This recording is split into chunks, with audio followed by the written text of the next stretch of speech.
great alone, but better together. Here's another perfect pair for you.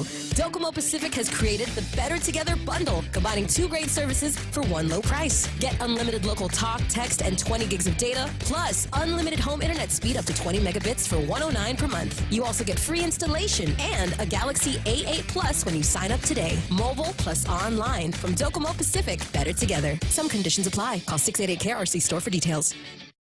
President Trump's in New York to address the UN General Assembly tomorrow, holding sideline meetings today with other world leaders, alongside the South Korean president sounding optimistic about another meeting with North Korea's leader. We will be having a second summit in the not-too-distant future. Also insisting there is progress on denuclearization. Some 8,000 residents are on alert in South Carolina for possible flooding from Hurricane Florence. Jackie Broach-Akers is a spokeswoman for Georgetown County between Myrtle Beach and Charleston. We are urging evacuations starting today, and we have opened 2 emergency shelters that will accept people and their pets as long as the pets are crated. They expect rivers to hit record levels. Meantime, one analytics firm, RMS, is estimating that insured losses from Florence will range from $2.8 billion to $5 billion. Weight Watchers slims down its name. From now on, Weight Watchers will be known as WW. The company wants to focus more on overall wellness and not just dieting. Its app will offer tips and meditation and give out rewards for tracking meals and exercise. WW has seen a rise in subscribers. The increase has a lot to do with Oprah's decision to invest in the company 3 years ago. WW had 4.5 million subscribers at the end of June. Fox's Carol Zimmer. An MRI confirming what the San Francisco 49ers feared. New quarterback Jimmy Garoppolo is done for the season. He needs surgery for a torn ACL in his left knee, injured during yesterday's loss at Kansas City. Garoppolo signed a 5-year, $137 million contract after taking over as a starter for the final 5 games last season. I'm Lisa Brady, Fox News Radio. Grilled salmon, petite sirloin. Can't decide. What are you doing? Making my top 10 list of favorite dishes at Ruby Tuesday. You really need to get a hobby. But I can't decide. There's no way I can narrow down so many classic dishes to just 10. Then it's a good thing Ruby Tuesday did it for you. It's the all-time favorites menu at Ruby Tuesday Guam. We took our most popular dishes and put them on one great menu for only $14.99. Hickory pork chop, Parmesan shrimp pasta, prime loco moco. 10 top sellers at one great price. Pick your favorite for a limited time at Ruby Tuesday Guam. Once upon a time, if you suffered a stroke, an extreme form of cancer, or needed specialized care like open heart surgery, patients had to go off-island for treatment. Today, GRMC provides this care, so patients recover on Guam, surrounded by loved ones. Follow-up care happens locally, and there are no additional expenses for a caregiver to travel with you.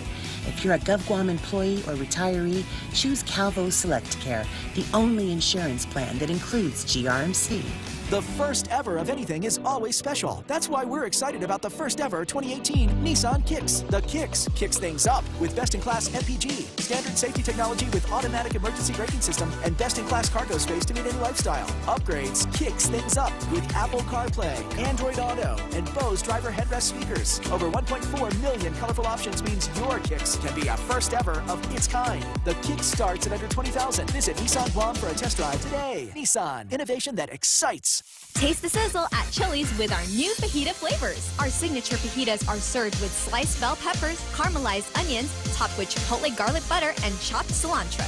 Build your fajita with over 16 ounces of tender grilled chicken, juicy steak, and a dozen pieces of seasoned grilled shrimp in the family fajita trio. All served with warm flour tortillas and fresh toppings like mixed cheese, guacamole, salsa, and pico de gallo. Experience bold, sizzling fajita flavors only at Chili's. More life happens here.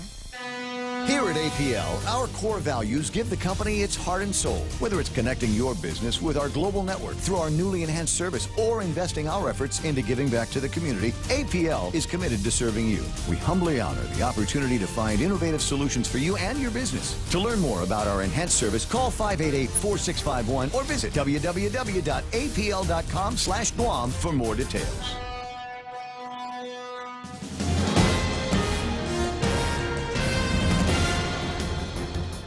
Half a day and good morning, Guam. News time here at The Point is 8 minutes past 6 a.m. this Tuesday morning. I'm Kevin Kerrigan. Here's a look now at some of the top stories from the Guam Daily Post. The Ninth Circuit Court of Appeals has lifted the conviction and 2-year prison sentence against former Guam National Guard Major Ambrosio Constantino after ruling that the District Court of Guam exceeded its authority when it rejected a pretrial diversion agreement between the government and the defendant. Constantino was indicted for theft of government property and aggravated identity theft arising from his alleged efforts to recruit another individual into the Guam National Guard. The government and Constantino intended to enter into a pretrial diversion agreement that would have postponed prosecution for 12 months in exchange for Constantino's acceptance of responsibility. However, the district court initially rejected that agreement. The case proceeded to trial. Constantino was convicted. He appealed, and the Ninth Circuit agreed. The case has now been sent back to the court to allow the parties to enter into that original pretrial diversion agreement or proceed to trial again. The BOTA campaign of Lieutenant Governor Ray Tenorio and Tony Ada has responded to questions raised about a series of new campaign billboards that have gone up in various locations around the island. One of the billboards depicts a police officer from behind in what appears to be SWAT gear, and a quote from the lieutenant governor saying, "We won't rest until every drug dealer is taken off our streets." The ads went up over the weekend after the governor on Friday signed an executive order creating the Mandanya 2.0 task force to crack down on crime. The Tenorio Ada team released a statement yesterday in response to the questions about the billboard, saying they were designed in March of this year, produced in August, and released after the primary as planned. Any concerns with the timing are purely the notions of political operatives from our opposition, according to the statement. Governor's Communications Director, Oya Nirarikral, also chimed in, saying the lieutenant governor, as an integral part of the administration, has contributed to the success of the administration, and he, like any other person campaigning for higher office, can certainly tout those successes.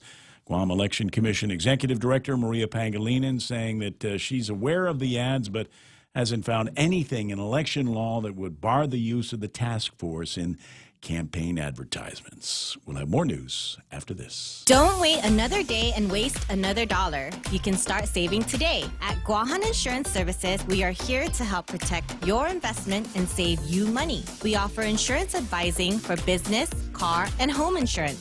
So come and visit us at our new office at Camacho Landmark Center at Marine Corps Drive in Tamuning, and let us show you that you can count on us for all your insurance needs. Call 475-1162.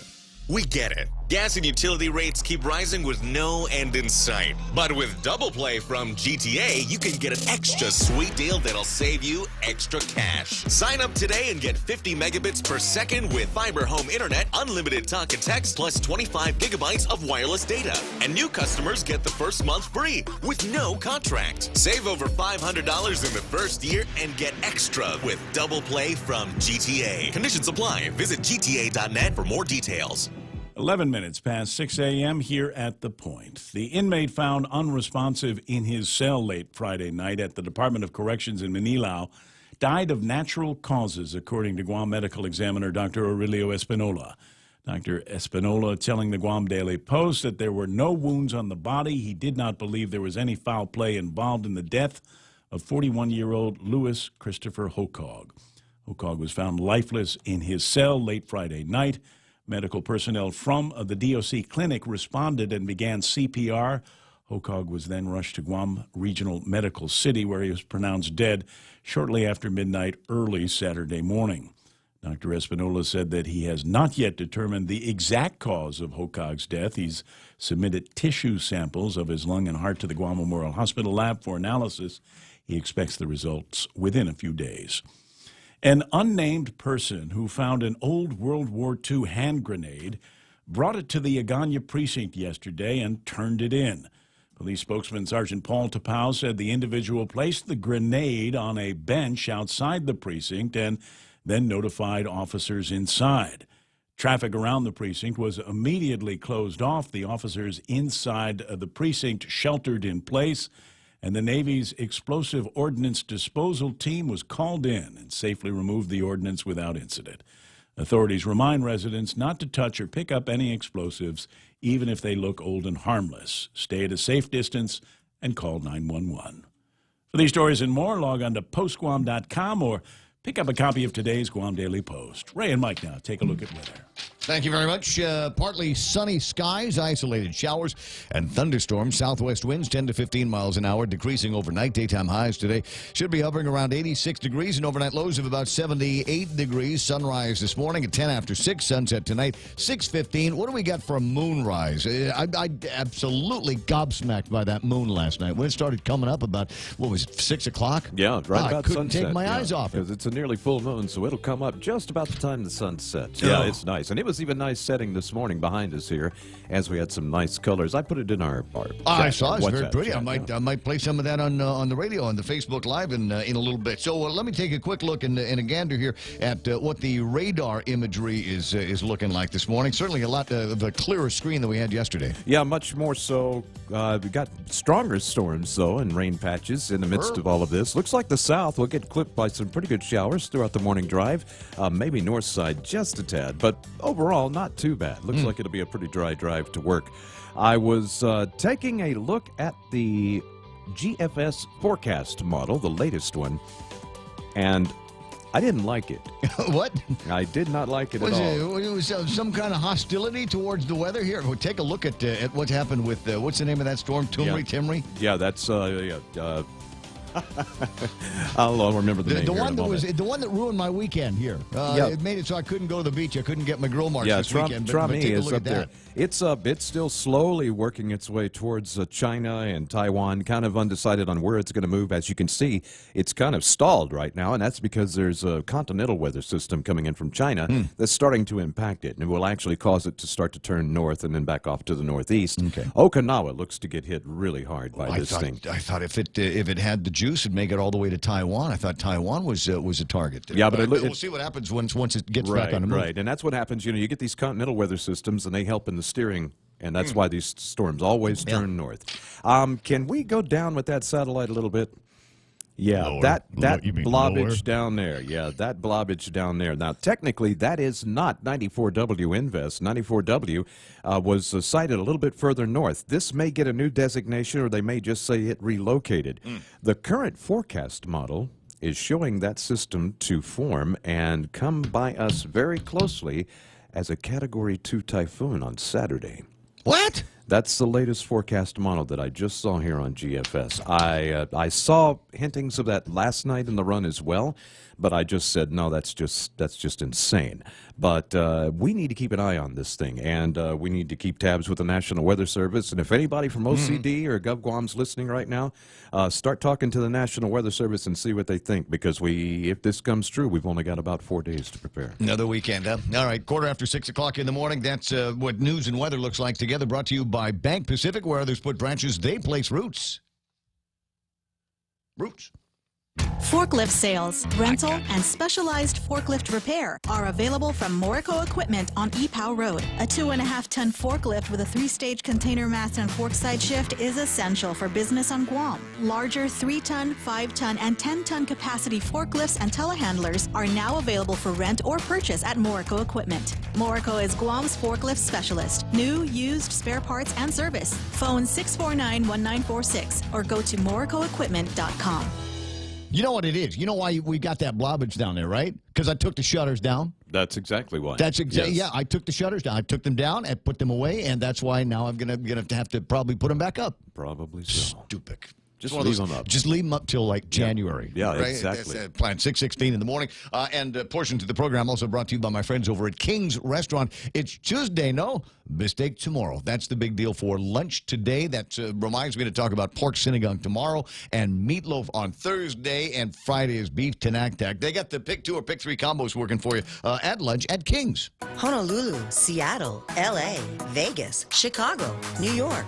With your First Hawaiian Bank United Mileage Plus credit credit card, you can save 10% on United flights to these great cities and anywhere else in the U.S. Book your tickets at the United City Ticket Office, talk to your travel agent, or go to united.com and use promo code FHB18U. Visit FHB.com/United Fair Sale 18 for offer details and restrictions. Terms and conditions apply. First Hawaiian Bank, member FDIC. Most important part of the broadcast day here, brought to you by Micronesia Renewable Energy. The never been a better time to think about going solar. We've got American President Lines. They're shipping the future, and Guam Regional Medical City, first choice for all of your open heart surgery needs. And who did I miss? American Water Tech. Smarter water, better water. For more than 40 years, we've earned your trust, caring for our island's health, quality care and access to health solutions you deserve. Take care, our island, your health plan. Take care, health solutions that you deserve. Take care, peace of mind to comfort you. Take care, take care, take care. Wendy's. You got to know about Wendy's. They've got a salad here, and it's crazy because I was looking at this yesterday, thinking if they're selling this salad, they need to put it in a bigger salad dish because it's just listen to this. It's fresh cut lettuce, right?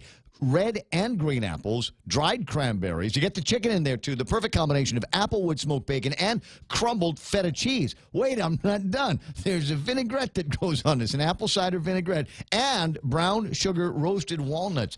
You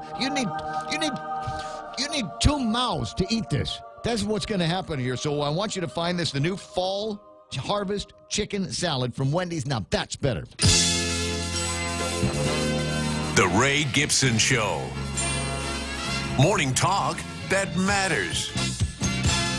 Call now, 888-TALK. That's 888-8255.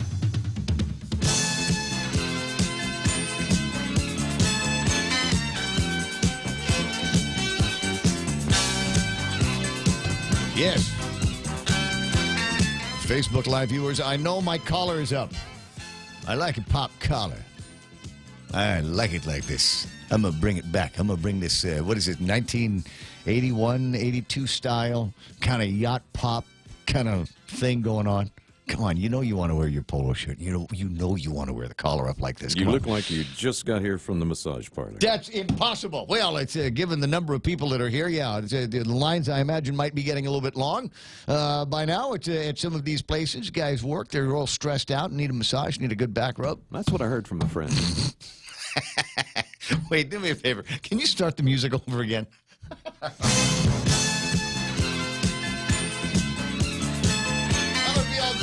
Now, hey, welcome to the program. Excuse the mess. This is the Ray Gibson Show on 93.3 The Point. My name is Ray Gibson. Mike side with Kevin Kerrigan from the Guam Daily Post. And Michael Knight gets the phone when you call it 888-8255. That's 888-TALK. A bunch of other different ways to get a hold of us now, and including the WhatsApp. We got a little WhatsApp channel, because everybody on Guam has a WhatsApp. So here's what I want you to do. Add this number to your contacts, and whenever you've got an interesting meme, if you got a funny meme, if you got a cool video or something like that you want to share with the entire island, well, by all means, share it with your WhatsApp group and then let things go viral. But share it with me so that I can take these things, these funny memes, and put them online on the Facebook Live. I had one earlier. Did you see the one I had up earlier? I did. They've changed the name of the NRA. Yes, it's now the NRA. Yeah, with the Ray is silent. Right. I mean, the Y is silent. I gotta dig.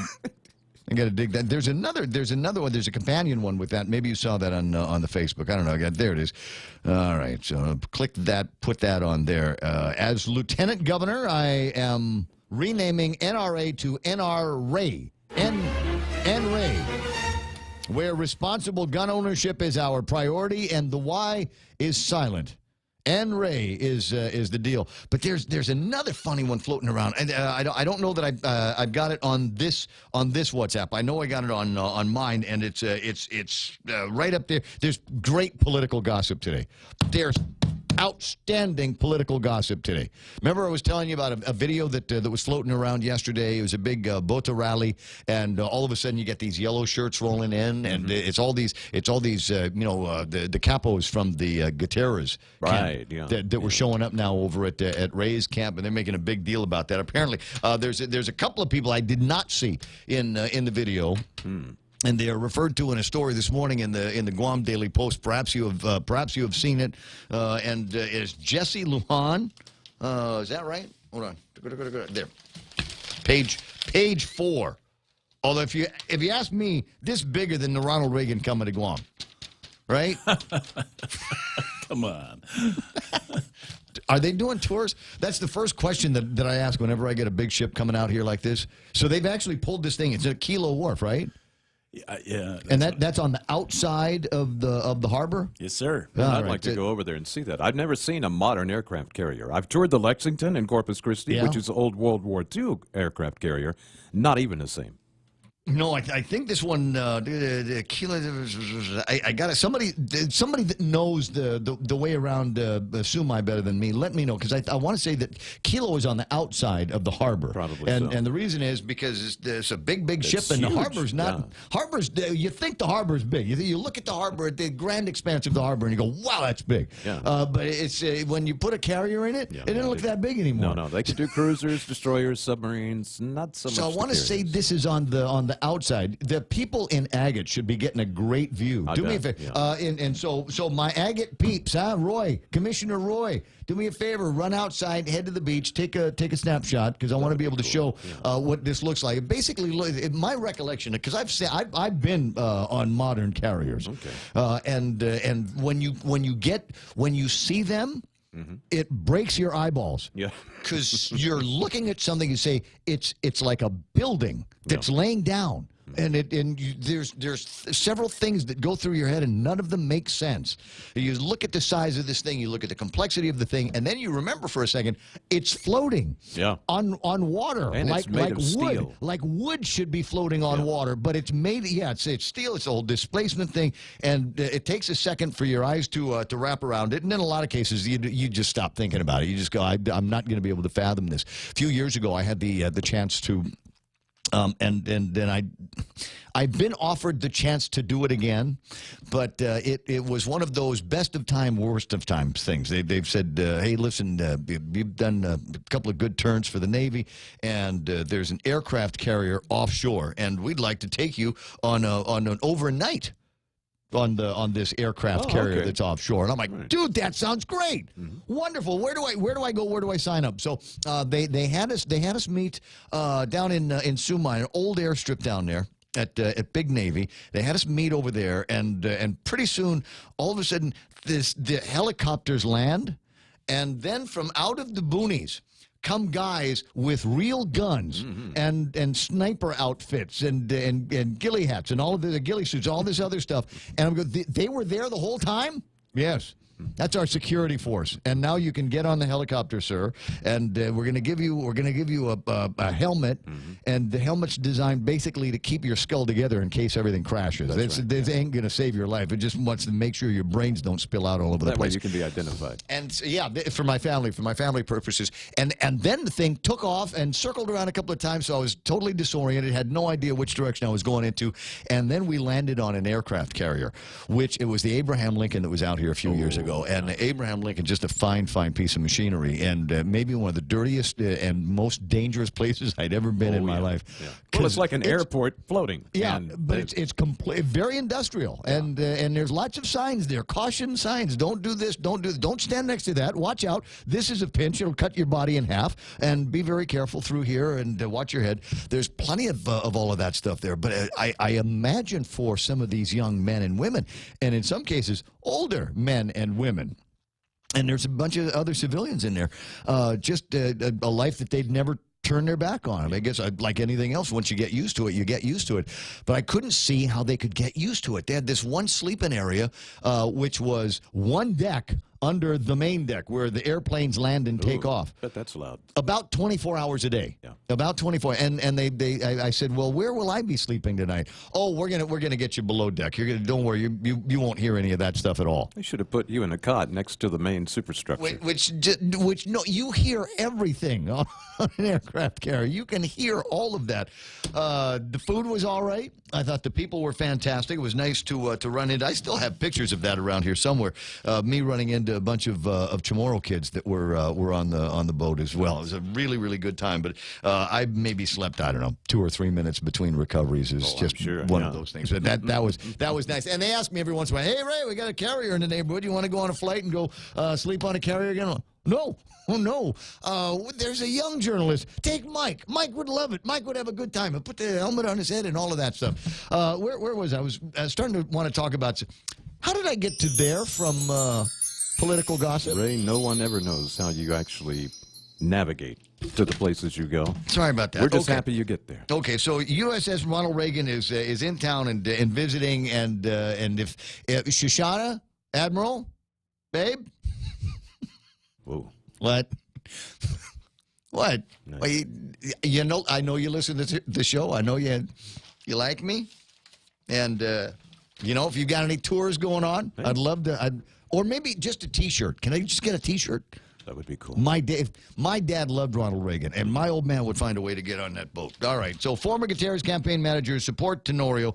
In my mind, this is a very, very interesting portion of the political gossip that is out there. Jesse Lujan was the governor's campaign co-chair, and Vic Gaza was the former governor's campaign manager. Both are now supporting Republican gubernatorial nominee Ray Tenorio and his running mate Tom Atta, running on the Bota team. Lujan and Gaza are seen in a picture posted over the weekend on the Bota Facebook page, which proclaims all are welcome. Join the movement. Caption welcomes them and other Gutierrez Bradallo friends and family who are seen standing together with Tenorio, Atta, and their family members. And there's a ton of ways that you can build in some kind of fun inference here, if you'd like to. And one of them is that these guys, you know, just couldn't find the love for, or maybe they just weren't able to come to some kind of arrangement with the Lou and Josh guys. Well, maybe they were able to come to some kind of arrangement with the Ray and Tony guys. Maybe they can give them a do-over on that whole Unity Pledge thing. Well, they didn't take the Unity Pledge. Ah, okay. So it's not like I don't know. If Frank did it, that would be one thing. If Mike did it, Mike St. Nicholas, who did not take the Unity Pledge, I suppose that'd be one thing. But these guys, you know, they're the capos in the regime, but not necessarily the actual candidates, if you will. So it ain't a big deal for them to go from one to the. But there is a meme. I got to find it after the headline break. I'll find the meme and put it up there. Do I have time for the welcome aboard on the Facebook Live? Sometimes you wanna go where everybody knows your name, and they're always glad you came. You wanna be where you can see our troubles are all the same. You wanna be where everybody knows your name. I see Jules Tejano there, John St. Nicholas going, hey, Doris Mendiola, Hoffa Shelley Gibson. What's she writing? Let's see, Ramon lets us go off on CLTC like Mr. K. Juanita Machi, there's Denise Legaspi sending hugs all over the place. Bandit is there. Ken Leon Guerrero is on and online. Henry Gonzalez out in Vegas got the thing going. Vivian Cunningham and let me see, Lillian Cruz. I know Ismail is on. You know, I met him yesterday.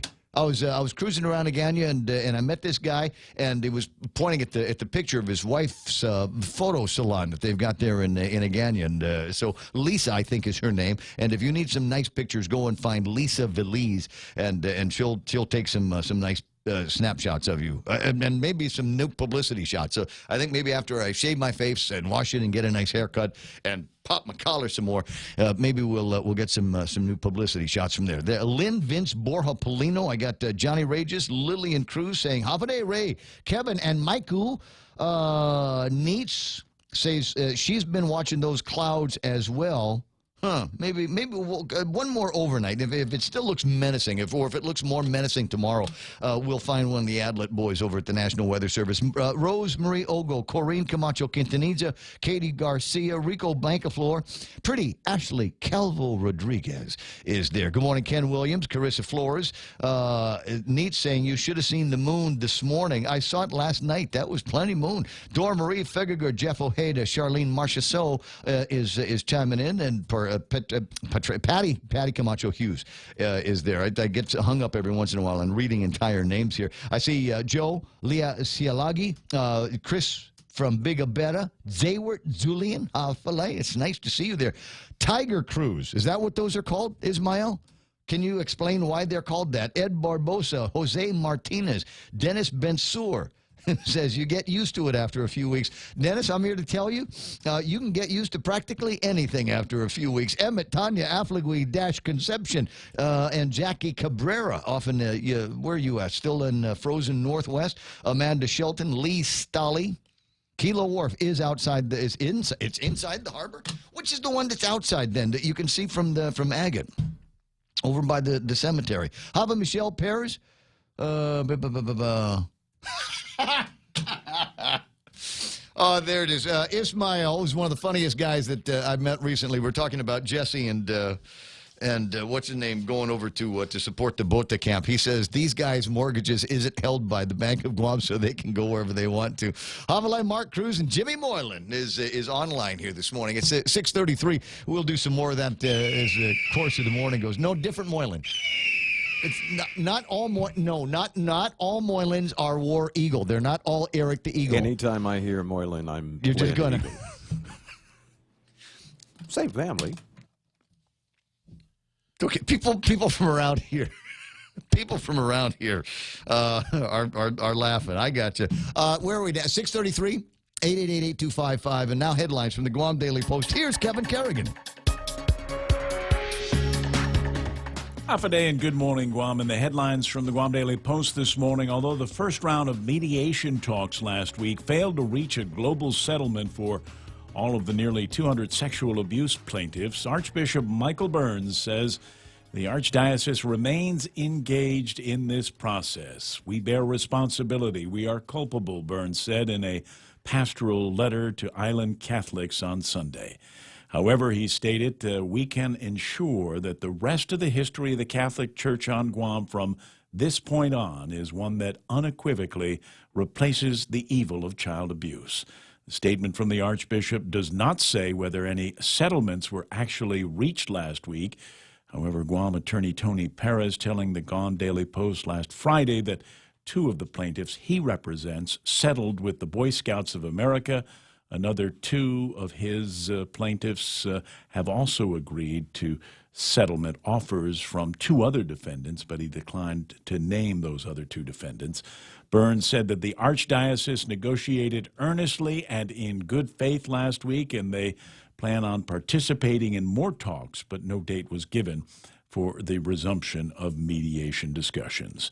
Checks are now available for precinct officials who helped out in the August 25th primary election. The checks can be picked up at the Guam Election Commission office for those who chose not to have them electronically deposited.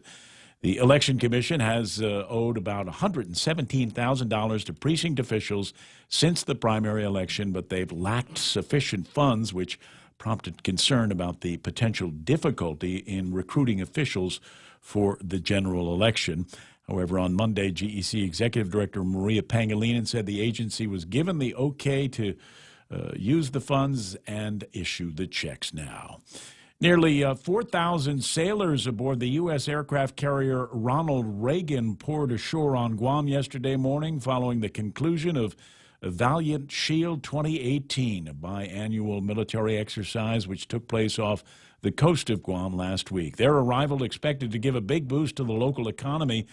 Chamber President Catherine Castro noting that in past years, the Chamber has estimated that sailors spent about $200 each day they were on island, adding that that number is likely increased. Businesses around the island now gearing up for the anticipated influx of customers. For these stories and more, log on to postguam.com or pick up a copy of today's Guam Daily Post. 6:36 is iConnect time. They are the practical choice. Find out why we call them that by calling 888-82. No, that's our number. Call their number, 888-8888.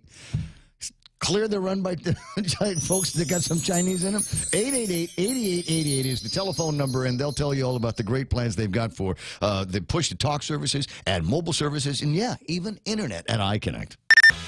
$7 meal from Circle K. Get your choice of 2 Nathan's all-beef hot dogs or a half-pound Nathan's all-beef footlong, a big wrap bag of chips, and any size Polar Pop. That's a giant deal of a meal, all for only $7. Circle K. Take it easy.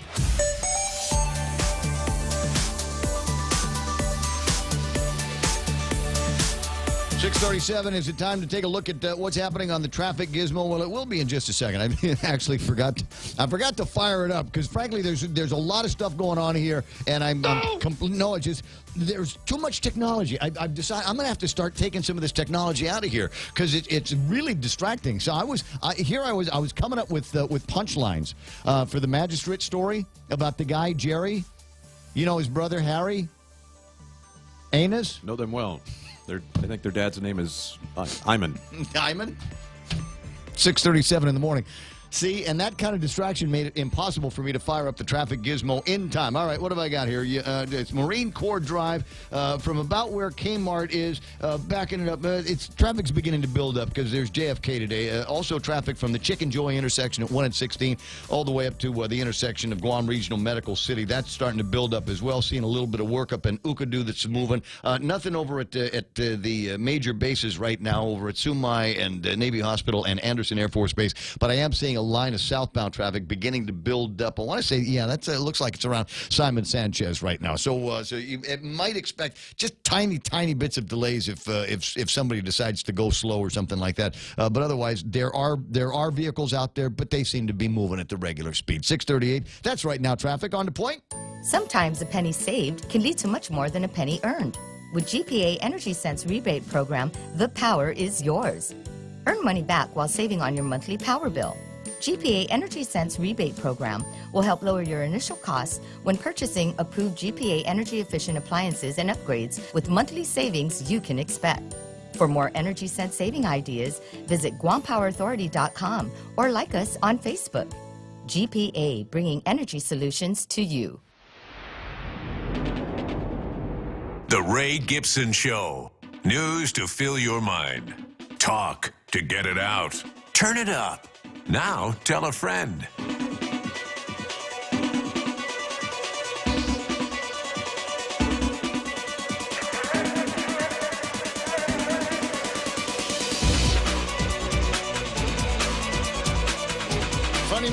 Funny meme time, and as I said, there's a couple of great political gossip stories out here. We got Jesse, who used to be what I want to say was a spokesman.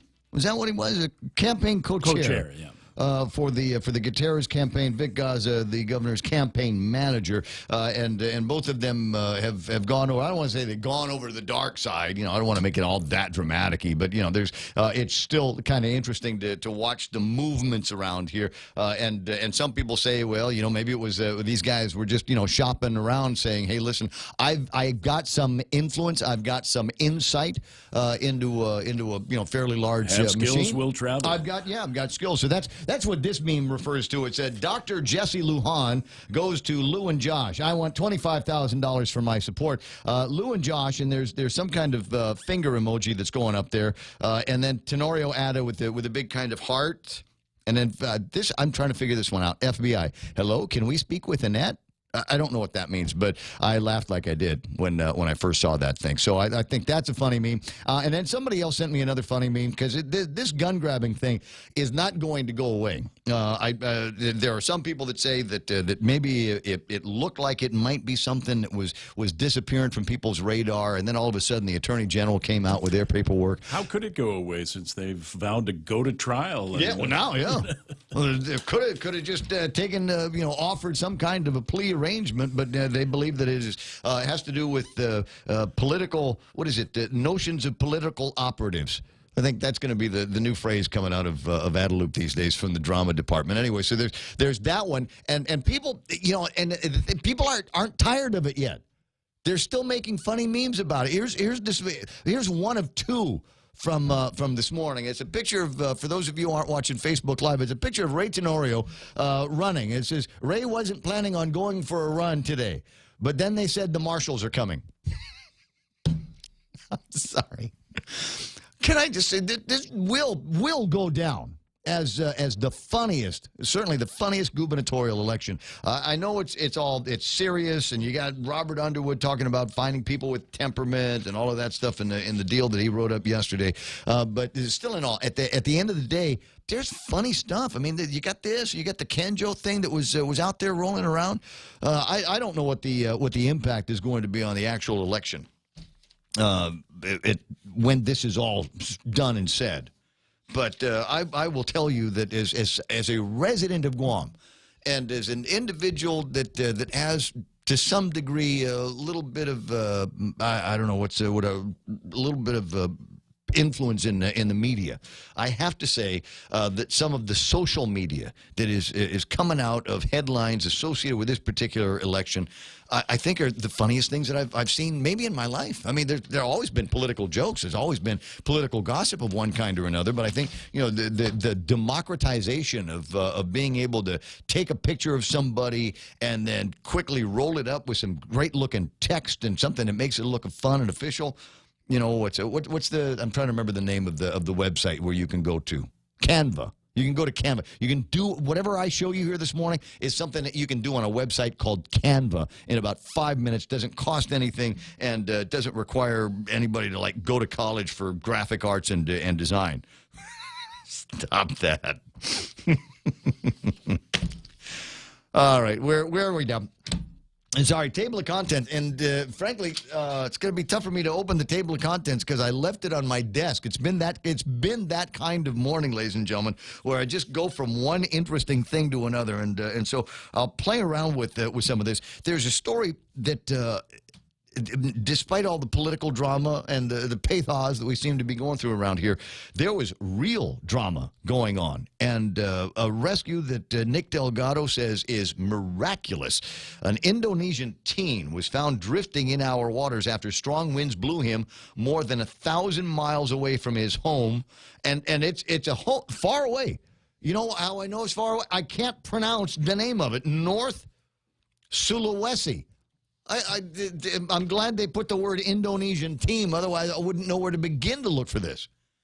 Straits Times reports Aldi Adilang, 19, a lamp keeper for a floating fish trap near his home country. On the 14th of July, the rope holding the trap broke. He went adrift for 49 days before a Panama flagged vessel called the Arpeggio rescued him in Guam waters. The teen survived by catching and eating fish and drinking seawater. It was apparently the process of a lamp keeper, I guess, is they attach him to a fish aggregating device, a FAD, and we've got FADs around here, and then they turn on a light around there, and the fish go, oh, it's daytime, and they go over and hang out at the fish aggregating device, and they get caught and eaten, and so his little floating platform broke away from the FAD, and that's how he got around here. Coast Guard Sector Guam confirms they got a call at the time of the rescue, but handed the information over to the Japan Coast Guard as the vessel that picked up the teen was headed towards Japan. He's reportedly back home with his family and in really good health. It's an amazing story. Miraculous is about right. How long do you suppose you could last at sea? Him being young helped him. Me, in that situation, you or I, probably we would not make it more than about a week. I mean, drinking seawater, that's not really good for you. It actually dehydrates you. So, but that's all he had. I mean, and I'm sure maybe, I don't know, you're in the deep ocean, so catching fish is not as easy as people think because, fish kind of stay away from things in the water. I don't know. I think about that every once in a while. I remember being consumed to a degree when that movie Castaway came out with Tom Hanks, and just trying to sort out. I mean, could I do it? I mean, if I absolutely have to, if I got turned around on a hike in the boondocks, would I be able to, survive a couple of days in the boondocks, knowing just what I know from being from around here? Well, now you're talking about a different scenario because at least in the boondocks you have resources. Yeah. If you're out in the middle of the ocean, you got nothing. Yeah, it's not like I can pick up a stick and make I mean, make you a don't even spear out have, of you it. can't even get under something for shade. The sun just beats down constantly, and it's hot. The imaginative process, when they found Yokoi after 28 years, and I remember the stories, and I thought if you had to go out that way, it didn't sound like a terrible way to go. All right, 888-8255 is the telephone number around here. A couple of very big stories, and like I said, there's one of them. The punchlines almost write themselves with very little fanfare, with very little imagination. Had it not been for the funny memes that were floating around about Ray yesterday on his social media, I think, and there's still time for it, guys, I think all of the funny meme creative juices would have gone into this story. Jerry Anus, arrested for harassment and drug possession. Police responding to a call of people loitering outside a Dededo game room, well, imagine that, leads to one man being placed under arrest for drugs. Jerry Anus. That's how it's spelled. How did he ever get through grade school, Maybe in his culture it's pronounced Annis, and it may be a very popular name. I would have spelled it with two N's. How many other of these guys, they get here and they change their name right away, right? Yeah. Johnny Five. Personally, Like, this guy kept it. When I first saw the story, I was like, that's a gag alias. It has to be. It's a gag alias. Charged with possession of a Schedule II controlled substance, harassment and possession of a Schedule I controlled substance. Court documents state the suspect told the responding officer, "You're lucky you're a police officer, otherwise you would regret bothering me." The cop asked what he meant by that, and the suspect responded by looking at the officer and making a gunshot sound. I said, "What, like pew pew?" Maybe, I don't think it was pew pew. No. It was probably pew. Probably was a little bit like more old school. I'm going to bang bang matayao you. During the search, police found 2 marijuana cigarettes and 2 small baggies with the drug ice. Suspect claimed he found it in the parking lot. You learned that from the guys in Inarahan, right? Look at this dude. Look at his lips. He further threatened the arresting officer, stating, you will regret arresting me when I get out of jail. So I'm pretty sure he's not from around here. I don't recognize that as a local name. Yeah, I know. You won't find it in the phone book. Yeah. I looked. This is going to be fun. Jose says the name is pronounced Anus. So spell it that way. If that's what you're thinking, Ahnoose, right? We've done the stories before about people with interesting names that have lived on Guam. My mother used to work for a guy named Donald Duck back in the day. When Donald Duck eventually left Guam, he was replaced as Carl Gutierrez. In fact, we remember we had Carl Gutierrez on this very subject once upon a time. So she worked for a guy named Donald Duck, and then when he left Guam, his replacement was Dick Tracy. Wow. So I mean, the Guam a magnet for people with interesting and unusual names. And then we've got this guy here. You put him down as the idiot of the week, Mike. It's only Tuesday. I know. There's magistrates more to go here. So hold off on bestowing the title of Idiot to the Week until, I don't know, in the very earliest, I'm thinking Thursday at 9:50. More than likely, yeah. Before Friday, someone will have to hold this guy's beer. Jeffrey Siquites, 38, charged with 2 counts of terrorizing as a third-degree felony with a special allegation for possession or use of a deadly weapon in the commission of that felony. Court documents state the defendant got into an argument with the victims at Carmen's Cha-Cha-Cha. That's when he allegedly grabbed a kitchen knife. When confronted by police, he reportedly admitted to making threats and surrendered the knife. He was threatening to burn Carmen's Cha-Cha-Cha down. No. Chicken platter, bro. Why would you do something like that? Why would you do?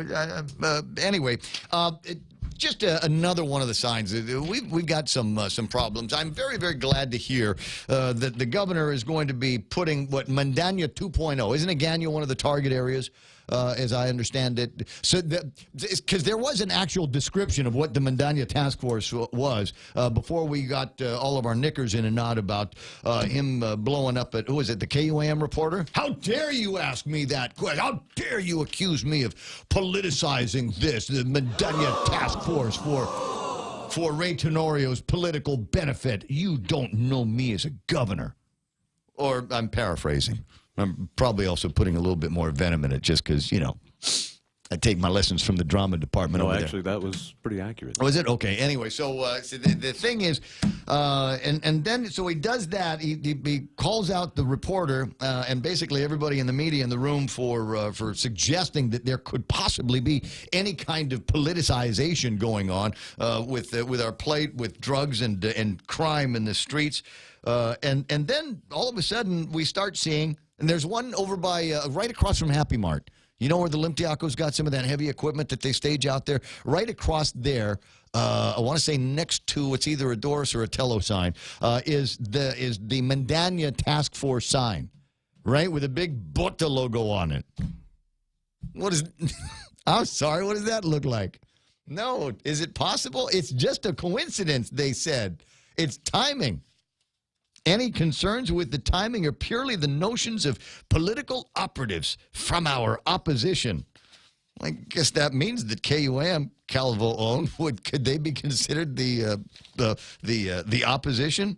As an integral part of this administration, the lieutenant governor has contributed to the success of this administration, and he, like any other person campaigning, can certainly tout his success. All right, well, go ahead and tout all you want to. Page 9 of today's Guam Daily Post is a picture of Ray Tenorio handing a bunch of water to a guy who looks like a victim of Typhoon Manghut here. I want a leader who understands my struggle. Okay, I want one that won't politicize my struggle. 6:52. Let me jump into a conversation with Maria Pangilinan from the Guam Election Commission. Good morning, Maria.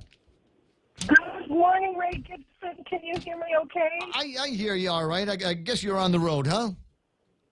Yes, I am. I'm down in, I was just at Southern High School to get National Voter Registration Day started. Oh, is there anybody there? It's not even 7 o'clock.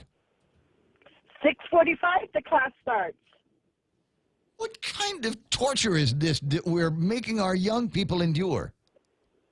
Yes, and what was really nice is that I real last minute called a few of our senatorial candidates, and they all showed up. So they're there presenting advanced placement government class at Southern High School in conjunction with National Voter Registration Day. Well, I'm so glad that you are doing that. It's important that we get young people at least aware that there's a thing called elections going on, and this is how they can ensure, to a degree, that they can kind of mold and shape the way the government goes. At least until somebody says, "Hey, we're having a boat party on Election Day. You want to come?" But anyway, so there's that going on. There's an Election Commission meeting on the 27th, correct? That's correct. Okay, what are we talking about in the Election Commission meeting on the 27th? We've counted up all of the numbers, everything's out of the way. So this should all now be looking forward to the general election, correct? Yes, and Ray Gibson, we also mailed out the absentee ballots last Friday. Already? Yes, so we mailed out 202 ballots. And then we sent out over 100 on email. Nice. Wait. How can you send a ballot out on the email? Can I vote in email?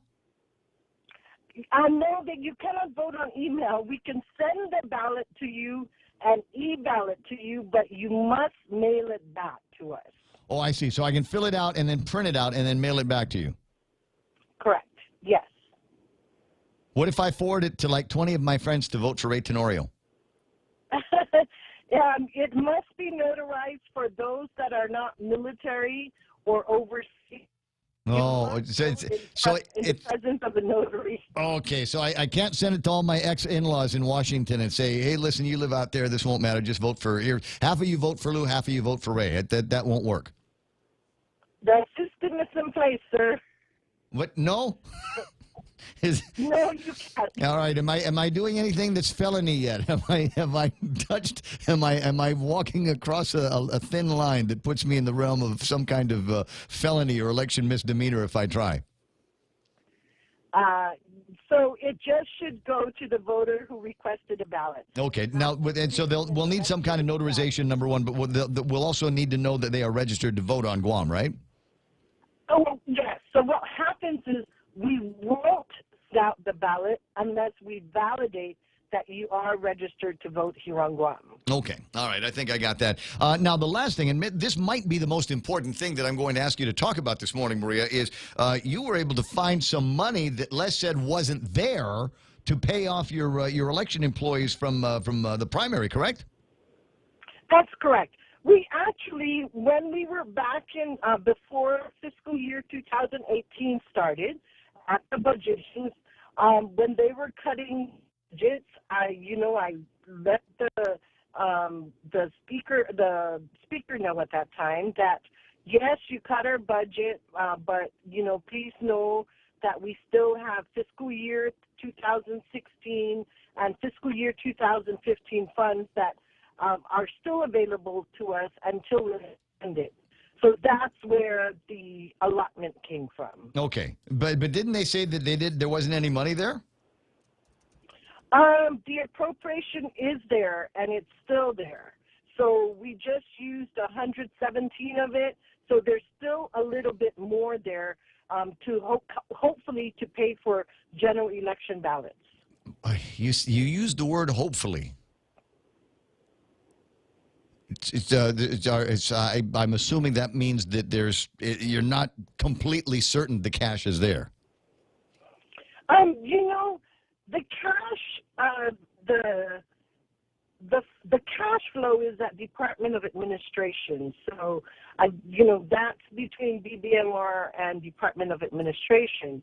As far as Guam Election Commission sees, we're trying to save money, but we also need to have honest and fair elections. So we need ballots, we need precinct officials, and we called precinct officials yesterday. We started yesterday, stayed open until 7 o'clock to get out the checks, and we're going to be distributing checks today as well. And more important, we are calling up the precinct officials to start training next week for the general election. How many days? 45 or 44 days away from the general election now? Maybe 43, sir. Yeah. I guess it is getting time to do all of that training and stuff like that. And so we already know who these people are. They don't need to bring anything with them to pick up a check at the GEC? They need to bring in a photo ID so that, and if their family member is going to pick up their check, they need to give an authorization with their ID. Gotcha. Noted, and we'll put that on the radio a couple of times and let everybody know that that's what they need to go and get the check and then to start talking about the training process for the general election. Starting to get close. All right, Maria, always love talking with you. I'll talk to you pretty soon, Maria Pangilinan. Thank you, Ray Gibson. Have a good, wonderful day. I will. I'll talk to you pretty soon. 888-8255, and had the picture of the USS Ronald Reagan docked over at Kilo Wharf. Thanks very much, Mark, for sending me that picture. Outstanding way to start the morning. I love looking at big ships. Love looking at big Navy ships from afar. Because I didn't join the Navy. I didn't want to be inside them all the time. I like to see them from land. It's 7 a.m. KUSG at Gutnia. Headlines now with Kevin Kerrigan after this from Fox News Live.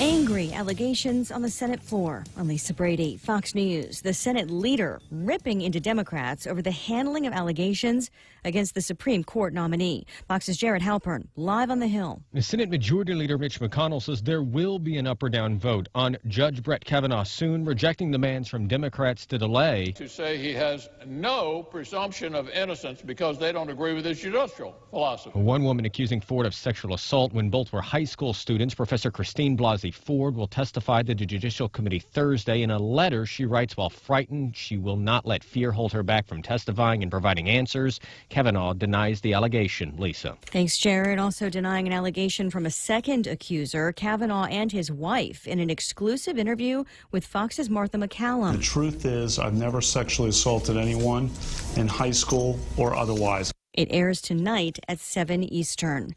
The Justice Department official who oversees the Russia probe has a big meeting later this week at the White House, where Fox's John Decker is live. President Trump giving no indication that he intends to fire the Deputy Attorney General, despite conflicting news reports indicating that Rod Rosenstein's days at the DOJ may be numbered. When I get back, we're going to have a meeting. I spoke with Rod today, and we're going to have a meeting on Thursday when I get back to the White House. That meeting set for Thursday, the first opportunity for Rosenstein and the president to talk face-to-face following the publication of a New York Times story that claimed Rosenstein last year suggested wearing a wire to secretly record the president and invoking the 25th Amendment to declare the president unfit to remain in office. Rosenstein has denied both allegations. Lisa? Thanks, John. You can hear more about this on our podcast, the Fox News Rundown, tomorrow morning at foxnewsradio.com. A mixed day overall on Wall Street. The Dow dropped 181 points. Fox News, fair and balanced.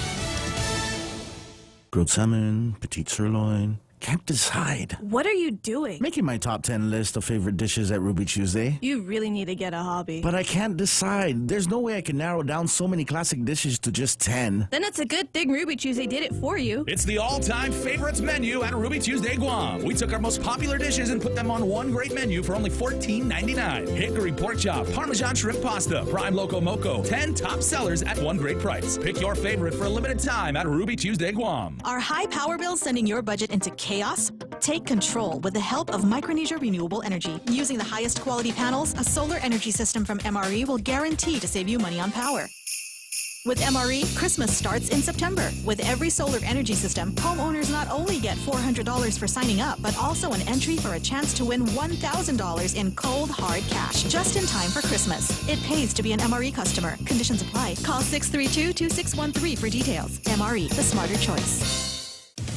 President Trump just signing a new trade pact with South Korea. It was a long time in coming, and it's a basic redoing of the agreement that was done before, which was a very unfair agreement for the United States. This happening in New York on the sidelines of the UN General Assembly, where he addresses world leaders tomorrow.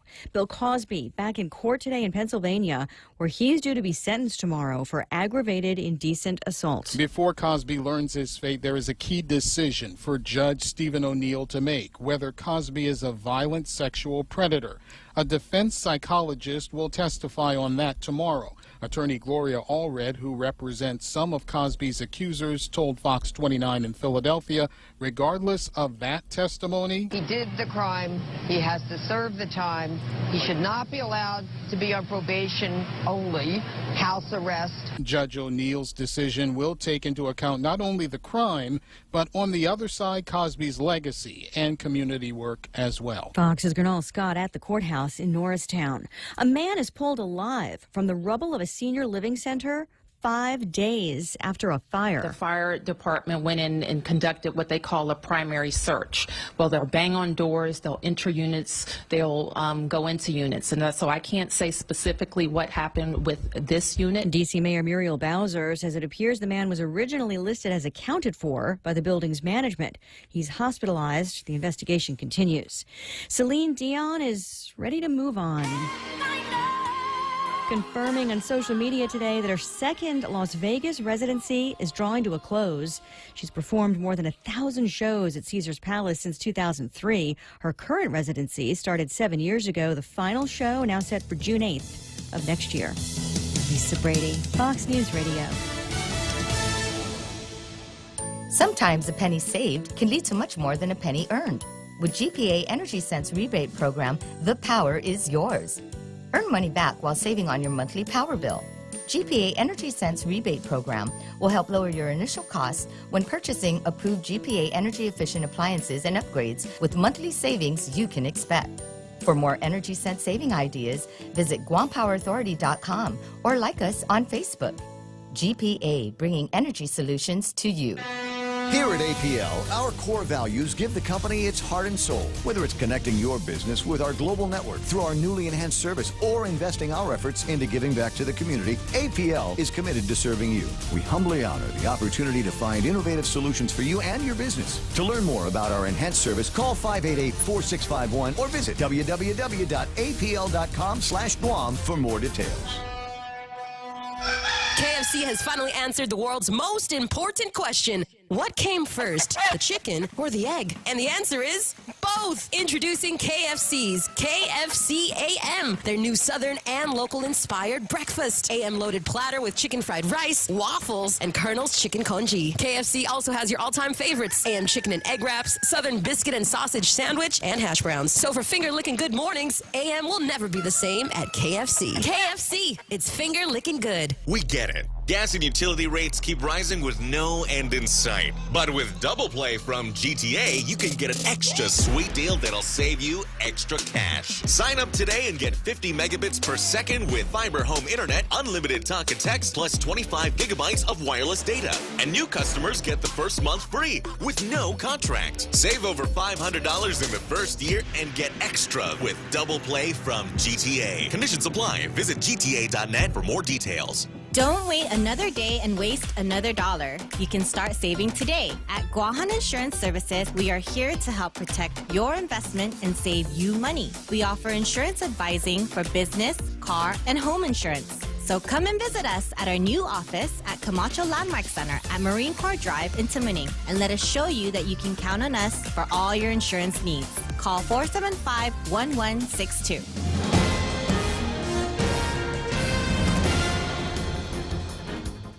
Half a day and good morning, Guam. News time here at The Point is 8 minutes past 7 a.m. this Tuesday morning. I'm Kevin Kerrigan. Here's a look now at some of the top stories from the Guam Daily Post.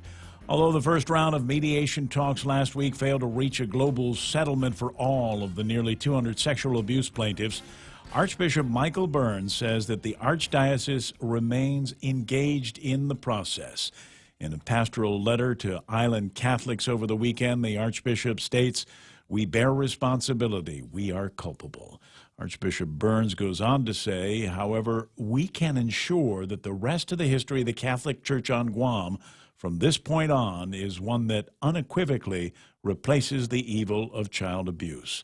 The statement from the Archbishop does not say whether any settlements were actually reached last week, but Guam attorney Tony Perez telling the Guam Daily Post on Friday that two of the plaintiffs he represents settled with the Boy Scouts of America. Another two plaintiffs of his have also agreed to settlement offers from two other defendants, but he declined to name those other defendants. Burns, in his pastoral letter, also said that the Archdiocese negotiated earnestly and in good faith, and they plan on participating in more talks, but no date was given for the resumption of mediation.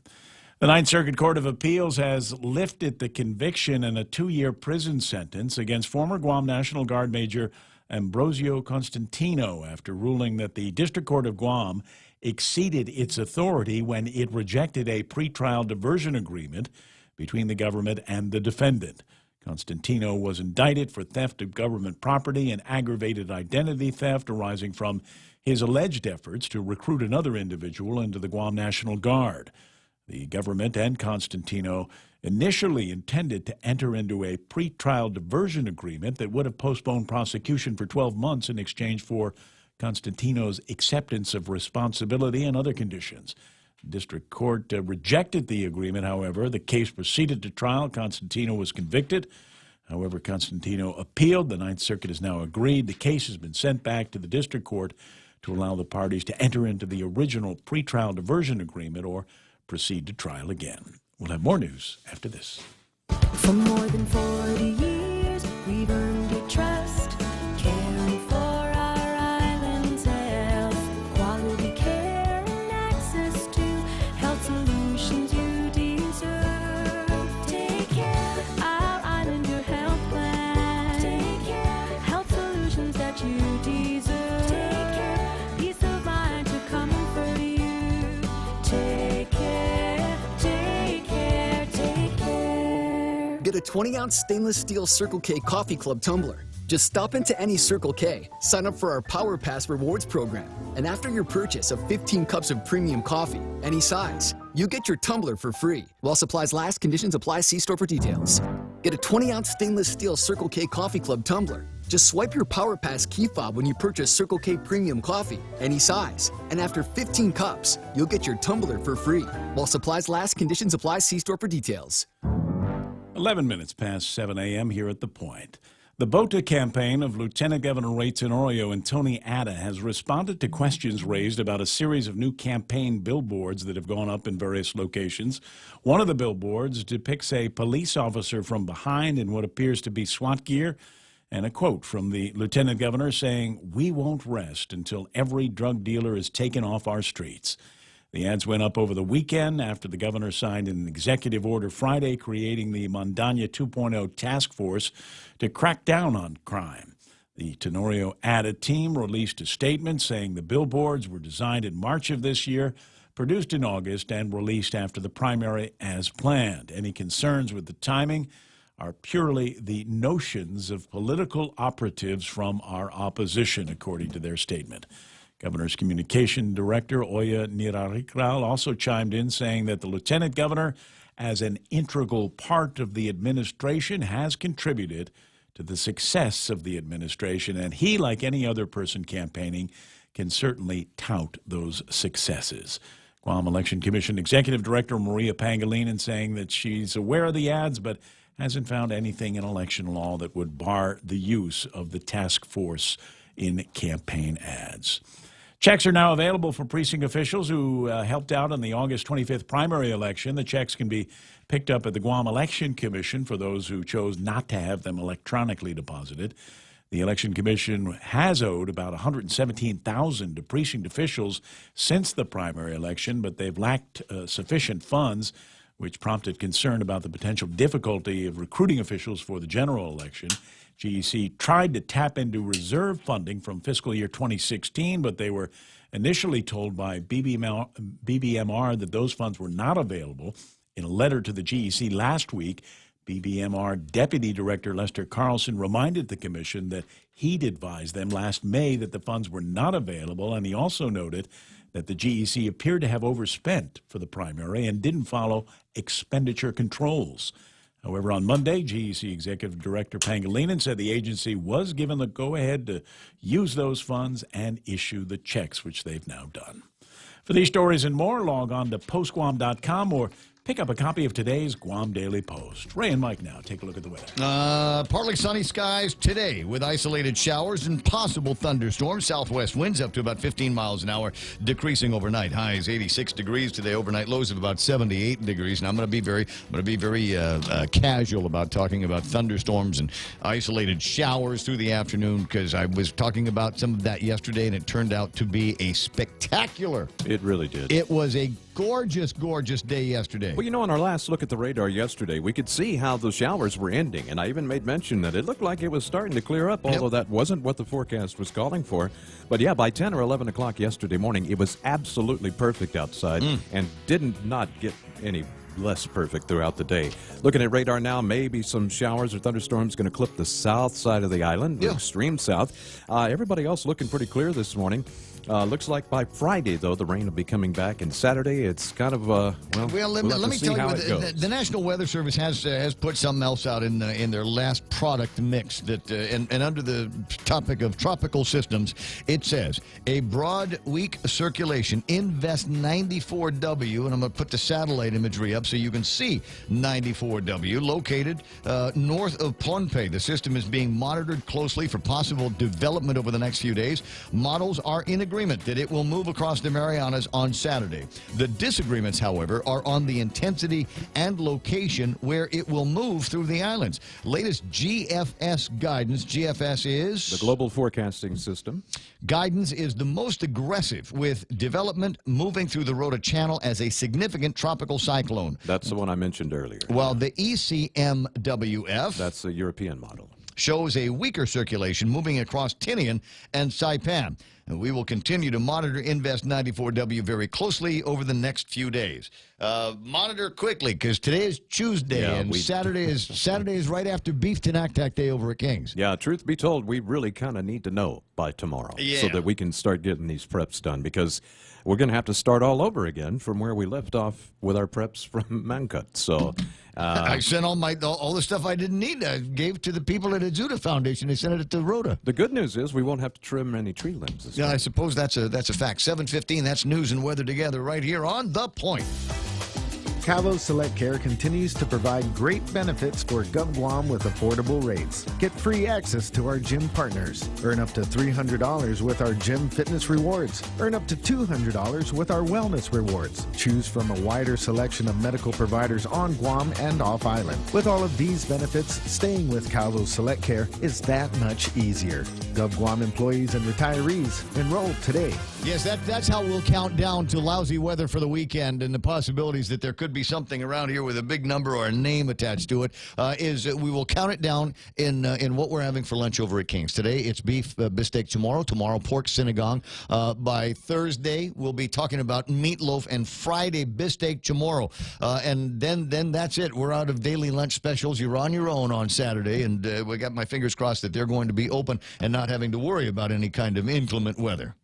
Forklift sales, rental, and specialized forklift repair are available from Morico Equipment on Epow Road. A 2.5-ton forklift with a 3-stage container mast and forkside shift is essential for business on Guam. Larger 3-ton, 5-ton, and 10-ton capacity forklifts and telehandlers are now available for rent or purchase at Morico Equipment. Morico is Guam's forklift specialist. New, used, spare parts, and service. Phone 649-1946 or go to moricoequipment.com. Ray Gibson Show brought to you by First Hawaiian Bank, where it all starts with Micronesia Renewable Energy. Never been a better time to go solar. American Water Tech, smarter water, better water. Guam Regional Medical City, the first choice for all of your open heart surgery needs. And APL, they're shipping the future. Honolulu, Seattle, LA, Vegas, Chicago, New York. With your First Hawaiian Bank United Mileage Plus credit card, you can save 10% on United flights to these great cities and anywhere else in the U.S. Book your tickets at the United City Ticket Office, talk to your travel agent, or go to united.com and use promo code FHB18U. Visit FHB.com/United Fair Sale 18 for offer details and restrictions. Terms and conditions apply. First Hawaiian Bank, member FDIC. The Coconut Wireless is back. Watch and listen live on thepoint.gu.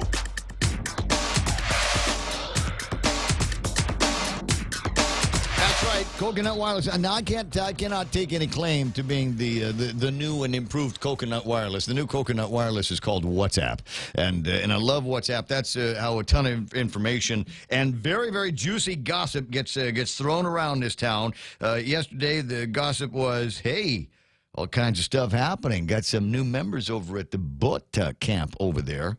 And also WhatsApp with some interesting questions that were floating around about these Bota signs that are out there with the Mandanya Task Force, the Mandanya sign there, and a guy in what looks like, kind of SWAT-y gear with the word police on the back of it. And now everybody's going, wait a second. You're not supposed to use government resources there in your promotions to become governor.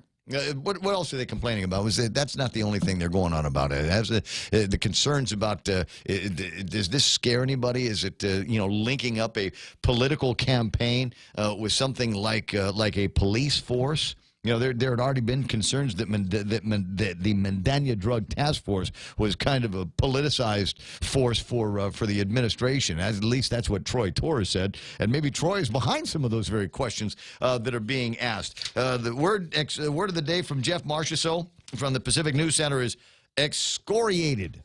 It's excoriated. I'll go through this in a couple of minutes, but I did want to get Louis on the line. Good morning. Hey, morning, Ray. I couldn't help but thinking about something my dad told me many, many years ago regarding weather forecasting. And, we, of course, appreciate the very important work that the National Weather Service does. But, I was thinking about the predictions from the end of last week that we're going to get 10, maybe 20 inches of rain over the weekend, and it's actually probably going to be worse on Monday and Tuesday as I look at the beautiful blue skies today, I realized that my dad's ability to predict the weather actually beat any weather forecast I've ever heard in my life in terms of how often he got it right. He had one simple saying.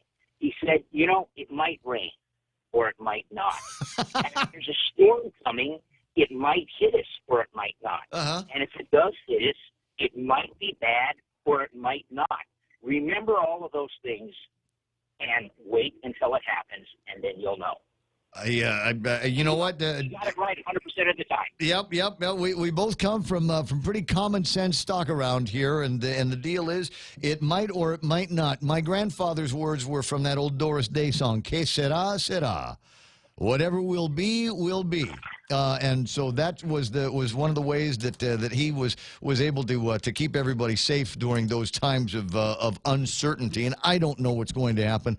I do know that they're starting to watch something. I know that this is one of those times of year, like every single month in our history, you and I growing up, that there has been the possibility of some kind of storm. You know, my old man, he didn't start breathing easy until after November because Karen was a November strike. I don't start breathing easy until after May, because May was Pamela was a May strike. But you and I have been stung in Decembers, and we've been stung in Januaries and Februaries and March in the past. So, you know, it's typhoon season year round. So when the guys start to get a little twitchy, when I start to see, well, I'll put it like this: when I start to see people that I know that are really, really tight with weather, when they start to get that kind of swan smile on their face, a little eyeball twitch because they've been looking at the monitor too long, then I start thinking about how much ship biscuit and Spam I have at the house. Absolutely. You know, a friend of mine told me a long time ago when Fleet Weather Central was up at Nimitz Hill, where JRM is right now, he said, you know, those guys are pretty good, but they actually get their predictions better. Every once in a while, they just look outside the window and report what they're seeing. Yeah. Sometimes it comes down to that. There was a fella that I knew, and he still works at the Bank of Guam, Jimmy Nahaloa. And when I first started working in that building, we do weather reports, and everybody in the bank would say, "Dude, you want to know what's happening with the weather? You talk to Nahaloa. He's got that Hawaiian thing going on, you know, close to nature and the atmosphere and stuff." And sure enough, I remember one day I was asking him, I said, "What's the weather going to be like?" And he gazes up at the sky. And gives me a pretty good summary on what he thought was going to be happening with the weather. I said, "That's amazing. Where did you get that? I mean, are you feeling out a sense of the direction of the wind from looking at the way the clouds are spread out in the sky?" He says, "No, I was just looking at that, trying to remember what I heard on what I read from the National Weather Service this morning." Whatever was in a newspaper, that's what I remember. Thanks, Jimmy. Appreciate it. Hey, Louis, I got to run. I got to talk about the markets here. You take care, Ray. I promise I will. What have we got here? Did the close up? Well, there's a little bit of up and down here. The NASDAQ closed up by about 6 points. S&P 500 closed at 29.19. That's off by 10 points. And the Dow Jones Industrial Average. You know what? Here's what's happening. I'm a cheerleader for the Dow hitting 27,000 sometime, you know, between now and let's call it the end of the first month of the fiscal year, end of October, right? And so when I start to get all cheerleadery about it, then all of a sudden market forces make it go backwards. 26,562, off by 181 points. 181 sounds like a lot, but you know, take a look at the size of the market. It's barely a 0.75%, but it's still there. So you know, look at it and appreciate it for what it is. FTSE is off. The Nikkei is going to be opening up 195 points higher today. Hang Seng is off by almost 500 points, 27,499. Shanghai is up, and the DAX is down. Looking at gold today, let me just quick look at gold, $1,203.40 if you're buying an OZ of gold today. If you're buying oil, $72.27 for a barrel of oil. If you hold on just 1 second, I'll take a look and see where that was yesterday. Sorry, not quite ready for school today because I don't have that number off the top of my head. $70.78. Crap, it's gone up. $72.27 for West Texas. Remember, you know, we kind of... There's connections between West Texas crude and the price of electricity around here. $81.31 was the going rate for a barrel of Tapas yesterday.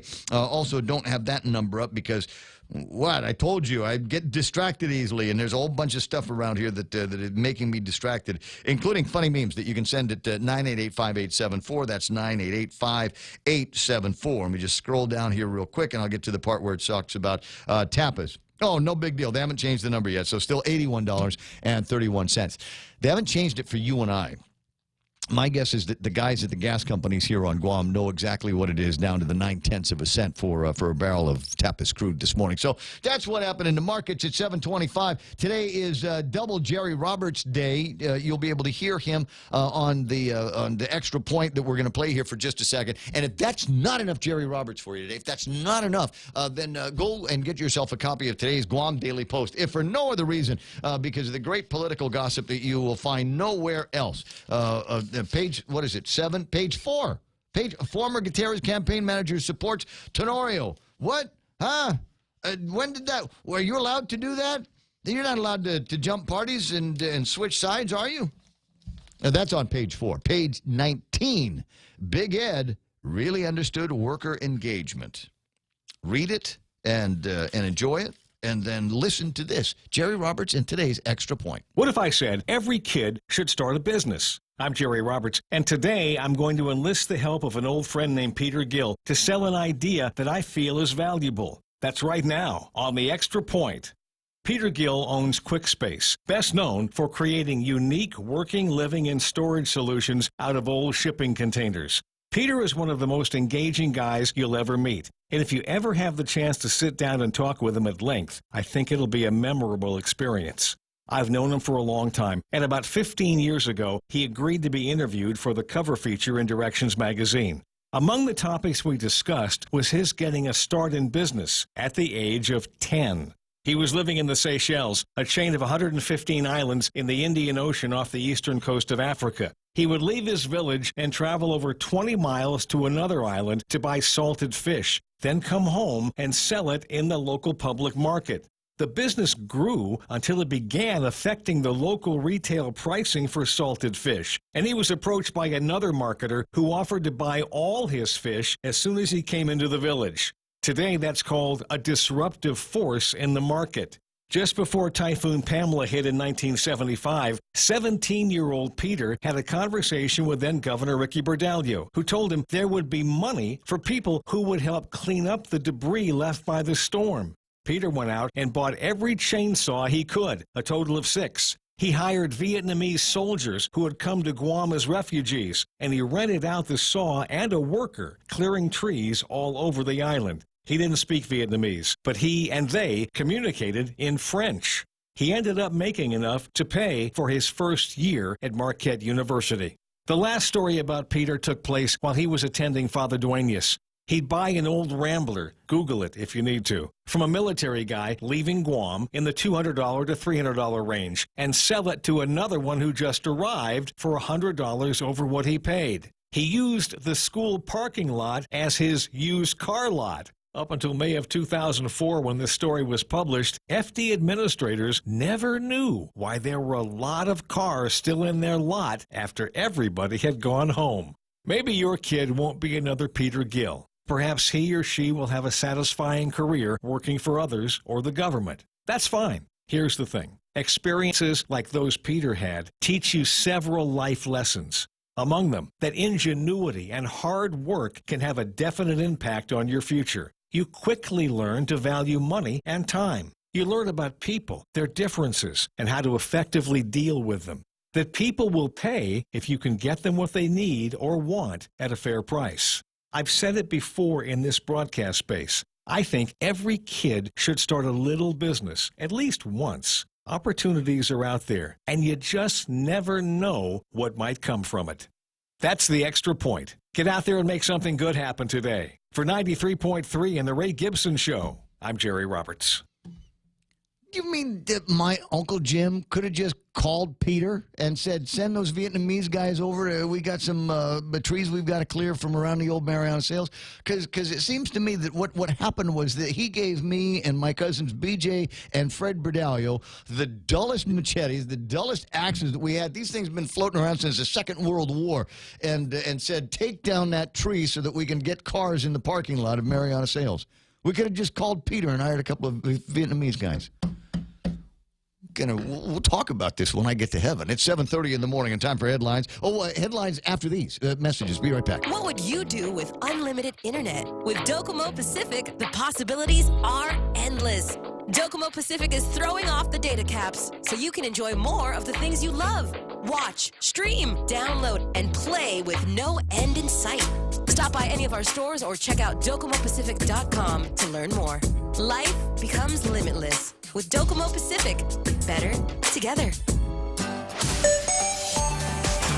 Always here to help you. This island is our home. Through the years, we've been a friend to the neighbors we have known. Now we're banking on the future. Their services to choose. Bank Pacific, where others put branches, we place roots. It's 7:31, and take a quick look at what's happening on the traffic gizmo, because I got the yellow spots everywhere. That means that traffic is beginning to build in all of the usual spots. Coming up to Anderson Air Force Base, it's definitely slowing down in front of Navy Base down in Sumai. Maybe a few other people that are trying to make their way down there, rubberneck out the window of the car, and see if you can see the big USS Ronald Reagan off there in the distance over at Kilo. Looking at traffic starting to build up, and that is outbound from the Talampago-Ordot area into Agana Heights. Watching traffic begin to build a little bit between Agana Heights and Navy Hospital. Nothing yet, but it looks like it's going to be headed off in that direction. We are at that time of the morning where traffic is going to start building as traffic gets towards 8, 10, and 16. Right now on the 8 side and the 16 side starting to build up right now. Not slowing down, but expect that's probably going to be changing in about the next 5 or 10 minutes. On Route 3 towards Marine Corps Drive, starting to get heavy. Route 27, that's Fatima Street on the Dededo side, getting a little bit heavy, and you'll see more of that as more and more traffic needs to go by that Fatima Mobile. And southbound Marine Corps Drive, right around the lower parts around what am I thinking? Woostig into Wai-Seng-Son. That area there is beginning to build up as well. So it's starting to get busy out there. 7:32. Now would be a good time to hit the road. Fuso trucks are sold, rented, and serviced exclusively on Guam by Morico Equipment. Available in van body, reefer body, freezer body, or flatbed designs. Fuso trucks specialize in the smaller delivery and service market. Perfect for business on Guam. Serviced by qualified technicians. Fuso trucks are part of the Daimler Truck and Freightliner truck family. Sales, rental, parts, service, and fully maintained lease finance from MoricoEquipment.com. Call Morico on Ipao Road at 649-1946.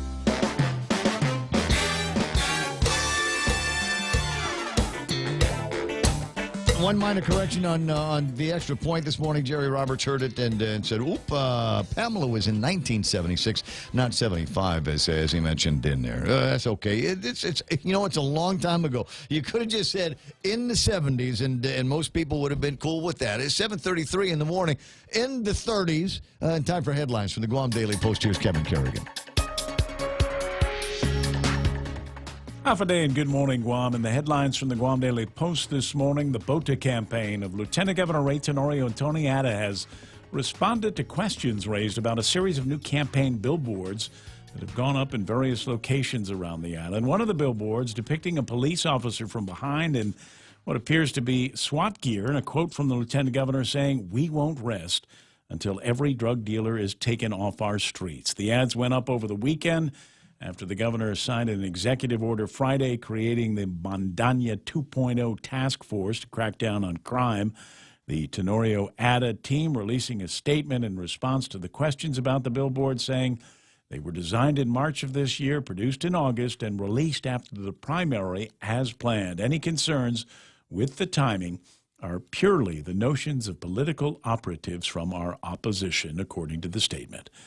The inmate found unresponsive in his cell late Friday night at the Department of Corrections in Manilao died of natural causes, according to Guam Medical Examiner Dr. Aurelio Espinola.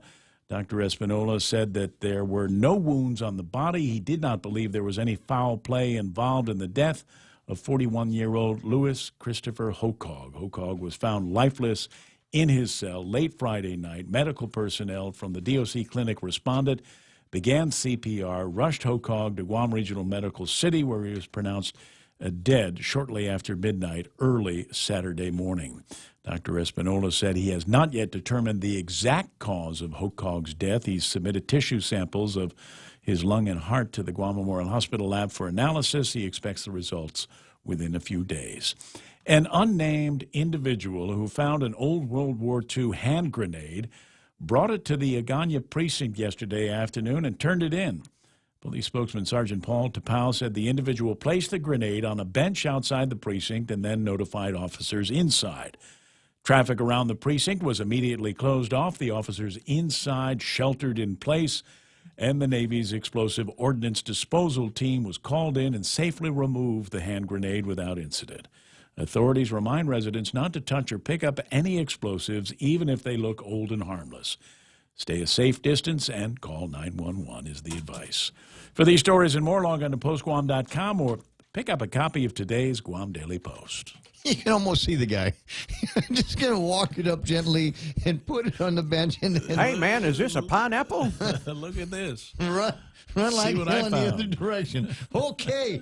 Make a see, back in the old days now, prior to the Calvo administration, he could have run into, say, the old administration building and hide in the concrete behind the breezeway and kept himself safe and all of that. So they just shut down the road. Is that what happened? They shut down the road, and the officers inside the precinct sheltered in place. 736. It's amazing, you know, all of these years after the cessation of the hostilities here and the mopping up efforts.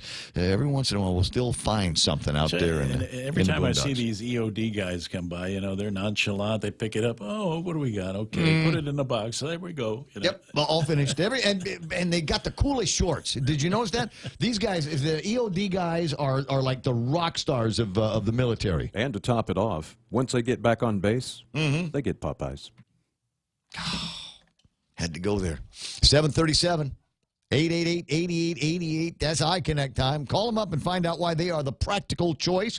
They know how to do it for you. They can do great prices on mobile and internet push-to-talk and Popeye's plans. See, it's in my head now. You've gotten inside my brain. You're tickling me in the neurons here, buddy. iConnect. Again, 888-8888. The first ever of anything is always special. That's why we're excited about the first ever 2018 Nissan Kicks. The Kicks kicks things up with best-in-class MPG, standard safety technology with automatic emergency braking system, and best-in-class cargo space to meet any lifestyle. Upgrades kicks things up with Apple CarPlay, Android Auto, and Bose driver headrest speakers. Over 1.4 million colorful options means your Kicks can be a first ever of its kind. The Kicks starts at under $20,000. Visit Nissan Guam for a test drive today. Nissan, innovation that excites.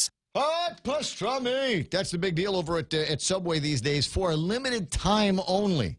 Limited time. It doesn't happen every day. You cannot always go to a Subway and get a hot pastrami sandwich. I wish you could. But, every once in a while, just anticipation, I guess, is the deal. Don't wait any longer than you have to, but get in there before they start selling something else, okay?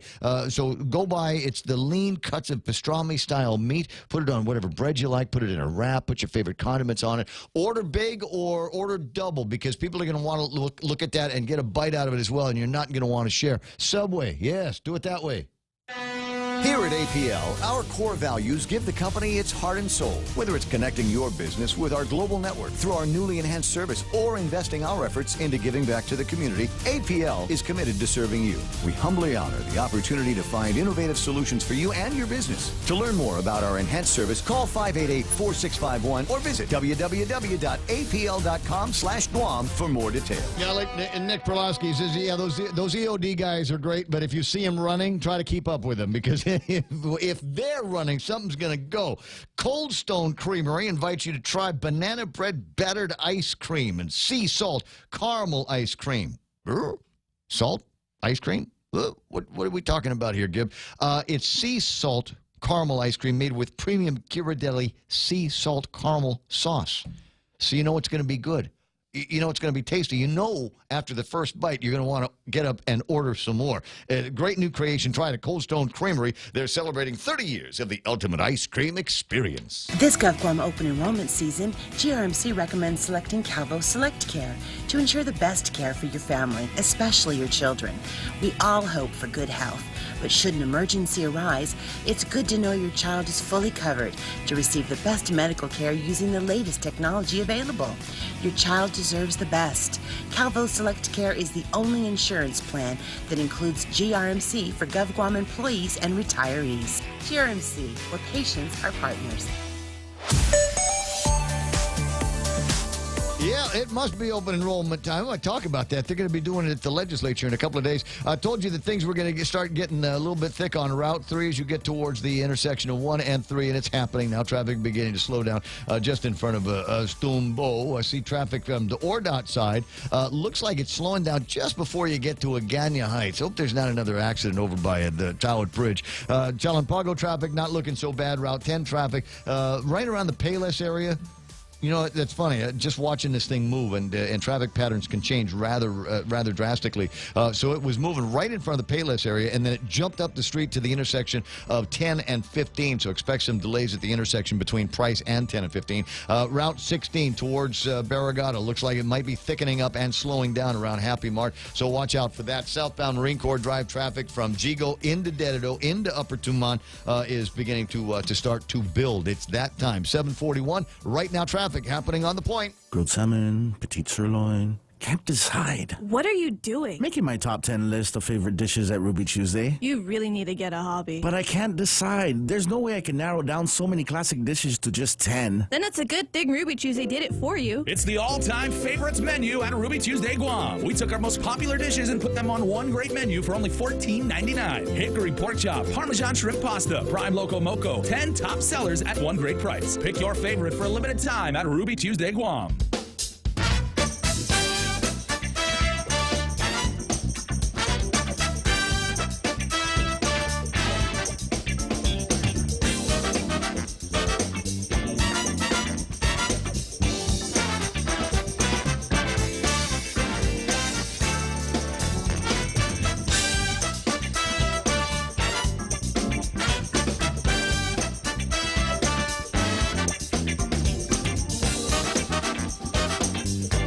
Taking a look at Yahoo.com.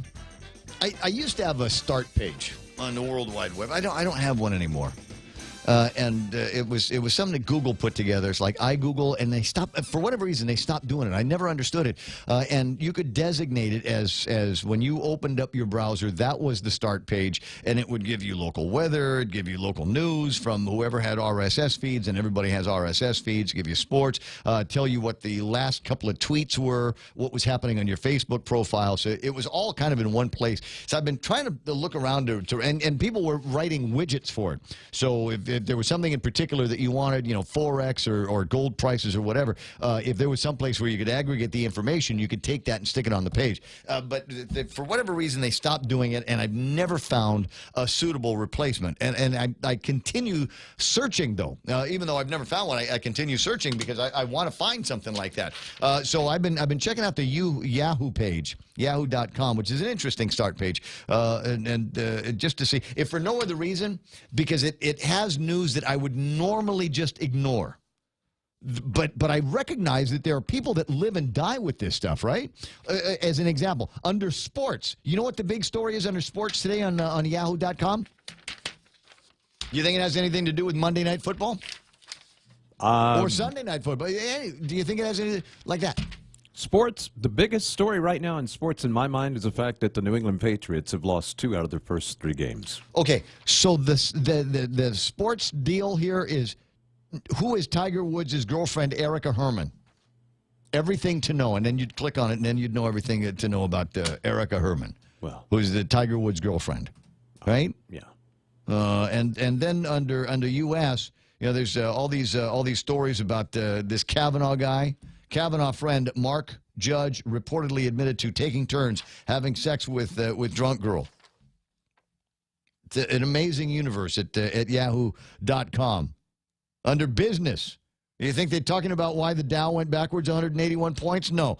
How much money people in their 50s have in their 401ks? I know the answer to that one. But there's every once in a while, there's another story that just blows your mind. Indonesian teen survives 49 days at sea by drinking filtered seawater and catching fish. That's the same story that I was talking about earlier. So the story of Aldi Novel Adilang, who was found in Guam waters recently, has made the Yahoo front page.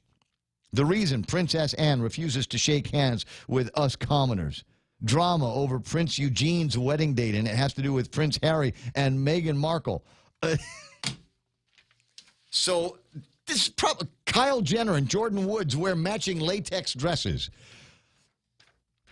It's the national news has turned into the National Enquirer, isn't it?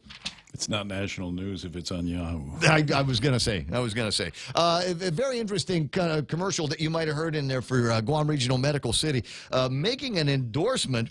It's open enrollment, and they're making an endorsement for Calvo Select Care. As they've done in the past. No, yeah. but there's only 2 guys in the game, right? That's right, this year. And so it's Calvo's and Take Care. Correct. And they've been in a scrap with Take Care since... But pretty much the grand opening. Yeah, I don't even remember those guys showed up to the thing. Anyway, so yeah, they're making the endorsement for Calvo Select Care, and it's important to point this out because, as I said, it's open enrollment time, and there's a whole bunch of people, including thousands of people in the government of Guam now, that will have to sit through and endure presentations by both Calvo Select Care and Take Care, including your family over at the legislature. Open enrollment is up and under. Department of Administration has asked us to host 2 evenings of presentations for all GovGuam employees and retirees, as Frank Campillo would say from Calvo Select Care. So Tuesday, the 25th, and Wednesday, the 26th, both days, 4 p.m. in the Guam Congress Building Public Hearing Room. Reps from the insurance companies will be available to answer any questions and provide support. And the question that I will have is, regardless of which company the employees and retirees choose, the question that I have is, how much am I, as a taxpayer here, going to pay? Because people always look at it as it's my share and the government share. The government has no share. It's taxpayers that are paying for that. Same plans as last year, no change in prices. Is that the deal? But Take Care's protest is because it's still out held there. Everything up, yeah. Huh. So that's what's supposed to happen, because DOA sent a letter to the 2 providers asking them to extend for another year at the same rates. Yeah. At the same rates. Although there's some questions raised about whether or not the rates have remained the same. We'll try to find out what's happening with that. Okay. All right. Well, we'll watch you as you talk to the people over there that are going to be making it through that process. 888-8888 is the telephone number around here. Bunch of items on the table of contents, and more than you can swing a dead cat at if you would want to. The big story we were chasing around yesterday, and I got, caught up in all kinds of other stuff. Really never got a chance to spend any time talking about it, is the idea that there's millions of dollars in tax refunds that are going to be out there. Millions of dollars. $35 million might be at the post office today. Today, the theme name of the program is Tax Refund Tuesday. Check the mail. They should have put that stuff in there, and it's all local stuff, right? So just a time motion for the guys over at the post office to pull them out of the box and stick them in your mailbox. So maybe it's going to be happening for you today that you get your tax refund, but it is possible that it might be a little bit lighter. Your refund might be a little bit thinner as a result of garnishments that are out there. From the Guam Memorial Hospital, Benita Manzanita, Hafa Benita Magnolia. Oh, today, Ray, how are you? I'm doing okay. Long time. I haven't heard from you in a long time. Okay, nobody's yelling at you over at the legislature now. No, thank God. It's been a while. Hey, it's been a long fight. Right? I haven't seen BJ scold you. Benita, that's enough. Stop it. Hey, I'm trying to get my point across, right? I know you do. It makes for some fun afternoons with me watching what's going on over at the legislature these days. Now the tax refunds are going out, and I want to say the first people to get a taste of tax refunds might not necessarily be the taxpayers themselves. Might be Guam Memorial Hospital, huh? Yes, I mean, actually, we're not the only agency that's garnishing. Also, there's the court, there's revenue and tax as well. So they have hopped on the bandwagon. Well, old-time law, it's been around for a long time. If you owe the government of Guam money and you've got money coming in form of a tax refund, those can legally be garnished to take care of whatever debts you may owe in the government of Guam, whatever balances that there might be at Guam Memorial Hospital, or unpaid traffic tickets, or library fines and tuition at the University of Guam. So there's any number of government of Guam agencies that will have their hand out. Is there a priority list on that, Benita? Do you know? I'm not sure how they do the priority list at DRT, but I know that we have been doing this for many years, and I want to think that we are the priority. Well, I would hope so. It's certainly a lot of priorities in the first part of the year for sure, and even after Typhoon Manghut, and I don't know that enough has been made about this in the media. While there is the suspension of disbelief, if you will, sometimes with Guam Memorial Hospital, there are still some real legitimate issues they've got to deal with. At some point in the typhoon, there were people that needed to be carried from one floor to another because all 4 elevators at Guam Memorial Hospital were on the fritz. Yes, that's correct, because one of them was, you probably saw that video of the elevator with water running down. That was from the roof. So that's one of the priority projects that we're trying to address this next fiscal year. We were not appropriated for any capital improvement projects, but we're trying to cut back on the operational expenditures and address the CIP needs. Were you able to get any money? I know the legislature was trying to, in last month, was trying to get some money to you from the tax amnesty. Yes. Did that help at all? We have some. We haven't received all of it yet, and it helped in addressing the retirement fund outstanding. Well, yeah, there's another big bite. You got Paula from up the street here saying, well, you still owe us some money. And unfortunately, that balance grows every paycheck. No, she's on my back. She's processing the GMH retirees now as we speak. She's badgering them? No, she's processing those that have submitted to retire, their intention to retire. So we've paid the retirement. We were able to get some cash, and that was one of the priority items for us to address. I see. And then, as you said, you got CapEx that needs to get taken care of as well. Yeah. And do you have any idea on how much money you might be able to make? There's $35 million in tax refunds, and what's the number in total? That'll bring it to over $100 million worth of tax refunds, right? Since the beginning of the tax season. For this batch of refunds coming out, we're looking about 2.4. 2.4 million for you. Yes, that's okay. Correct. All right, and that's what you've sent up. So yeah, I'm looking at the numbers. Over 100. Kevin's doing the mathematics now. Kevin's $111 million worth of tax refunds. Is there a number that you've got from Guam Memorial Hospital on the total amounts that have been garnished on your behalf since we've been making tax refund payments? Well, for this fiscal year, we're looking at about 3.9 with when we received the 2.4, and in years past, we get on the average about maybe 5 million. There are years where we have more, like for example, when we first had that big tax refund back in 2012. That I think the hospital made a big collection on that, or garnishment. Well, and as much as that sounds, it still doesn't sound like a lot when you consider that the hospital is consistently behind between $20 and $25 million. Yes, about average 30 million for at least the last 5 years. Yeah. And part of that is because the regulatory requirements. Once the hospital became Joint Commission accredited, it's easier to obtain accreditation, but harder to maintain it because there's regulatory requirements that we have to meet, and that has been validated, through the audit, that it's been over $100 million in expenditures since then. Yeah, and so that's why I was one of the guys that said, "Never mind, Busted. It's too expensive. Does it? What difference does it make that the Joint Commission loves us? We need to make sure that CMS loves us."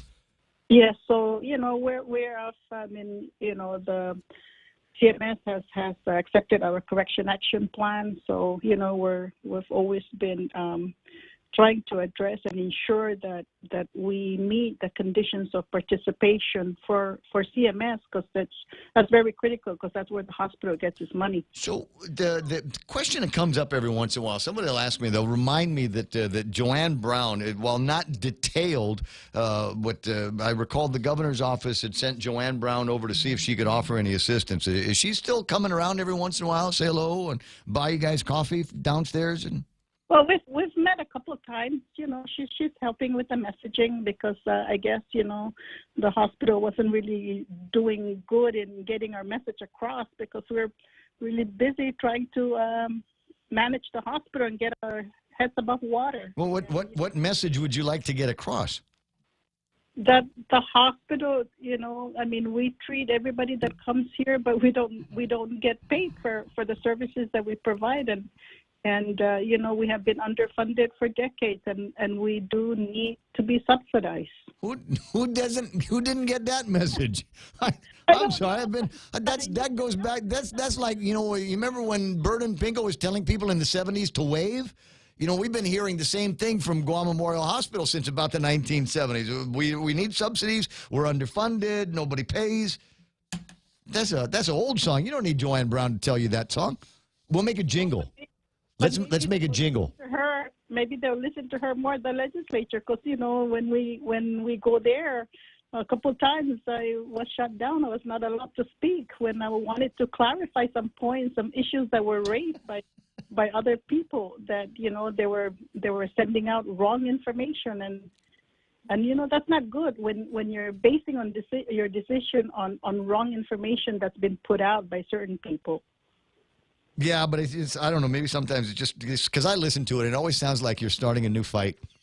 Yeah. When you're over at the legislature.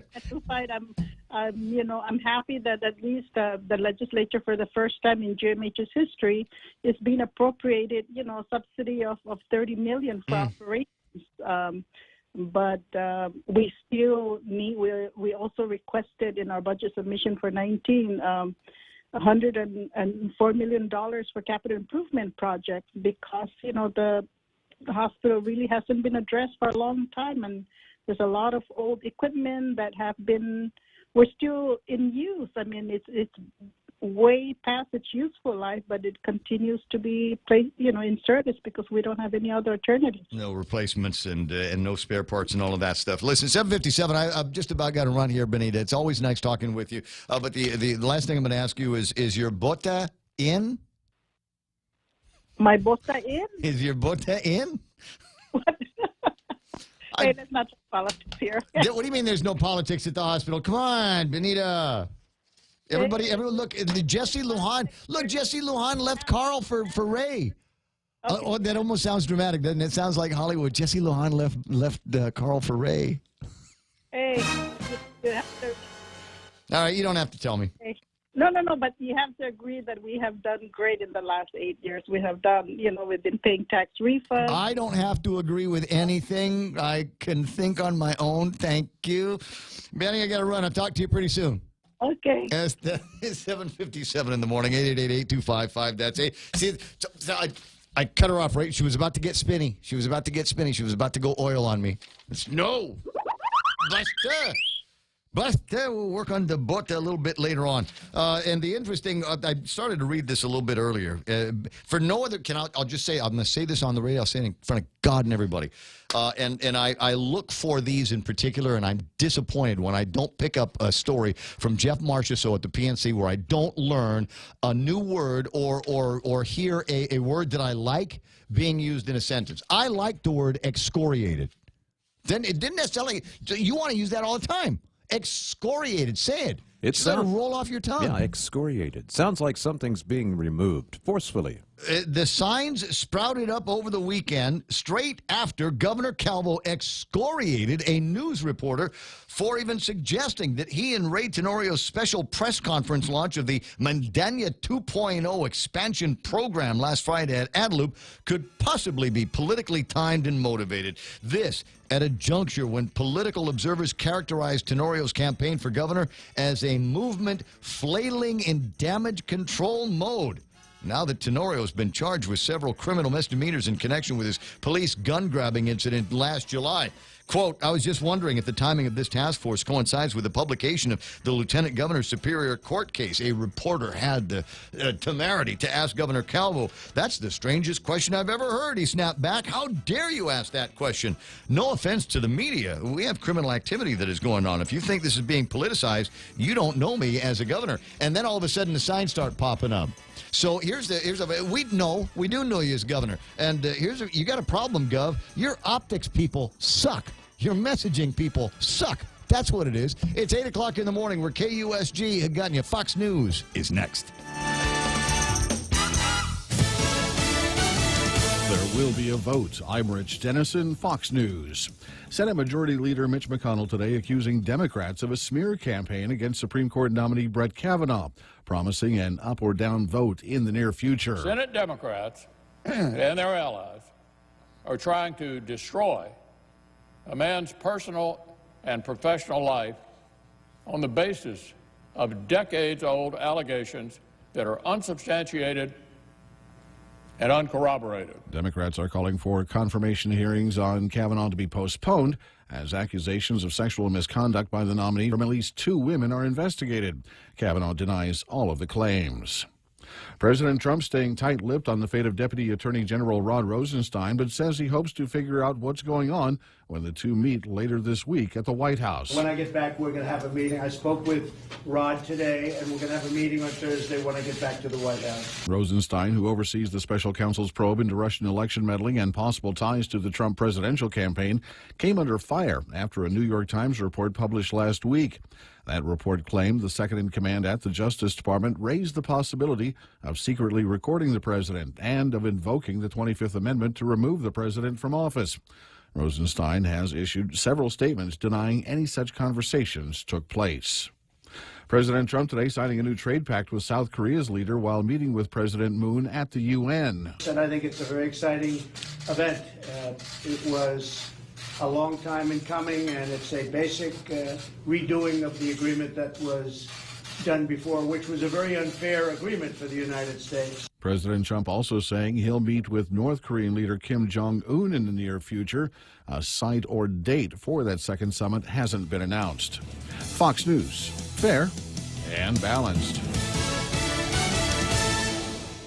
Grilled salmon, petite sirloin. Can't decide. What are you doing? Making my top 10 list of favorite dishes at Ruby Tuesday. You really need to get a hobby. But I can't decide. There's no way I can narrow down so many classic dishes to just 10. Then it's a good thing Ruby Tuesday did it for you. It's the all-time favorites menu at Ruby Tuesday Guam. We took our most popular dishes and put them on one great menu for only $14.99. Hickory pork chop, Parmesan shrimp pasta, prime loco moco. 10 top sellers at one great price. Pick your favorite for a limited time at Ruby Tuesday Guam.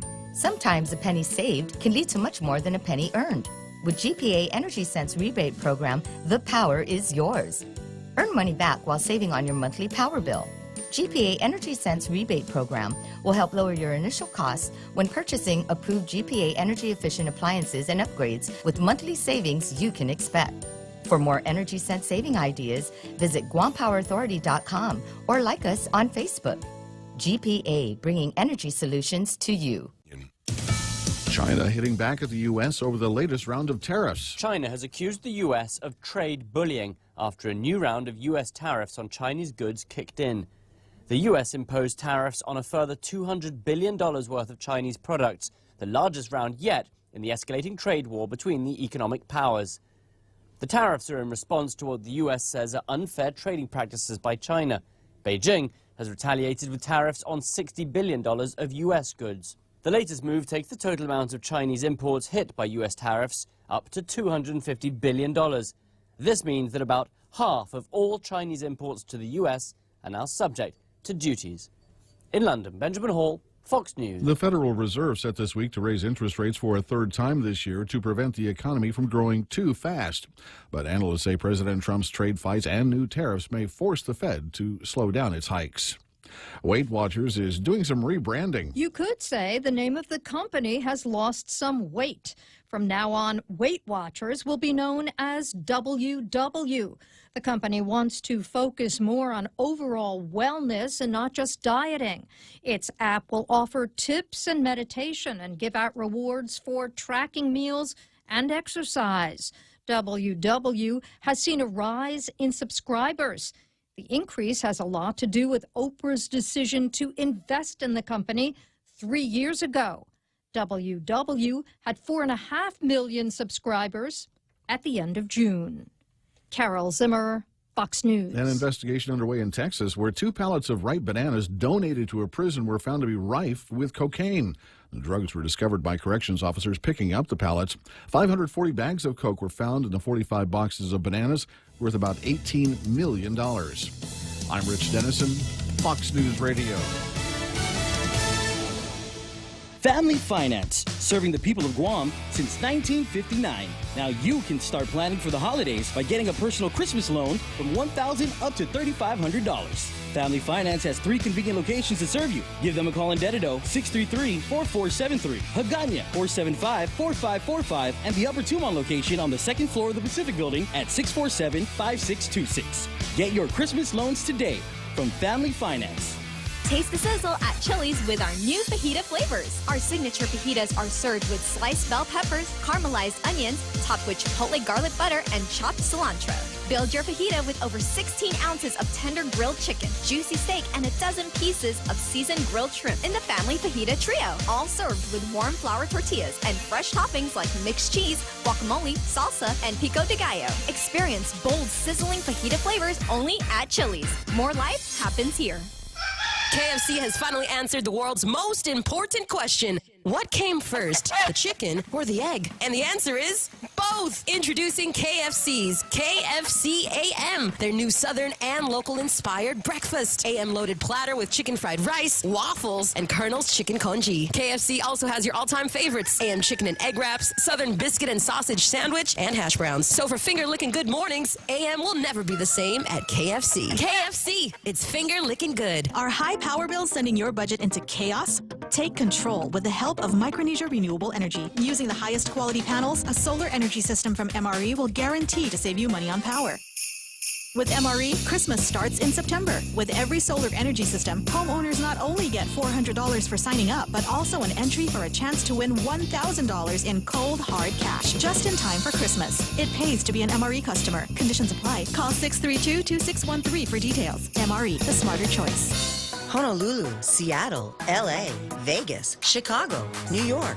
With your first Hawaiian Bank United Mileage Plus credit card, you can save 10% on United flights to these great cities and anywhere else in the U.S. Book your tickets at the United City Ticket Office, talk to your travel agent, or go to united.com and use promo code FHB18U. Visit FHB.com/United Fair Sale 18 for offer details and restrictions. Terms and conditions apply. First Hawaiian Bank, member FDIC. Just after 8 o'clock in the morning, this is Ray Gibson on The Point. Kevin Kerrigan's got headlines standing by, but I wanted to jump in just real quick and let you know that I'm seeing a lot of slower traffic here today, moving from Salonpago through Oradot just before you get to Sinahanya. I don't know what's at the front of that, but it looks like there's you can expect traffic delays if you are inbound on Route 4 right now. Not going to be much better if you're inbound on Route 16 just before you get to Happy Mart, watching it slow down through there. Also watching traffic from Route 8 towards the intersection of 8, 10, and 16, moving a lot slower than it should be right now. Traffic in the Tumon area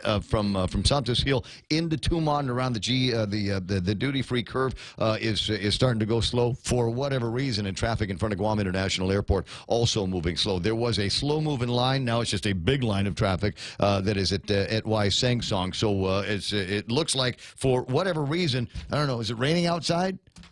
We maybe just got our share of lousy drivers on the road. Just watch out for it and expect some delays at some of the major intersections here this morning. 8 after 8, we'll talk more traffic, and we'll pretend to talk about sports coming up. But right now, Kevin Kerrigan with news from the Guam Daily Post.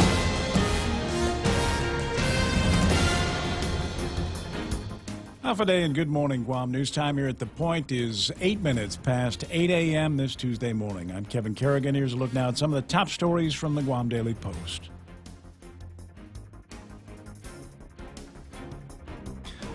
The Ninth Circuit Court of Appeals has lifted the conviction and 2-year prison sentence against former Guam National Guard Major Ambrosio Constantino after ruling that the District Court of Guam exceeded its authority when it rejected a pretrial diversion agreement between the government and the defendant. Constantino was indicted for theft of government property and aggravated identity theft arising from his alleged efforts to recruit another individual into the Guam National Guard.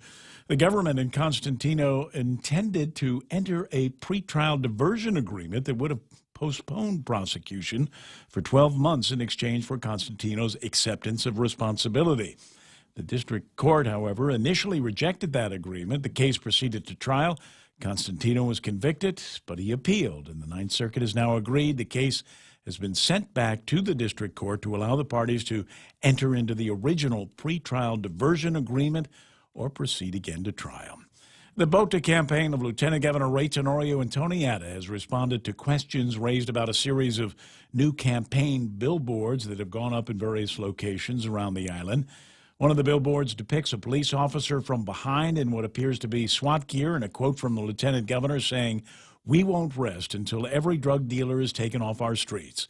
The ads went up over the weekend after the governor signed an executive order Friday creating the Mandanya 2.0 task force to crack down on crime. The Tenorio Atta team released a statement in response to the questions about the billboard, saying they were designed in March of this year, produced in August, and released after the primary as planned.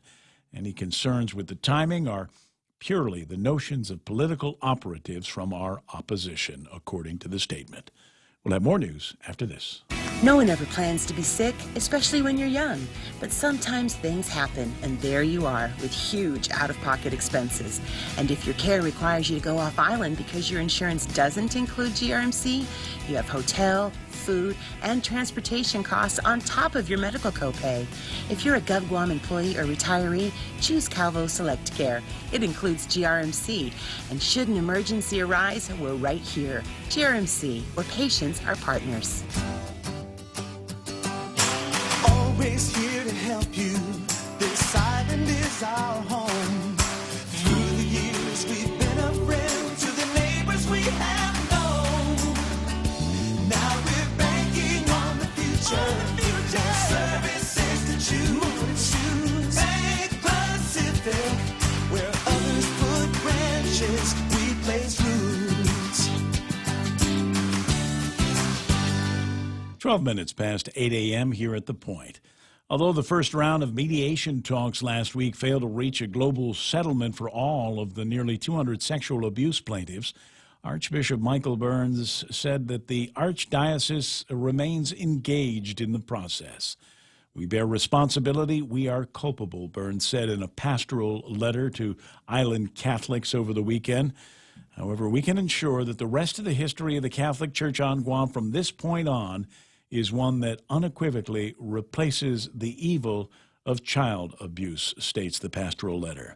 The statement from the Archbishop does not say whether any settlements were actually reached last week, but Guam attorney Tony Perez telling the Guam Daily Post on Friday that 2 of the plaintiffs he represents did settle with the Boy Scouts of America. Another 2 plaintiffs of his have also agreed to settlement offers from 2 other defendants, but he declined to name those other defendants. Burns said that the Archdiocese last week negotiated earnestly and in good faith, and they plan on participating in more talks, but no date was given for the resumption of mediation. Nearly 4,000 sailors aboard the U.S. aircraft carrier Ronald Reagan poured ashore on Guam yesterday morning following the conclusion of Valiant Shield 2018, a biannual military exercise which took place off the coast of Guam last week.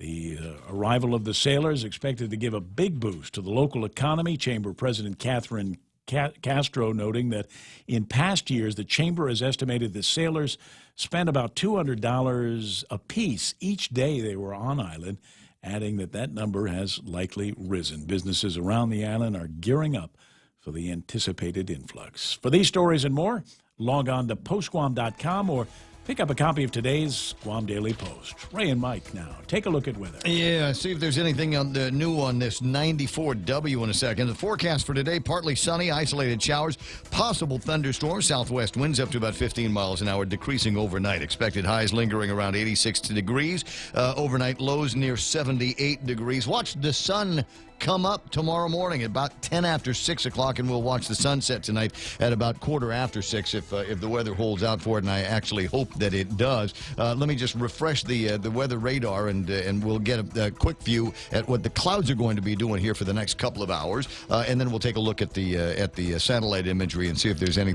changes in 94W. Yeah, definitely some changes on radar here. Looks like things have really ramped up just a bit to our immediate west, and it's flowing west to east, so watch out. Looks like we're going to be getting some pretty heavy showers rolling through here, and some of these look like they could be thunderstorms as well. So some lightning, gusty winds, that sort of thing. After all, we're in the tropics. Lucky we live Guam. Checking out the satellite picture with 94W still down there. Looking at now the 18Z, that's the 4 a.m. GFS forecast model, and basically showing the same thing it was showing earlier. So we'll have to wait until tomorrow to get the official thing from the National Weather Service and how they want to handle getting prepped for this thing.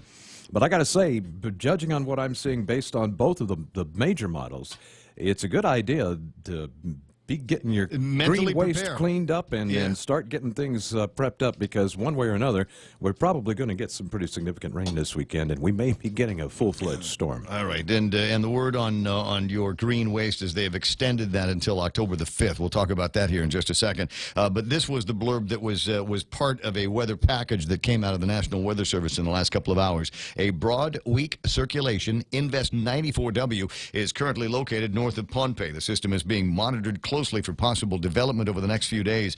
Models are in agreement that it will move across the Marianas on Saturday. The disagreements, however, are on the intensity and location where it will move through the island. Latest GFS guidance is the most aggressive, with development moving through the Rota Channel as a significant tropical cyclone, while the ECMWF shows a weaker circulation moving across Tinian and Saipan. But as I said, they agree that something gonna be moving in the neighborhood in the next couple of days by the time it gets to be weekend. They will closely continue to monitor Invest 94W very closely over the next few days, as will we. I hope that the National Weather Service might have something a little bit more concrete by way of at least putting the forecast cone out there, the expected direction and the forecast track over the next couple of days, so that people have something that they can look at. Yeah, and I mean, they won't do that until it's actually been declared a depression, and that's one of the downsides. But this thing is forecast based on what I see in the computer models. It will definitely be a depression within the next day or so, and then they can start getting that information to us probably by Thursday. But still, that's only a couple of days to get wound up and ready. Yeah, they're going to really, what they're trying to do right now. Yeah, what they're trying to make sure that there is consensus over a period of time. Now, again, yesterday evening they were showing these solutions. This morning it's showing it. So if this continues to show through the next 4 model issuances, then they'll probably start giving a lot more weight and credibility to those forecasts. Okay, long story short is there is consensus that there is going to be something in the neighborhood Saturday. Yes, all of the models seem to be agreeing on that, and it's just a question now of us, as you say, beginning to wind up a little bit what our preparation plans need to be a few days out. There goes your tan. Right? Right? Because there's no fake and bake on Guam that I know of. I don't think there is something like that here. I'm sure somebody rich has a tanning bed somewhere in their house. Somebody, somewhere. I'm sure. Rich people don't like me. It's 8:17 in the morning. All right, that's news and weather together. That voice belongs to Blake Watson, and we're going to be talking sports, or pretending to talk sports, right after messages. Calvo Select Care continues to provide great benefits for GovGuam with affordable rates. Get free access to our gym partners. Earn up to $300 with our gym fitness rewards. Earn up to $200 with our wellness rewards. Choose from a wider selection of medical providers on Guam and off island. With all of these benefits, staying with Calvo Select Care is that much easier. GovGuam employees and retirees, enroll today. Trying to think of what I need to get prepped. I got a case of water. I got 12-pack. 10 pack of beer. No, 10-pack of beer. Need more. And 2 cans of Spam. That ought to keep me going I'll be out of that by noon on Saturday. If we're talking about it's going to be a problem. All right, maybe a quick visit to the Payless. It's 8:18, and a quick visit to King's for lunch today. Beefsteak tomorrow. That's the big deal. A little bit later on, they might talk to you about a pick 2 or pick 3 combo. But lunchtime happening with all your favorites every day at King's. The first ever of anything is always special. That's why we're excited about the first ever 2018 Nissan Kicks. The Kicks kicks things up with best-in-class MPG, standard safety technology with automatic emergency braking system, and best-in-class cargo space to meet any lifestyle. Upgrades kicks things up with Apple CarPlay, Android Auto, and Bose driver headrest speakers. Over 1.4 million colorful options means your Kicks can be a first ever of its kind. The Kicks starts at under $20,000. Visit Nissan Guam for a test drive today. Nissan, innovation that excites.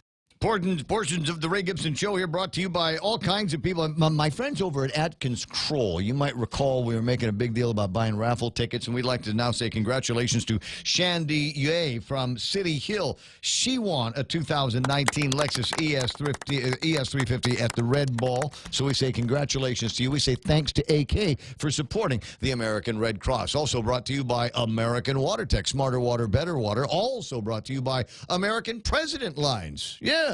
This ship in the future. GRMC, of course, the first choice for all of your open heart surgery needs. And my friends over at Micronesia Renewable Energy, the never been a better time to go solar. And if you want to put some extra money in your pocket, you might want to learn a little bit about their referral program. Morning talk that matters. The Ray Gibson Show. Any speaker, anytime. Call now. 888-TALK. That's 888-8255. Right this morning, thank you for extending the green waste collection. Now I can finish cutting my fallen trees still laying around the yard. Now about that incoming storm. Yeah, the sports storm. No, just watch that. No, the sports storm. Sure. Yeah, that's. I'm sure that's what she was talking about. I'm sure that was it. You know, it's amazing. It's September is supposed to be National Preparedness Month, and I think all of us, between the couple of the storms and the 10 to 20 inches of rain that we were supposed to be getting last week, it just seems to me that we have been in a near constant state of preparation for some kind of a disaster. Readiness. Readiness. Yes. We're ready. And so here we are looking at the weekend. I had already started putting together some plans on what my Saturday was going to look like, and I'm going to be really upset if this thing turns into something that will dash those plans. When is the 1st? Because October starts this weekend, right? Happy fiscal New Year. Is that right? Something like that. Anyway, okay. I was just looking forward to Hey, you remember the government of Guam was supposed to be broke by this time, and CMS was supposed to pull out Guam Memorial Hospital, all of that stuff.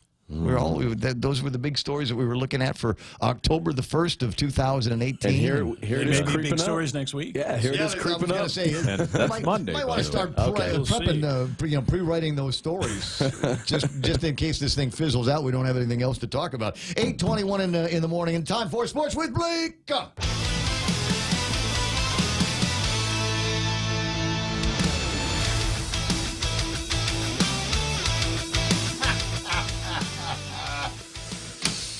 I'm sorry. I got another one of those dumb memes. This is great. I didn't get it on the WhatsApp. You guys send these to me on the WhatsApp at 988-5874, 988-5874. And the reason is I can go from there immediately on the air. If I do it, you send it to me on Facebook, I got to save it, and then I got to do 20 other things with it. So and I hate doing 20 other things I'm supposed to be talking on the radio. It's a picture of Donald Trump holding a revolver and saying, to show my support of the BOTA 2018 and the NRA, I will be changing the Guam International Airport code from GUM to GUN. Ba-da-ba! Hit it! You know, when he was here, I saw him wasn't he holding an I'm in with Lou and Josh thing on Air Force One? Yeah. Next to his little pile of snacks there behind him? Yeah, I remember seeing that too. That was funny. He was like a little fan or something, right? Like a little I'm in with Lou and Josh. Trump was holding it when he stopped over. There's football today. Yes. What? And it's Monday night. It's got a Monday night game, right? Yeah, you're right. You're exactly right. Buccaneers hosting the Steelers. That's at 10:15 this morning. Talk about some shockers from yesterday, though. Patriots dropped their second straight to the Lions. 26-10. It's very shocking. That's crazy. Seahawks beat the Cowboys. We knew Bears did come back and beat the Cardinals like we thought they would. So they Because they are who we thought we are. They are who we thought they were. Nice. So I think that's about as far. All the other games we knew about. So we're just waiting on Tampa Steelers, and again the Bucs should win that game. Yeah, they should. They should. Major League Baseball tonight. Is there? Is it the Cubs White Sox game? I saw No, I mean Guam. Major League Baseball. yeah. the Braves and the Orioles. They're back on. Hopefully Yeah. it doesn't rain. I think so. I think Hopefully. we didn't have any rain yesterday. Now, these showers blowing through now are doing so early. Let's hope it doesn't last long, because if they go away, then it'll dry out and we can get that game done, finally. Yeah. Go ahead. No, Did I cut you off? I was going to mumble something about the IIAG thing, but I off the top of my head can't remember if there's anything big going on. There was. Well, actually, it was very what am I looking for? Rare, I guess, for lack of a better word, as the Southern Dolphins did play IIAG high school football last night, Monday night local high school football. It was the Teads High Titans homecoming, and Southern High continues their. They're making a little bit of school history as they beat the Titans 18-0. They advanced to 3-1 on the season. This is the Southern High Dolphins we're talking about. They put together three wins in a row after dropping the very first game of the season. So that's a big deal for them, and it came after they had to reschedule the Friday night game from the weekend. So there was, if you saw GW's field last night all lit up, that's because Teads High was taking on Southern. So when's the homecoming season? That's going to be next. That's not. Well, we're there, right? Yeah, and it's different by that was Teads homecoming game, the Teads homecoming game. So it's just game to game for each school. So I don't know. Each school will have it at a different time. And, it's just kind of based on whenever they have it on the calendar. So different for everybody. They've asked me to participate in, I think, some of the homecoming festivities for Father Duenas, which is like probably coming weekend up after this. Okay. Yeah. And the answer was, well, of course, yes. Father Duenas, class of 80. I'm happy to help. Just keep me away from the beer. Well, that's the payment, well, right? No, there'll be a microphone involved. I don't want to be screwing up people's names. And this is the mom and dad. This is the kid of so and so. I don't. Welcome to the thing. We're doing my name is Ray. I used to be a quarterback. I was a quarterback in my head. In a perfect season. You ever wake up with I used to throw perfect strikeout every time. To Al Bundy. So I woke up with a fat lip this morning. Would you do what? I don't know. I didn't go to sleep with one, and I woke up with one. I had to ask Mike Knight what he thought of it off air, but I don't know if you can tell. I don't know if I got punched in the face by my daughter. It should be noted that I'm probably about as good a doctor as I am a meteorologist. I can fix that. I got tools. You just pop I got a pair of pliers. I got box cutters. What do you need? The bottom left part of my, not even my whole bottom lip, just the bottom left corner. Well, go ahead and show the spider bite. listeners. Maybe got bit by a spider or something. Can you still see it? Yeah, they got little spiders, little recluses sometimes that climb up into the bed, bite you. That's not here. That's in other places in the world. No, he was at the Marianas Trench last night. I was going to say. Anyway. Wait a second, I like that place. They got the best lumpia on Marine Drive, I'm telling you right now. There's a couple of other interesting sports stories. And I've mentioned a couple of times, every once in a while Jimmy Moylan will show up. I said Moylan. You going to do it? Caught him off guard. No, it's his new thing. It's his new thing. Every time I say Moylan's, if I say a Moylan name, he just thinks I'm already talking about Doug Moylan. Oh, okay. And so he plays the Eric War Eagle thing. So Jimmy Moylan and I were bantams together. We were little boys, and that's what we used to do on Saturday mornings. Because this back in the olden days where people didn't want the kids around. So on Saturday morning, it was like get out of the house and as far away as possible Go outside. from where Grandma's house was in Mariana Sales, as far away as possible was Royal Lanes in Tamuning. Yep. And so somebody'd pick us up. This was crazy. This is the 1970s, right? And we got picked up by a guy every Saturday morning. He would come and pick up me and Jerry Javier, and every once in a while it'd be Ray Schnabel. And near as I knew, none of our parents had ever met this guy. Right? It was just some guy in a big Ford Chevy GM truck, and he'd pick us up, primer gray and all of that, and he'd pick us up and he'd take us over to the Royal Lanes in the morning, and somebody's parents would take us back. This is the nature. This is the way children were raised in the 1970s. As I said, I know for a fact that nobody in my family ever met this guy. Right? 2018, you got a kid, somebody that's not in your family is picking him up and taking him somewhere. No. You've got police clearance, you got court clearance, we've got an FBI background check, all of that stuff. And in our case, it was like, wait, you're gonna pick him up and take him off? Wonderful. Can we pay you with? Do you want gas money or something like that? Yeah, take them up to Dededo. Are there any bowling alleys up in Dededo? How far away can we get from this kid? So that was the way. Anyway, so this is my long way of getting around to say congratulations to this guy who was in one of the end of the year tournaments at the bowling alley. Rolled a perfect game. Ooh. I saw that. Yeah, 300. Mm-hmm. Wow. Yep. Yeah.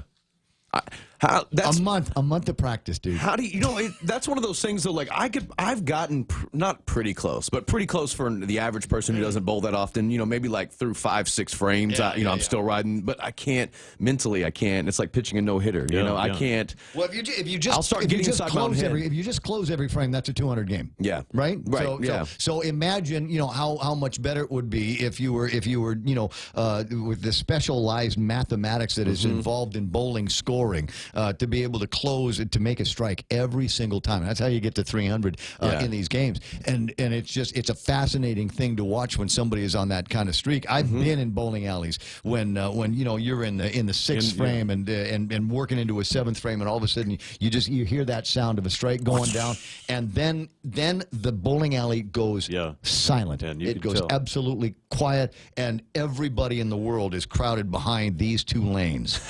And it is such a spectacular thing, and you like that Kingpin personally, you personally invest into this. I mean, you want the guy, you want to be there. It's not something that happens every day. It's like a hole in one, and you want to be there if for no other reason to say, I was there when Mandy Mandapat rolled 300 at Century Lanes. Oh my God, that was a long time ago. Yeah, but it's still a thing, and so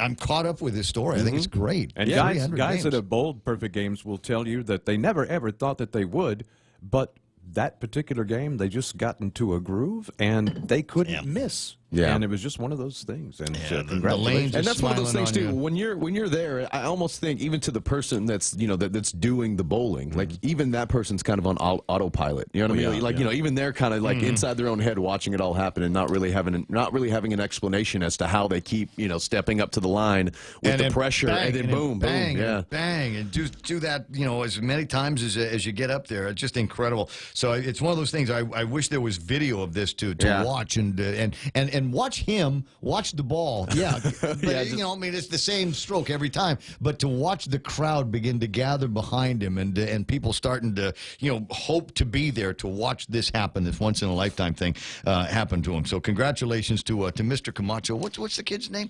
Tiger? Come on, Jeremiah. 15-year-old Jeremiah Camacho. And he's been bowling for a couple years at least. A few years. Never say that. Jeremiah, okay, as your doctor and lawyer, this is what I want you to say. I just started last week.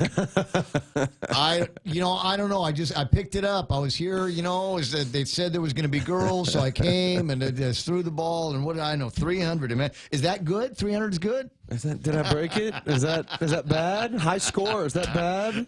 New high score, is that good? It's supposed to be low, right? It's supposed to be like, oh man, what do I know? Yeah, and it's one of those things that maybe inspires you. If you were a bowler from years ago and maybe for whatever reason you stopped, maybe now is a good time to start thinking about going back in and bowling is also one of those things where it's kind of like juggling. I'm always surprised at who's really good at it. I know what you mean, and I think you and I are probably talking about the same person. And can I give you another reason to go to the bowling alley? Sure. $3 beer. I was going to say, does it have to do with the plastic pitchers that they serve beer in? You can go right behind where this kid rolled 300 is a lounge, and they've got the nicest lady at the lounge, and you can buy good beer for like $3, $3.50 or something like that. I think it's great. It makes watching bowling a whole lot more enjoyable. Oh yeah. No, there's bowling there too? How about that? Yeah, that's going to be our new happy hour spot. But and one other thing, in the bottom of the Guam Daily Post is a list of 5Ks that are going on, and this weekend is going to be 5K heaven for people, depending on what that stupid storm you're watching does. The 9th annual Spartans 2K 5K at Santa Barbara, the Varo 2K 5K. This will launch from the Hilton Guam Resort and Spa, and the Be Healthy, Be Smart 2K 5K, which is going to be taking place up at the Department of Education's Tidzin area on Saturday the 29th. Yeah, it's all going to be happening this weekend. So, Mark, now I'm also told that in addition to these 3, there might be another 2. There might be another 2, like, nighttime gigs. Judging by the looks of the weather situation, if they're running south, they'll have a nice backwind. Yeah, there you go. That'll work. 8:33 in the morning. Do we still need to talk about anything else? No, we'll have volleyball to talk about tomorrow. As the just a real quick note, there's a couple volleyball games tonight. There's a few tomorrow, and that all leads because the first round of the playoffs start Friday. So we're leading up to that by the end of the week. We're almost to the middle of the school year. First quarter's almost done. Yeah. It's 8:34 in the morning. That's Blake Watson. He does the morning show over at Star 101, 101.1 on your FM dial. You're listening to 93.3 on your FM dial. Ray Gibson Show continues. Kevin Kerrigan and headlines next. Here at APL, our core values give the company its heart and soul. Whether it's connecting your business with our global network through our newly enhanced service or investing our efforts into giving back to the community, APL is committed to serving you. We humbly honor the opportunity to find innovative solutions for you and your business. To learn more about our enhanced service, call 588-4651 or visit www.apl.com/Guam for more details. Get a 20-ounce stainless steel Circle K Coffee Club tumbler. Just stop into any Circle K, sign up for our Power Pass rewards program, and after your purchase of 15 cups of premium coffee, any size, you get your tumbler for free. While supplies last, conditions apply. See store for details. Get a 20-ounce stainless steel Circle K Coffee Club tumbler. Just swipe your Power Pass key fob when you purchase Circle K premium coffee, any size, and after 15 cups, you'll get your tumbler for free. While supplies last, conditions apply. See store for details. Yeah, I'm looking at it right now. I think things may be calming down in traffic. My buddy said here traffic at Barragata Post Office is crazy. It was for a little bit, looking like it was backing up to right up to the intersection at 8, 10, and 16, even past Happy Mart. But like I said, it's starting to look like it's clearing up, and whatever was happening out in Ordat, Salampago through Sinahanya is also looking like it's clearing up as well. It's about time, 8:35 as a matter of fact, and time for headlines from the Guam Daily Post. Here is Kevin Kerrigan. Half a day and good morning, Guam. And the headlines from the Guam Daily Post this morning. Checks now available for precinct officials who helped out in the August 25th primary election. The checks can be picked up at the Guam Election Commission for those who chose not to have them electronically deposited. The Election Commission has owed about $117,000 to precinct officials since the primary election, but they didn't have sufficient funds to pay sooner, and that prompted some concern about the potential difficulty in recruiting officials for the general election in November. GEC tried to tap into reserve funding from fiscal year 2016, but they were initially told by BBMR those funds were not available. However, in a letter to the GEC last week, BBMR Deputy Director Lester Carlson reminded the commission that he'd advised them last May that the funds were not available. He also noted that the GEC appeared to have overspent for the primary and didn't follow expenditure controls. However, on Monday, GEC Executive Director Maria Pangilinan said the agency was finally given the okay to use those funds and issue the checks, which has now been done. The inmate found unresponsive in his cell late Friday night at the Department of Corrections died of natural causes, according to Guam Medical Examiner Dr. Aurelio Espinola. Dr. Espinola said there were no wounds on the body. He did not believe there was any foul play involved in the death of 41-year-old Louis Christopher Hokog. Hokog was found lifeless in his cell late Friday night. Medical personnel from the DOC clinic responded and began CPR. Hokog was rushed to GRMC, where he was pronounced dead shortly after midnight early Saturday morning. Dr. Espinola said he has not yet determined the exact cause of death. He has submitted tissue samples from Hokog's lung and heart to the Guam Memorial Hospital lab for analysis, and he expects the results within a few days.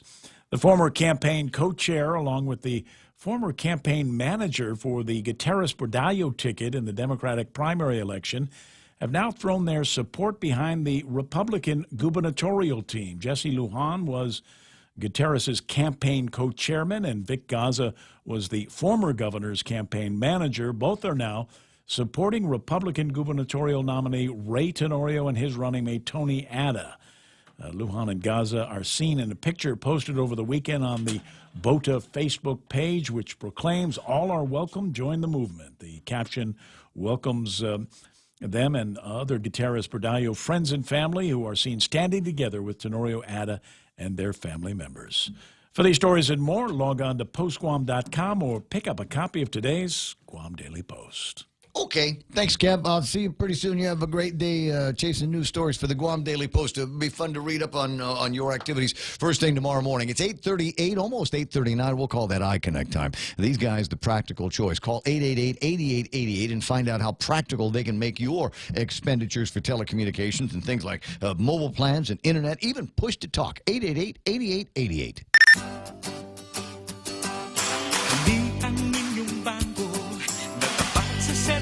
So, tunay na kaibigan at handa para sa inyo. Ang bangko ng kinabukasan, laging maaasahan. And Pacific, where others cut branches, we place roots.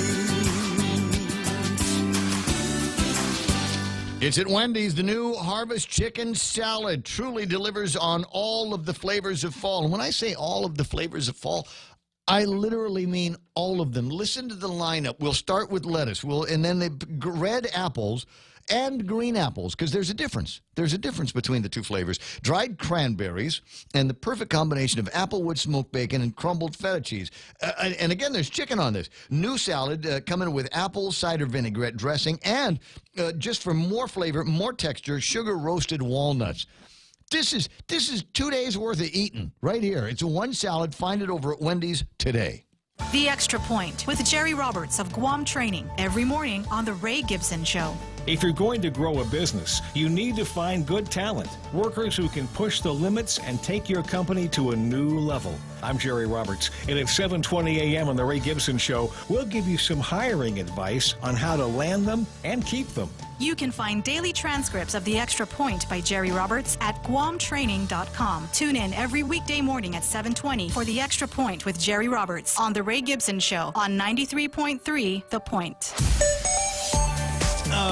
It looks like about the only thing that you need to worry about is a long line of traffic that is built from, almost the beginning of ORDOT, almost the beginning of that ORDOT area. In fact, in both directions, it's starting to thicken up. But it will stay thick, not slow, just thick, virtually all the way into downtown Hagåtña area. So watch out for that as you're making your way around here this morning. Not much else to tell you about, but other than Navy Hospital's beginning to thick up around there, and southbound Marine Corps Drive on the way into Adelup over by the old Automasters. You might find some traffic down there as well. There's a little bit of traffic moving downtown in front of in the Upper Tumon area, not too far away from where we are. Maybe Kmart, JFK. You might see some southbound traffic action there. And southbound traffic definitely slowing down in front of the A.B. Wonpat International Airport. It's that light. There's a lot of people now doing second-string traffic through there. Anything else? Nope. Think that's it. That's Right Now traffic for the morning here on The Point. Cheese curls and hot sauce, pantosta and coffee. Great alone, but better together. Here's another perfect pair for you. Docomo Pacific has created the Better Together bundle, combining two great services for one low price. Get unlimited local talk, text, and 20 gigs of data, plus unlimited home internet speed up to 20 megabits for $109 per month. You also get free installation and a Galaxy A8 Plus when you sign up today. Mobile plus online from Docomo Pacific. Better together. Some conditions apply. Call 688-KRC store for details.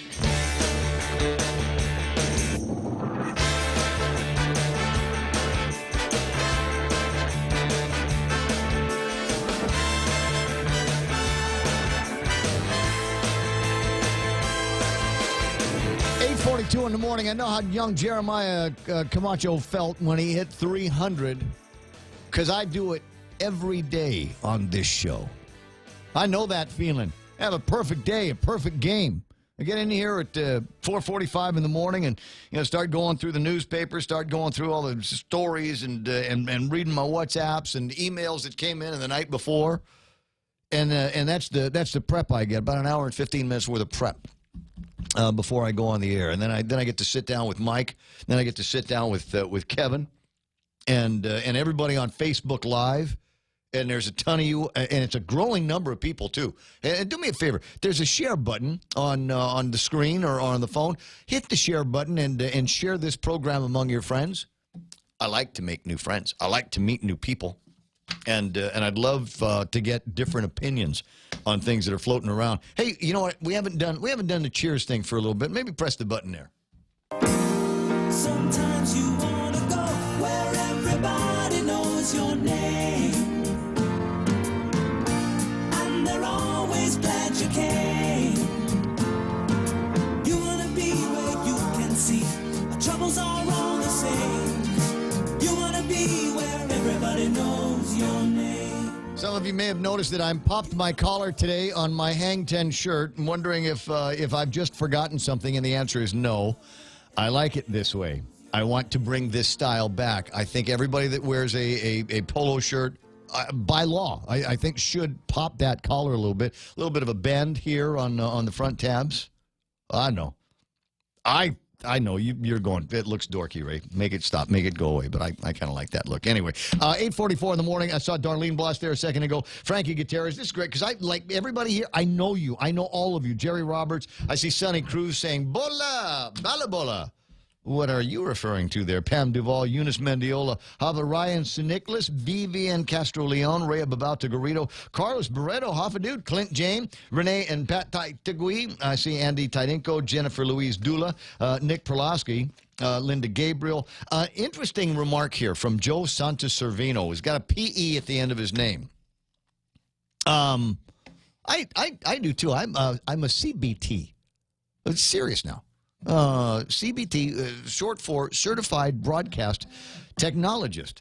I have credentials with the FCC. I hold the amateur extra class license for amateur radio, which, by the way, also makes it possible for me to get additional certification from the broadcast. I don't know, what is it? The broadcast engineer guys. So, yeah, it's nice to have initials after your name. Anyway, Joe's writing, Hi, Ray. The Ronald Reagan Carrier in port at Kilo has 2 550-megawatt nuclear reactors, one of which could power all of Guam twice. I was a former nuclear engineer at Pearl Harbor. It's an interesting premise for a conversation, isn't it? Let me get back to I'll riff on that in a couple of minutes. Beck Salazar is there. I see Ethel Reed listening in from South Carolina. Lazia Casil. Daryl Taggarty, who's reminding me to tell it like it is, Ray. Okay.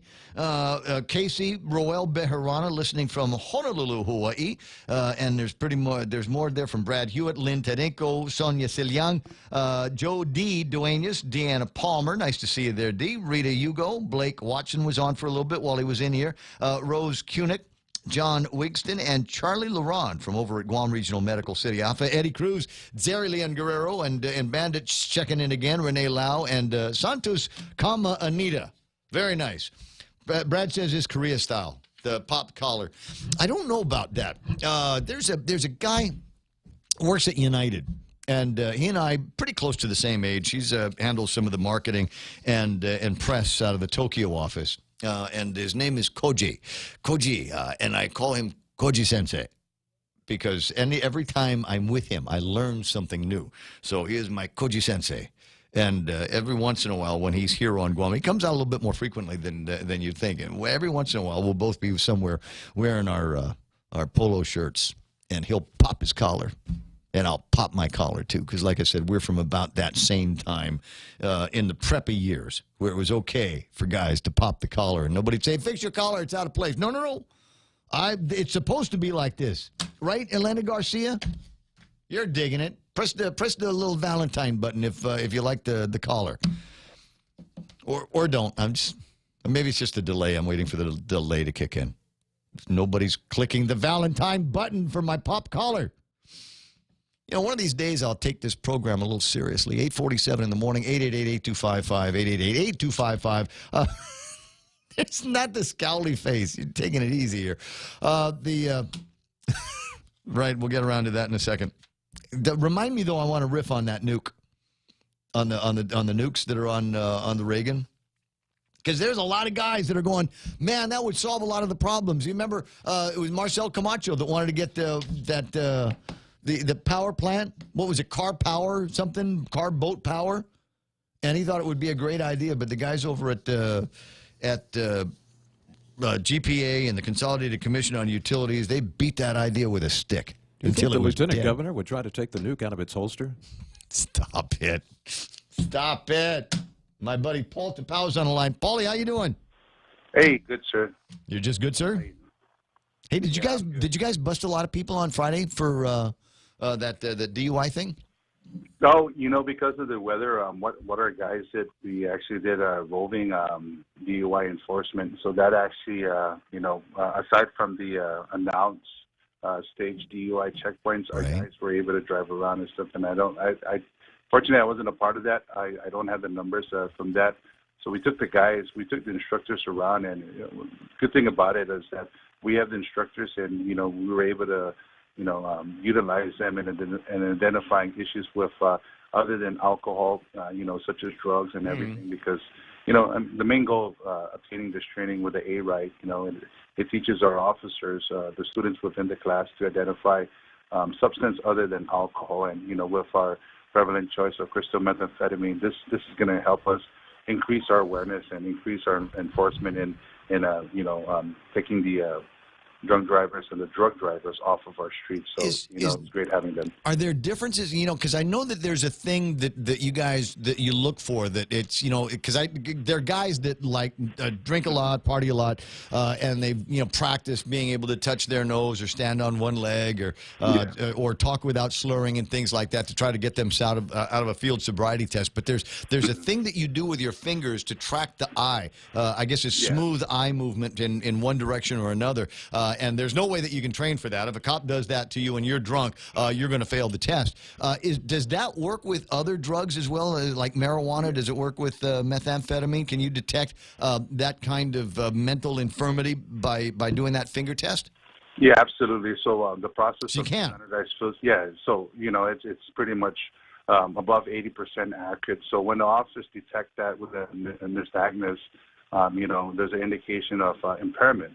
So to carry it forward, there's a series of additional tests that can be determined other than alcohol, such as the finger to nose test and the convergence of the eyes. So there's marijuana will not give you a nystagmus, but it will give you a convergence and everything. So there's many keys in which we look for, and these are the beautiful thing about this is that you can't train for this. It's an involuntary jerking. Your body reacts to it.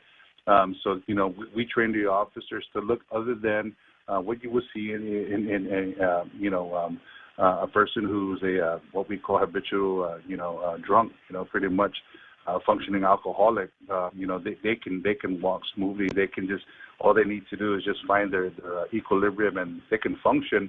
With motor skills, but when we get in depth and we start looking for involuntary jerking and then the nystagmus in the eyes, there's no way your body can control that. So we look at that, and we take it a step further, and we do have drug recognition experts.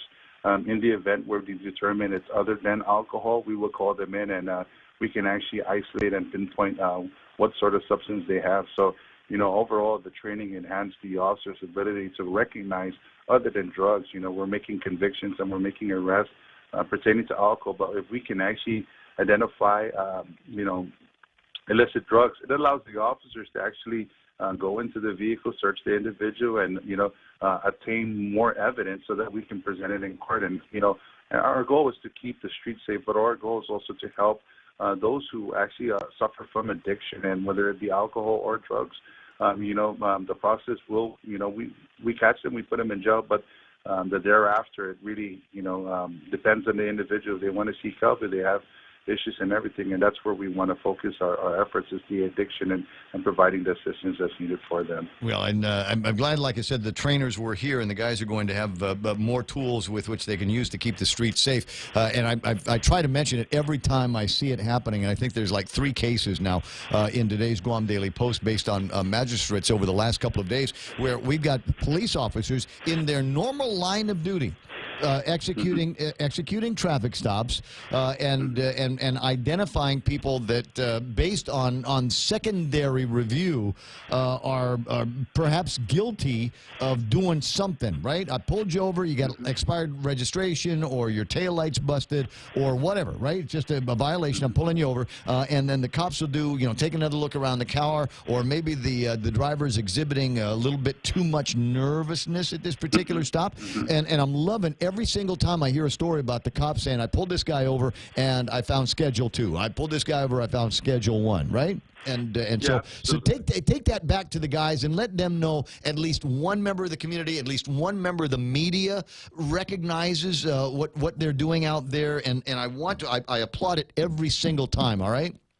Thank you so much. And part of our efforts, other than enforcement, is to education and to prevention. So, I stress this all the time as the PIO guy for the Guam Police Department, that our partnership with the media, and Kevin knows this, dearly and everything. I've worked with him in other media facets and everything, but again with no, but I'm the best one. I'm the best. I don't care what everybody else. They're just okay. I'm the best. Absolutely. William Ray Gibson is by far there. Oh my God! No, you used my cop. That's my cop name.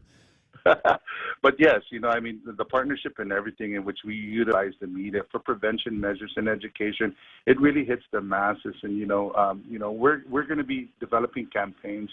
What we got back from the Gilbert, Arizona Police Department, we're going to do campaigns such as Know Your Limits, where we're actually going to go to the bars and we're actually going to stand there and say, hey, fella, you want to see where you are? You want to see if you are able to operate that vehicle before you decide to get behind the wheel? Let's blow into this instrument. Let's determine where you are, and let's give you that option to make that choice. We did that once upon a time. Yeah, we did. No, years ago, we did a pub crawl, and we wanted to do it anyway, but we were trying to figure out a way that we could do it and come up with some kind of public service deal. So we hooked up with a couple of guys from traffic, and I want to say Lieutenant Dennis. This is how long ago it was. Lieutenant Dennis, the PIO at the Guam Police Department, and we got a bus. And the bus took us from this old hit Radio 100 days, right? Took us from the radio station, and we just hit a bunch of karaoke places and Fisherman's Tavern, because we were all afraid to go there by ourselves. But if it's like us and cops, we said, yeah, okay, we want to go there. So we went into all of these different places, and everywhere we went, we would either have another beer or a cocktail, and then we'd take the breathalyzer. Yeah, but this time we're actually going to utilize the patrons that establish the area and stuff, so that patronize the area. So we want to in 2 phases in this. Well, dude, let us know where those are. Let us know where those are. I think that'd be fun. I'd love that. The whole campaign is to get our media partners involved and to bring them aboard in the importance that they play in spreading the information and providing the education as part of our efforts in curbing drinking and driving or drug driving and stuff, because we are taking the steps forward and making sure that the streets are safe, but it's two-edged sword. We can only do so much. It really does depend on the person making that decision. One thing I've learned, and it just reminded me that as the more we consume alcohol, the more risk we take, and the more the self-confidence that alcohol induces. And I completely just shot over my head as a crash investigator. Mm-hmm. These are risk takers and everything, and the conscience is really reasonable person is not going to make the right choice because of the fact that I'm okay attitude. But that's going to be one of our campaign. And again, we were going to reach out to our media partners to assist us in this and provide that educational platform for the community. Dude, can I go with the lieutenant governor on this? Is he going to be in it? You can write with me. All right with you? You can write. I'm keeping you close to my side because a smooth talker like you can easily persuade a patron, of an establishment. Hey, just go in and see where you stand. But that's where our efforts are going with this. Okay, all right. Listen, Paulie, the actual reason why I called because I was amused at the story of somebody finding an old World War II hand grenade out in the boondocks somewhere and dropping it off at the police station. I thought that was interesting. What a day it must have been at Agagna precinct, huh? Yeah, absolutely. You know, I mean, the initial report, the guy actually brought it to the museum saying, hey, you want an artifact? And they're like, whoa, what is that? So, you know, I mean, unbeknownst to the individual, you know, I mean, they brought it to the Agagna precinct, and, you know, we immediately evacuated the precinct. We reached out to DOC, and DOC, you know, because of, the situation that presented itself, they actually alluded to more of a shelter in place and, you know, an actual semi-lockdown. And we did close off the roads and everything. And EOD, you know, this is the partnership and everything. You know, their prompt response within a matter of 10, 15 minutes to the scene. You know, they render it safe, and you know they're actually able to retrieve the item. And that was an old World War II Japanese grenade. So nice. I was talking to the it's a Japanese one. Yeah. So he goes. I asked him. I go, how much live? He goes, man, the pin was still in, and you know. It takes two phases. You got to pull the pin. You got to primer it by slamming it on your head or slamming it on the ground, and you know, and stuff like that. Right. And I'm like, oh man, there's a lot, you know, and everything. But you know, again, the cooperation with and the partnership. You know, I reached out to Jenna Blas up at Guam Homeland Security, and she was actually my POC for the communication side, as I was able to work down in the Agagna side. So you know. Again, you know, the partnership lies really with the community in three phases, you know, recognizing that, you know, in the event, because Guam is, you know, we've been finding those things all of our lives, and I think we're going to continue to find them as long as the kids are alive. Hey, thanks for reminding me. I got to get a hold of Jenna and talk about the green waste extension in the next hour of the program. Brett, I got to run. I'll see you later. Whatever help you need with the rollout of your plan, as long as you and I ride along, I'm down. All right. Absolutely. Thank you again so much. All right, Paulie. Take care. Talk to you later, Sarge. It's 8:59 and change. The radio station is KUSG. Sonia Siliang laughing at me going, Ray at Fisherman's Taverns. Times have changed. I've had the best times of my life at the old Fisherman's Tavern. Whether I was with my buddies or with my Palauan brothers and sisters, I have had a great time there. Thank you very much for reminding me about those memories. Hey, got to stand by. Fox News Live's coming up next. Promising a vote on a high court nominee. I'm Rich Dennison, Fox News. Democrats say the GOP is looking for someone to blame as the Senate's top Republican calls for a vote on President Trump's Supreme Court nominee. Brett Kavanaugh will get an up or down vote on the Senate floor in the near future. That promise from Senate Majority Leader Mitch McConnell after accusing Democrats of a last-minute hit on the nominee. But even by the far left's standards, this shameful smear campaign has hit a new low. Kavanaugh, in a letter to the Senate Judiciary Committee, also calls sexual misconduct allegations pure and simple smears and says he won't be intimidated to withdraw. Christine Blasey Ford, who says Kavanaugh assaulted her at a party when they were in high school, will testify Thursday. A second woman tells The New Yorker Kavanaugh exposed himself to her at a party at Yale. Fox's Jared Halpern on Capitol Hill. Deputy Attorney General Rod Rosenstein still has his job for now. The Justice Department's second in command will meet with President Trump later this week. This comes days after the publication of a New York Times story in which it claimed that Rosenstein talked last year of wearing a wire to record the president during White House meetings and invoking the 25th Amendment to declare the president unfit to remain in office. Rosenstein denied both allegations. Fox's John Decker at the White House. President Trump today signing a new trade agreement with South Korean President Moon at the United Nations. It's a very big deal. This is a great day for the United States and a great day for South Korea. The president saying the old agreement between the two nations was very unfair to the U.S. Details of the new pact have yet to be made public. Stocks mostly lower today as investors express concern over increasing trade tensions. The Dow down 181, the S&P ending the day 10 points lower, the Nasdaq up 6. Fox News, fair and balanced.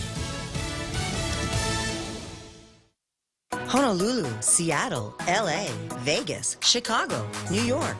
With your First Hawaiian Bank United Mileage Plus credit card, you can save 10% on United flights to these great cities and anywhere else in the U.S. Book your tickets at the United City Ticket Office, talk to your travel agent, or go to united.com and use promo code FHB18U. Visit FHB.com/United Fair Sale 18 for offer details and restrictions. Terms and conditions apply. First Hawaiian Bank, member FDIC. Forklift sales, rental, and specialized forklift repair are available from Morico Equipment on Ipoh Road. A 2.5-ton forklift with a 3-stage container mast and fork side shift is essential for business on Guam. Larger 3-ton, 5-ton, and 10-ton capacity forklifts and telehandlers are now available for rent or purchase at Morico Equipment. Morico is Guam's forklift specialist. New, used, spare parts, and service. Phone 649-1946 or go to moricoequipment.com. President Trump says another meeting with North Korean leader Kim Jong-un is likely to happen soon. We will be having a second summit in the not-too-distant future. While meeting today with South Korea's leader, the president said the relationship between the U.S. and North Korea has never been better. President Trump and Kim met in Singapore in June. No sight of a second summit has yet been announced. President Trump says he's an absolute no on statehood for Puerto Rico, while critics, including San Juan's mayor, are in office. The president criticized Mayor Carmen Cruz in a radio interview with Geraldo Rivera, calling her incompetent. The president says Puerto Rico shouldn't be talking about statehood until they get some people that really know what they're doing. Puerto Rico's government supports estimates that nearly 3,000 people died from last year's hurricanes. Russia is providing an upgrade for Syria's missile defense systems, a move U.S. officials say would be a significant escalation. Russia's defense minister saying Syria will be supplied with more modern missile defense systems in the next 2 weeks. This after a friendly fire incident last Monday when Syria shot down a Russian warplane, killing 15 people. Israel has previously objected to any deployment of the S-300 defense systems, saying they would hinder its ability to attack militant targets in Syria. But with Russia blaming Israel for last week's downing, the government in Moscow saying it's moving to keep its troops safe. In London, Simon Owen, Fox News. A Florida man who stole $600 worth of cigarettes from a convenience store has been sentenced to serve 20 years in prison. A Pensacola jury convicted 48-year-old Robert Spellman of burglary and grand theft in August.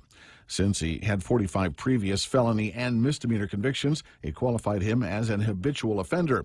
That led to the lengthy term for the cigarette theft. I'm Rich Dennison, Fox News Radio. Sometimes a penny saved can lead to much more than a penny earned. With GPA Energy Sense rebate program, the power is yours. Earn money back while saving on your monthly power bill. GPA Energy Sense rebate program will help lower your initial costs when purchasing approved GPA energy efficient appliances and upgrades with monthly savings you can expect. For more Energy Sense saving ideas, visit GuamPowerAuthority.com or like us on Facebook. GPA, bringing energy solutions to you. Kings, bringing lunch solutions to you. Might could work as a slogan. You know what they've got for lunch today? It's bistek tomorrow. Or the long way of saying it is the beef steak tomorrow. There's a cow sacrificed its life for your lunch. Go and make its life have some meaning. Would you please have lunch with the bistek tomorrow at King's today? For more than 40 years, we've earned your trust, caring for our island's health, quality care and access to health solutions you deserve. Take care, our island, your health plan. Take care, health solutions that you deserve. Take care, peace of mind to comfort you. Take care, take care, take care. Portions of the Ray Gibson Show brought to you by the following gaggle of advertisers, including American President Lines. They're shipping the future. Micronesia Renewable Energy. Has never been a better time to go solar. Guam Regional Medical City. And first choice for all of your open heart surgery need. Also, they love... I got to be careful how I say it. Almost said take care. Calvo Select Care. That's their favorite these days. And always... It's a medical romance that's a food there. And also by American Water Tech. Smarter water, better water. We get it. Gas and utility rates keep rising with no end in sight. But with Double Play from GTA, you can get an extra sweet deal that'll save you extra cash. Sign up today and get 50 megabits per second with fiber home internet, unlimited talk and text, plus 25 gigabytes of wireless data. And new customers get the first month free with no contract. Save over $500 in the first year and get extra with Double Play from GTA. Conditions apply. Visit gta.net for more details. What? What again? I already did one. They still have hot pastrami at Subway? After the ringing endorsement that I gave on the radio just a little bit ago, they're still selling it? You'd think by now they'd be out. All right. Okay, that's fine. Listen, pastrami is awesome. And anytime you can get it on a sandwich, you should take advantage of it because it doesn't come around that often. And even in some places where they have it all the time, it's just kind of so-so. The Subway, the one that they use at Subway is incredible. Only comes around like once a year, and so I salivate at the idea of it, and I think you should as well. So if you're trying to figure out what it is that you're going to be doing for lunch and want something real special, I've got to ring again the endorsement for my friends over at Subway and the hot pastrami sandwich. And yes, it's pronounced sandwich. The Coconut Wireless is back. The Ray Gibson Show. Any speaker, anytime. On demand at thepoint.gu.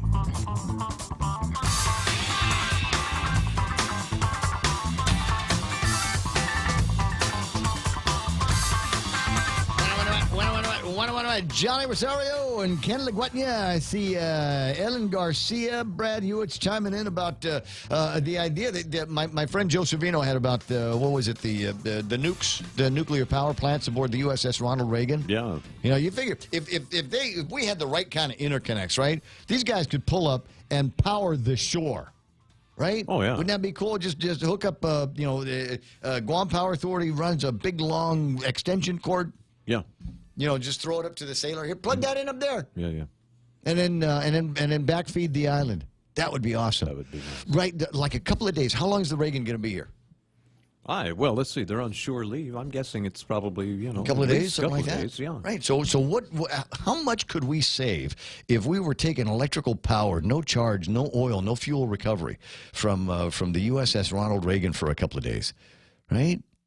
There would be just like this void spot in everybody's bill. No, right? because it's the U.S. government. We would have to give them something. No. We we go and cry back to them and say that we're colonized. We're people of the colonized islands of Guam and Cocos.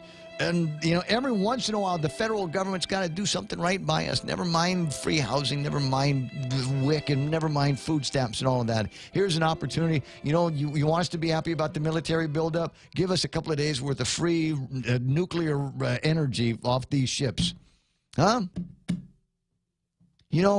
I can be in charge of messaging.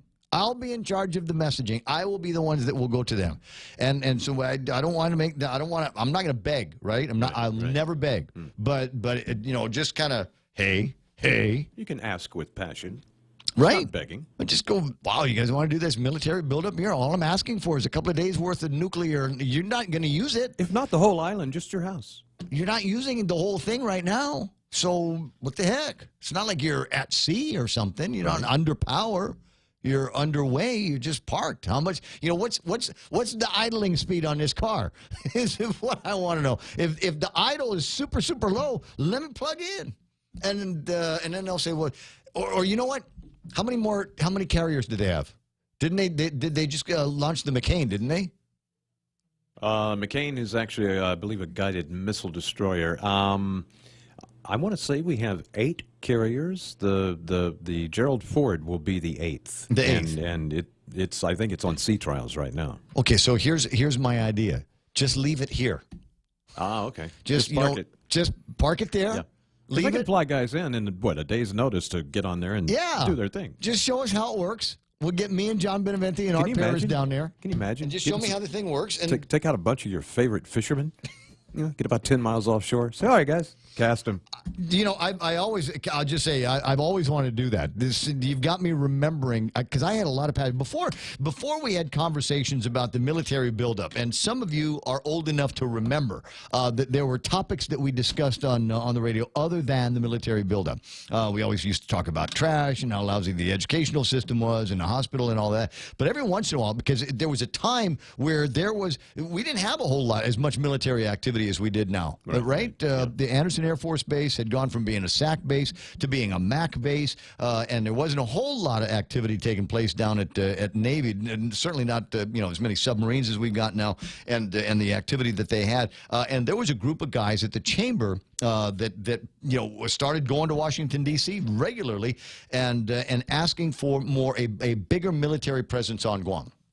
And at the time, we weren't considering a big Marine presence on Guam. No, yeah. At the time, one of the things that we were talking about, like it was the possibility, a reality, was being able to home port a carrier here. Right? Now, all of the Guam haters, and there's people that live on Guam that are Guam haters, who are like, nah, it's never going to happen. It's never going to happen. Guam doesn't deserve that. Cause they didn't home port them and their whole escort squadron of other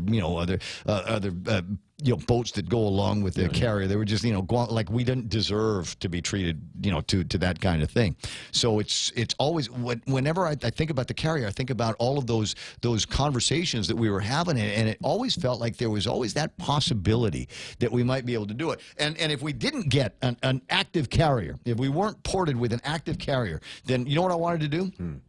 Was I wanted to go up to Bremerton in Washington State, where they got a whole bunch of old World War II style carriers. Okay. Right in mothballs up. You just drive up there, Kitsap or Silverdale or wherever, and you just drive around the port there. You can see a whole bunch of these old ships that are all lined up, and kind of a little row of old carriers. And I thought, let's go buy one. Yeah. Just go get one, and we'll sail it down here, and we'll turn it into. I don't know, lounge, big karaoke bar, something like that. Or gambling. Or imagine what you could open up on an aircraft carrier. I mean, they've got several decks. Right. So you could have theme deck. Just each deck is like a different decade or something. There's any number of things that you could do. But I always thought, and if for no other reason, a tourist attraction. And what's the one in Hawaii? You've got that submarine, the Silverfish. Yeah, you've got the submarine there. I forget the name of it right now, but even Minnow. Close enough. But even in Mobile, Alabama, you've got the USS Alabama. In Corpus Christi, Texas, you have the old Lexington. Where'd they move the Missouri to? Missouri is actually in Pearl Harbor now. Okay, that's the one in Pearl Harbor. That's what I'm thinking. They call it guarding the Arizona. Right. And how many? You don't go there without getting on board, right? Right. So I mean, it's a tourist attraction, and we get out there, and there's still Japanese, and they'd want to get in. The Koreans would get in there and take pictures of it, and we could stage different aircraft and do some rebuilding. There's a ton of ideas that you could do, but it all starts with getting past the idea that we don't deserve to have that a carrier of some kind here on Guam. So that's anyway. So where were we started that with electricity, right? Yeah, I believe so. Okay. Yeah. And I'm very frustrated because I want to talk with John Benedict today. I would like to talk. So here's the thing, JB. There's a story that was floating around yesterday. Never got around to talking about it. There's a conversation about net metering. You have got the Mighty Mo Ismail says there is somewhere in your neighborhood a house, and on top of the house is top of the house is solar. They got the panels up on the roof. And one of the reasons why it might look like a good idea, and there's so many different models out there that you can investigate. The model of where you buy it and put it all together and run the electricity and the engineering in your house. You can pay the guys, the Hagen kids that'll do that. Or you go to MRE, you can pay them to do it, or you can give them a chunk of whatever it is that you're paying the Guam Power Authority. You pay to them. And they've got a different model that works, but all of it is based on, the models are based on how quickly can I pay for all of this. You know, when you factor in what your savings are, the Power Authority, when you factor in any tax credits that you might get for it, when you factor in all of the, all of those factors, right? The idea is that, at the cost of electricity these days, it will pay for itself in 10 years, in 15 years, in 20 years. But what if GPA changes how they compensate people that are selling electricity back to the grid? What if that part of the model is going to change? And the reason I bring it up is because it's going to change. It's going to be happening. He's sending out, I think, a petition to be able to adjust the net metering compensation rate over the course of about 5 years. So if you have a solar system on your roof, if you're pondering a solar system on your roof, the model could be changing soon. So keep your eye skinned on that one. 9:17 in the morning, where to put an aircraft carrier in Core 2? I don't know. Do I have to think about, you want me to think about everything, Daryl? Where would I put an aircraft carrier in Core 2? Well, it depends. Can it move is the question. Because you got to imagine that, we're going up to Bremerton to pull those things out of here. Probably going to have to get towed. I don't know if those things are still capable of running and getting underway on their own power. And frankly, I don't know if we could afford it if they did. What did oil cost? What did they used to run those things? Oil burners, right? From back in the day. What did oil cost in 1941? Nothing. Those are oil and diesel. Diesel's more expensive gasoline than any of the others right now. So can you imagine what it would? You can, yeah. The engine runs. We can make it go. Maybe. It just cost a fortune to get We it could from send there a to task force of about 500 of us, unemployed. We can cut some holes out in the side. Swim it get out. Get some big long oars, and we can just row the thing all the way back. Maybe 1,000. Ismail say we filmed Battleship on the Mighty Mo, directed by Peter Berg. I loved the movie Battleship. Thank you very much for the reminder. That was an excellent show. Ships sorting out to sea during storms. That's right. That's where they go. But like I said, if this one here becomes the USS Guam Never Sail, then maybe there could be an issue with that. But I don't know. Maybe tie it up to something big. You just lash it to a couple of big coconut trees. It'll work. Yeah, unfortunately, you cannot really secure a boat in harbor during a storm. You got to get it out in the sea where it can kind of roll with the waves, because otherwise it's going to wind up washed up on land. Yes, here's the problem, and I'm sure it's getting a very, very obvious. I forgot to join the Navy when I was 18 years old. I've told you the story. I went and I showed them my ASVAB scores, and they said you can do anything you want except journalism and flight school. And I said those are really the only two things I'm interested in, and put that down as among the biggest mistakes I've ever made in my life. I would be out by now. They would have made me an admiral. I know, right? For heaven's sakes. You'd be the one in charge of the Joint Region Marianas. All right. So where was I? 9:19 in the morning, and I think we're heavily into the small talk portion of the program, and you can help out. So what are the items in the table of contents that I've ignored so far? See if we can scare up Jenna. Yeah? Okay. Because the Typhoon Mangkhut recovery, they're still issuing releases related to Typhoon Mangkhut recovery. And the greased waste temporary sites have been extended now to October the 5th. Oh, speaking of things, I'm sorry, this is another one of those Ray Gibson totally distracts himself deals. Speaking of things that are being extended, is it the 27th or 28th? Do you remember? What's the last day for... This is a Camacho question over at the Department of Rev and Tax. The last day for amnesty with the tax refunds. I want to say it's the 27th or 28th. I actually, wait, I have it. That's not it. That's not it. This old junk that was left over from when they give Ray Tenorio the summons. It's here. It's here. I'll find it because I'm a Taurus. And Tauruses never throw anything away. See here. I'll give you an example. United Airlines plane pull event rescheduled to October the 13th. I put this in a special tickler file so that on October the 12th I can tell people that the deadline is almost up. And I was doing the same thing for the deal on the tax amnesty program. Like I said, that's going to come to some kind of an end. I might go through these one by one just to make sure I've got all the everything lined up. But they've extended the green waste debris sites till October the 5th. Residents are advised to bring green waste debris only to their respective village mayor's office's designated debris staging area. You have to listen to the whole sentence. Don't take it to the mayor's office unless that's their designated debris staging area. It probably isn't. It probably isn't. Might be near the mayor's office, but it probably isn't right there.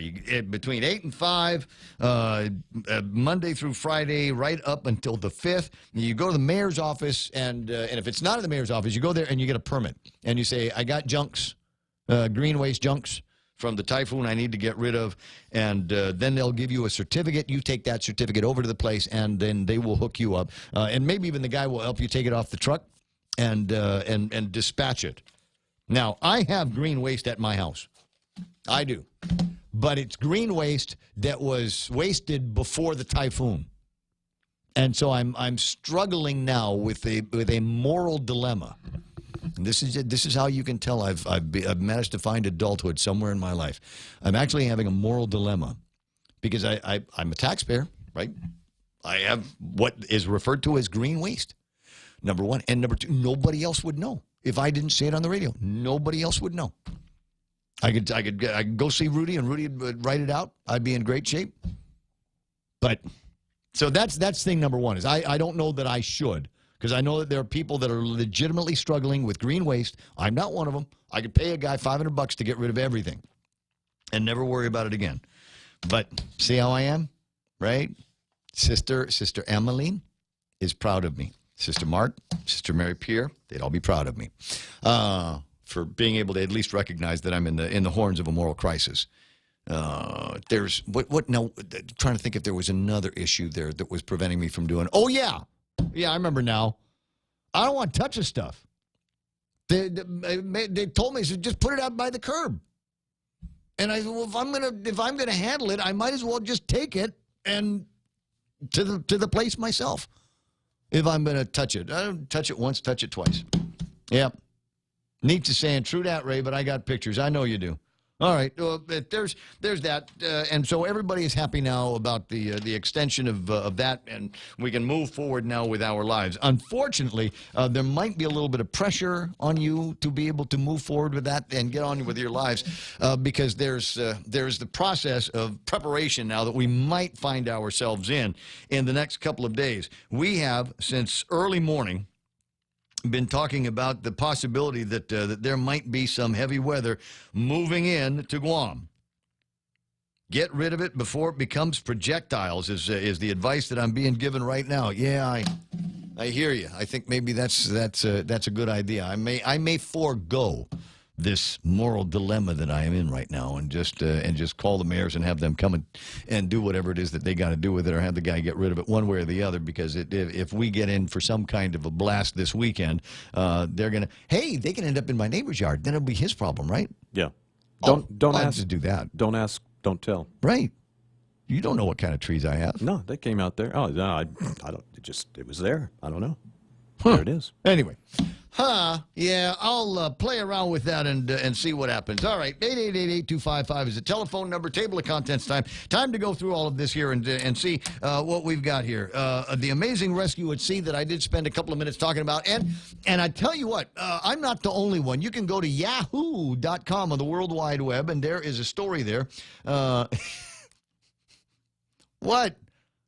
Neats, careful. It says, now you gave me evil thoughts. I want you to know, lady, I'm incapable of sinister thought. And if I ever ask a question that might sound like I've had sinister thoughts, I want you to know I'll be asking for a friend. It's in the spirit of Eric von Daniken, who always poses theories in the forms of questions. Inside Edition. And a big story, Indonesian teen survives 49 days at sea by drinking filtered seawater and catching fish. Fortunately, he was able to, and there's a picture here that I had not seen in any of the other media. And it is a picture. Let me see if I can find the link on this so I can show you. It is a picture of the little shack that he was on. Because that's the thing. That's a lot of people don't realize this. It's not like he was in an open boat or something like that the entire time. There was an actual shack that he was traveling aboard. It's queuing up on the site. I'll press it on the Facebook Live here in just a second. And there's a little bit of the story and some slow-mo video of him going on. That, I think, is the image that most of us have seen, is this kid sitting on the deck of a boat getting some kind of help and assistance. But there's a picture at the beginning of this story where you can see the structure. There it is. That is the structure he was on. So he's got a little fishing hut that broke away from its mooring. And then, so it's like he was on a houseboat for 49 days. Now, it's still, and there's a picture, look, it's Guam. They put Guam in the story. Isn't that nice? So there's all of this stuff here floating around about this story, about the guy. And still in all, even though he was on a hut and maybe had fishing attachments and some way to be able to catch seawater or at least tolerate a little bit of it so he could at least get some water in his system on a daily basis. Can you imagine? I'll put it this way. It's 49 days, no internet. Yeah, right. 49 days, no email. Nothing. 49 days, no Instagram, no Snapchat, no Facebook. Not even another human face, as far as that goes. Well, that might not be so bad. Some in people, moderation. Some people are okay being alone and don't have a problem with it. People are it's just kind of annoying. So I'm happy to be in this situation. I wish I had more fresh water, I had more food, and I sure do wish I had me some Facebook. But can you imagine when he finally got back to some place where he had data? Do you suppose that was the first thing that he might have done? After getting checked out by the doctor, after getting made sure he wasn't malnourished or in at least decent shape for the ordeal. I mean, what would be among the first things that you did? Oh, I've got to check the news feed, man. See what people are talking about. Right? I would hopefully there would be somebody that would be stacking up daily posts for me to read, right? 49 days, 50 days worth of newspapers to go through, so just so I could get caught up on what was happening and what the latest political gossip was, what the latest failing government of Guam agency was this week that everybody got all twitchy about. But I think that's cool. Ponder that for a second. We're going to take a break in a minute or two, and while we do, as I said, ponder the idea of what you would do after 49 days at sea.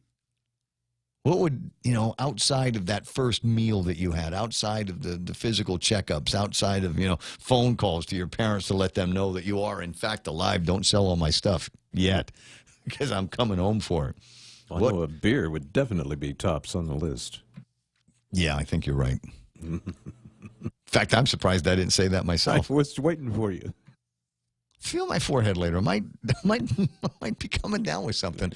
Closing in on 9:29 in the morning. So there in and of itself is an amazing story, and the story that is now the story of the story. I don't think it would have been that big of a deal had the governor not made that big of a deal about it the other day, right? So they had this Mandanya task force get together, this relaunch, this reimagining, if you will. We recognize that there's a problem that we've got with drugs and crime in the community in Tumon, Upper Tumon, Tumuning, Agana, and so the governor wants to beef up police presence in those particular places. Okay, good idea. Fine. I love the idea. But it's also a political year. And the reporter from KUM had the temerity to ask him, is the timing here timed to make the lieutenant governor look good? Because as everybody seems to know, the thing with the gun grab, I think for a lot of people was kind of neutral for a little bit. And then then the Attorney General finally acted. And as it turns out, the complaint from the Attorney General is a lot worse than what we were led to believe or what the general understanding was. Just the first summary from the police officer was the one that had his gun grabbed. Words like reeked of alcohol, multiple attempts, up to 6 attempts to get it done. And a police officer so frustrated in an effort to control the lieutenant governor, he had to shove him. True or not, those are the allegations, and we'll out in court. And so the reporter valiant, if you ask me, says, does this have anything to do with this rollout of the Mandania Task Force, have anything to do with that? And then gets, as the word Jeff Marchessault used, excoriated by the governor. How dare you ask that question? And then within a couple of days, there's signage out there on a couple of main roadways that have the words Bota, Ray and Tony, and Mandania, with an image of what looks like a SWAT officer and the words police on the back.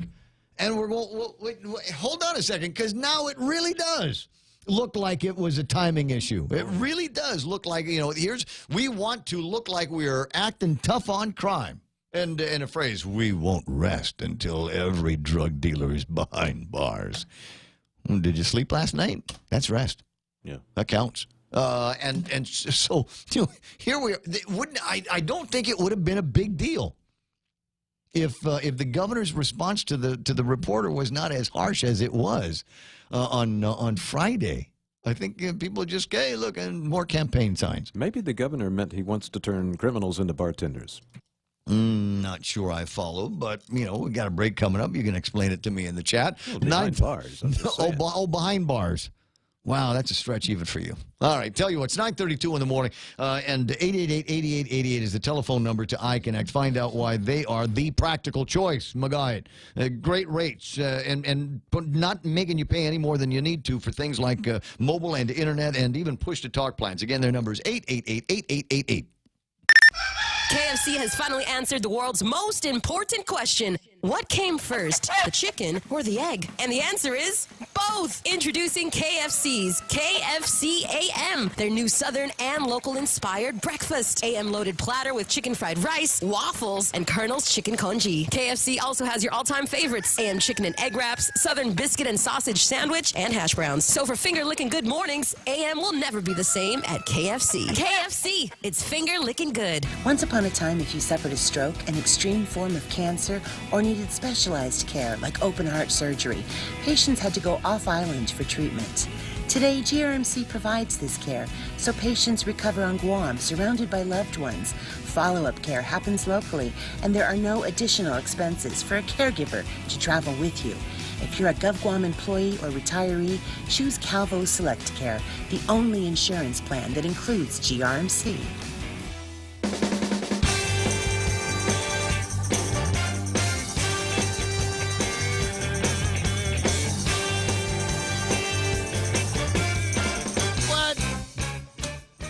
I was riffing about my time when I was in high school, taking my superior military battery test scores with me to the recruiter's office. And remember, I'd made that leap and said, my God, by now I'd be retired. By now I could have been an admiral. And my friend Maka writes, I don't know about admiral.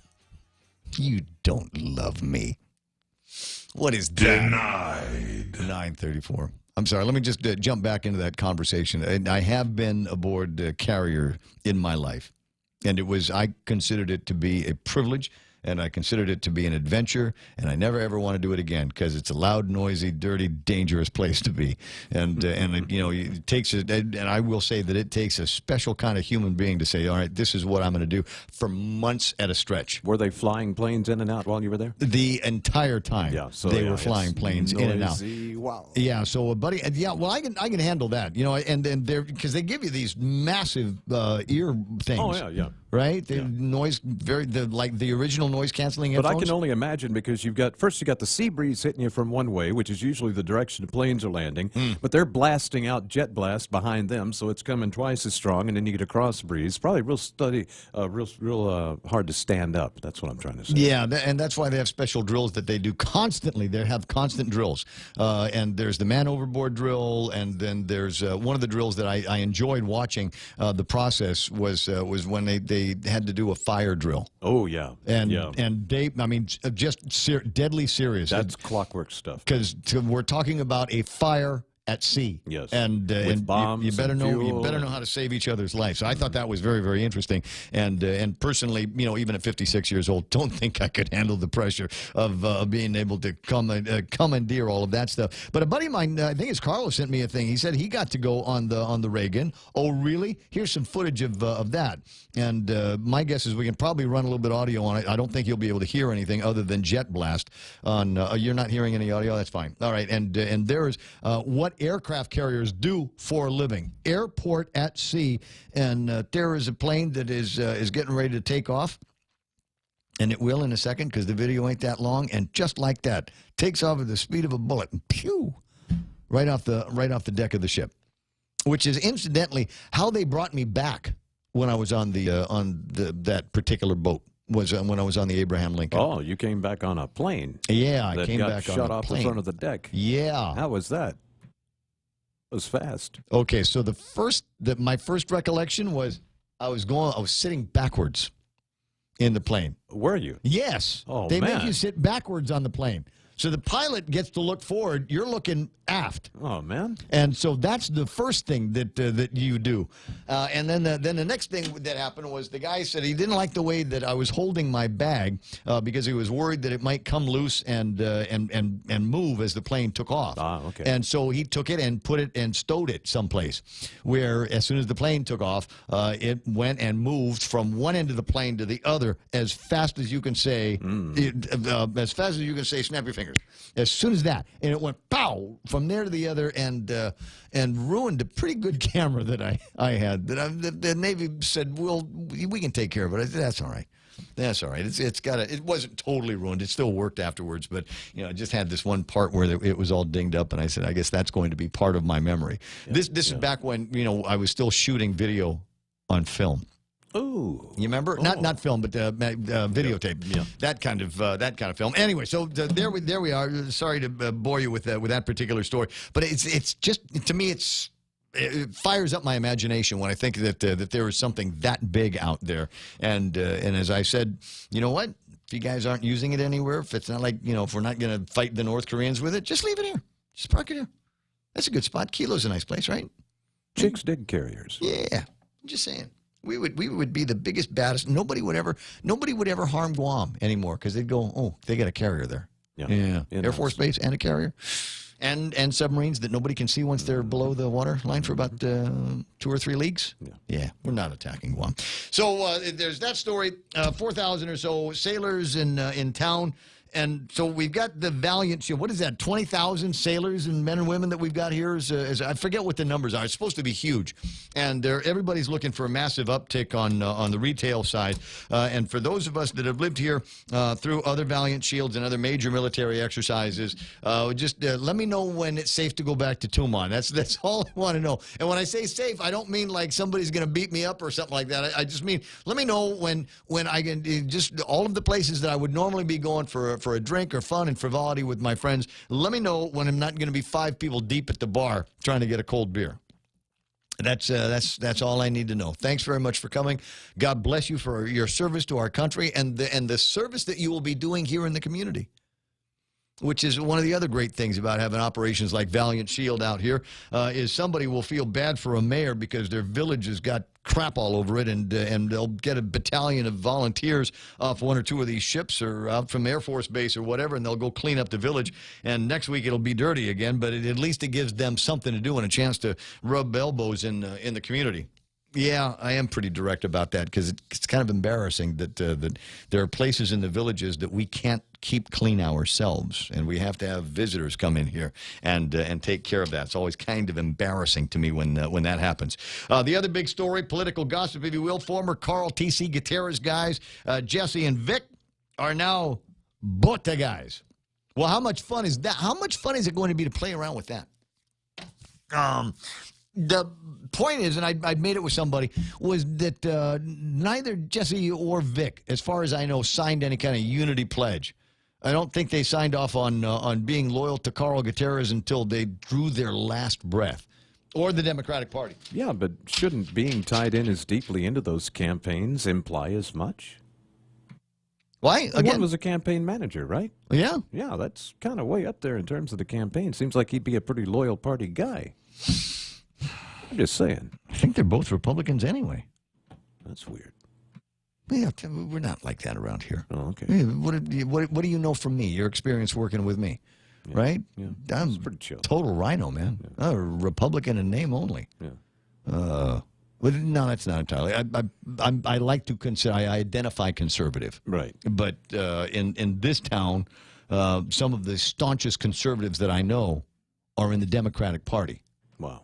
So it's more of just a label, right? It's the flag that I fly, but it doesn't necessarily mean that I believe in what that flag represents anywhere else but here. So are there opportunities for Jesse in this campaign, in this new campaign? And it is possible that there were things in the primary election as they were leading up to it. You know, even somebody from inside the campaign would say, well, wait a second.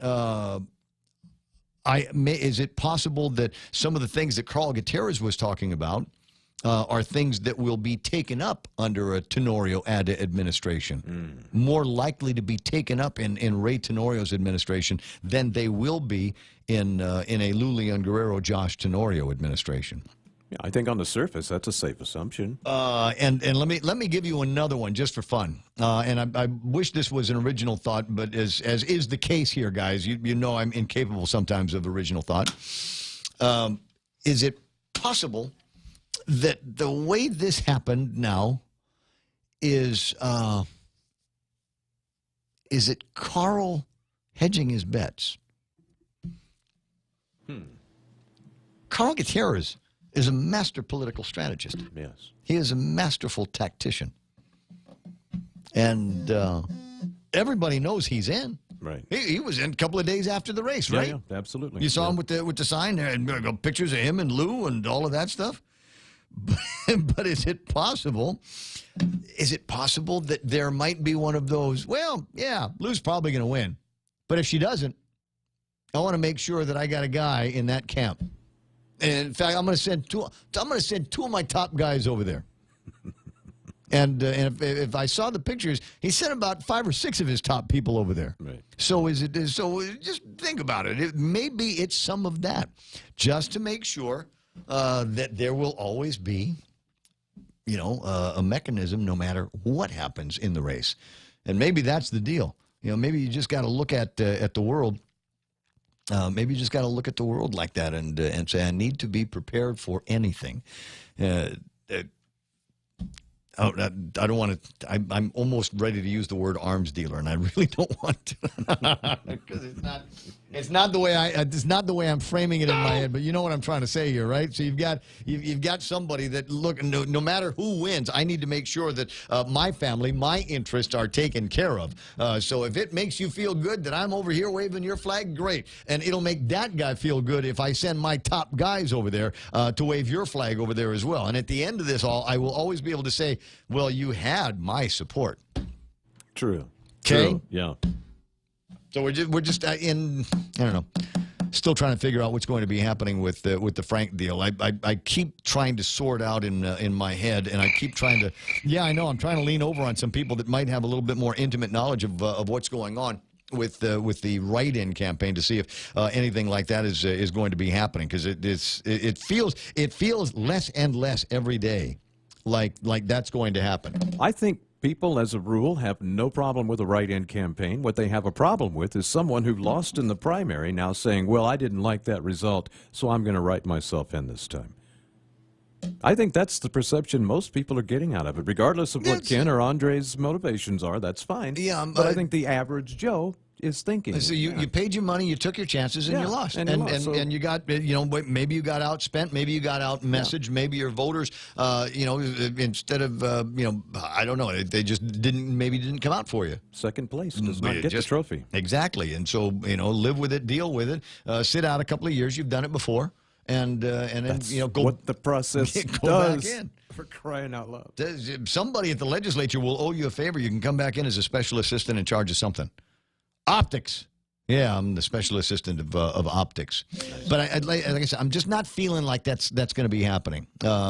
Dave's out. We'll watch and see what happens with Dennis, because I still don't think there is that. While the people at Lou's side believe that they've got a ringing endorsement from Dennis, I have yet to see anything in bold-face print that says, "Hi, I'm Dennis Rodriguez. Please vote for Lou Leon Guerrero and Josh Tenorio," because I believe in their campaign, and I believe that of everybody that is going to be running in this election, all of the things that we put in the Totoguan, the platform, are ideas that the Lou and Josh campaign are going to readily embrace. I haven't seen that yet. No, and so far, I know that he's still very committed to that platform. Yeah, the only thing they've done is concede that they lost the primary election. And everybody, please vote for a bunch of Democrats in the Guam legislature. All right, so there's that. I do have information on the only survey that counts. And you and I, listeners, friends, may disagree on this. I will tell you why I consider it to be an infallible piece of research, because people spend money on it.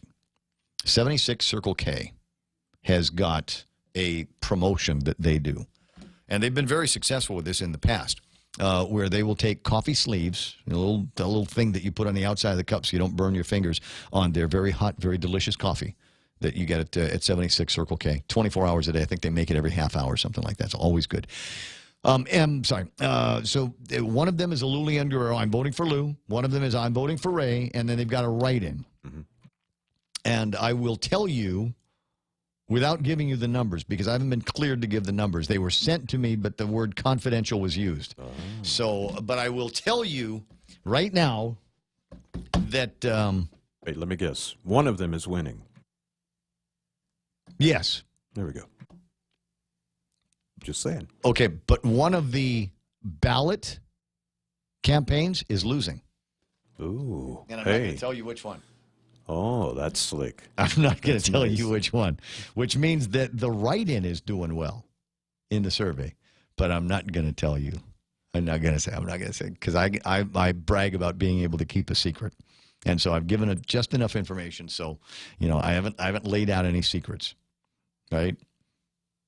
The look on your face tells me this is extremely difficult. It's hard. Is it almost time to take the last break of the program? Just about. Almost? Okay, let me just kill a couple of minutes between here and there, because there's something I want us to leave the show with today. Because I consider this vital, guys. There is the possibility, as I've said a couple of times, that there might be some heavy weather coming in on Saturday, and that's going to suck. I got plans on Saturday. The craft beer thing is on Saturday, and I've got a ticket. I got a ticket in my wallet. Wow. For the Craft Beer Festival, which is on Saturday, as I said. Yeah. I got in last year because they gave me the ticket. I don't want to be here babysitting storms and doing announcements on 3 radio stations 3 times an hour. Because we have this storm here. So I need to begin the process. We got boil rocks, whatever it is that you got to do, and get this thing out of here. And it's too early. It's too early right now. We've got a number. We don't have a name or anything like that. No. So when we do take the break, I'd like you to go and see if there's any new information and on your new information weather sources to help maybe guide my thinking as we make our way to Saturday, so that I don't blow my Saturday night over at the Craft Beer Festival. It's 9:49 in the morning. I'll be right back.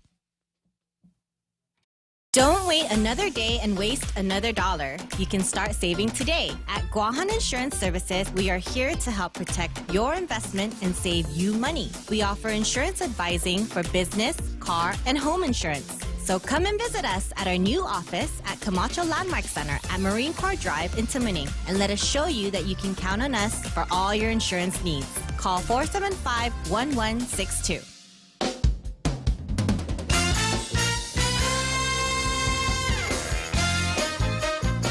Yes!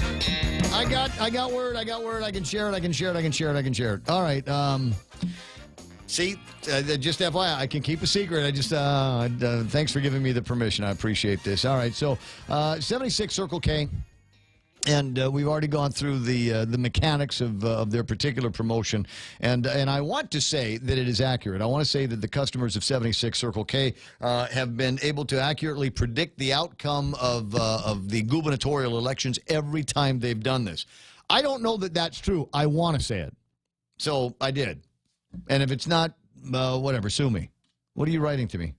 Oh, you're looking for the information. So here it is, the information now.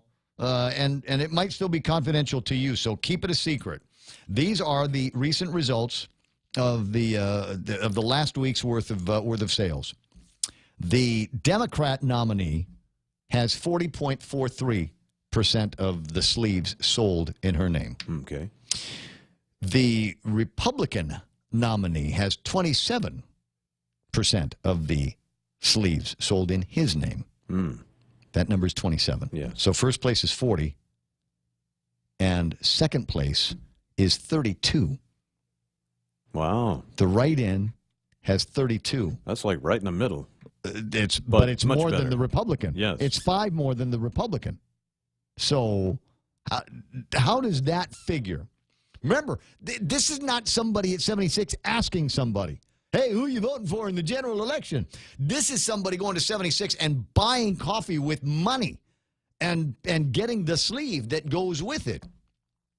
So you'd think that there might be a little bit of sincerity in here in the reason why they're getting this. Arguably, Lou and Josh voters apparently like their coffee. Maybe the thing is... Maybe the Republicans are drinking at more cafes. Maybe they're not gas station drinkers. Right. Yes, we're Republicans. We like to drink from the cafe. Nice. Did you like that? By the way, thunderstorm advisory for the Guam airport No, until I'm 1 a this dork. afternoon. I know, a total dork, total complete dork.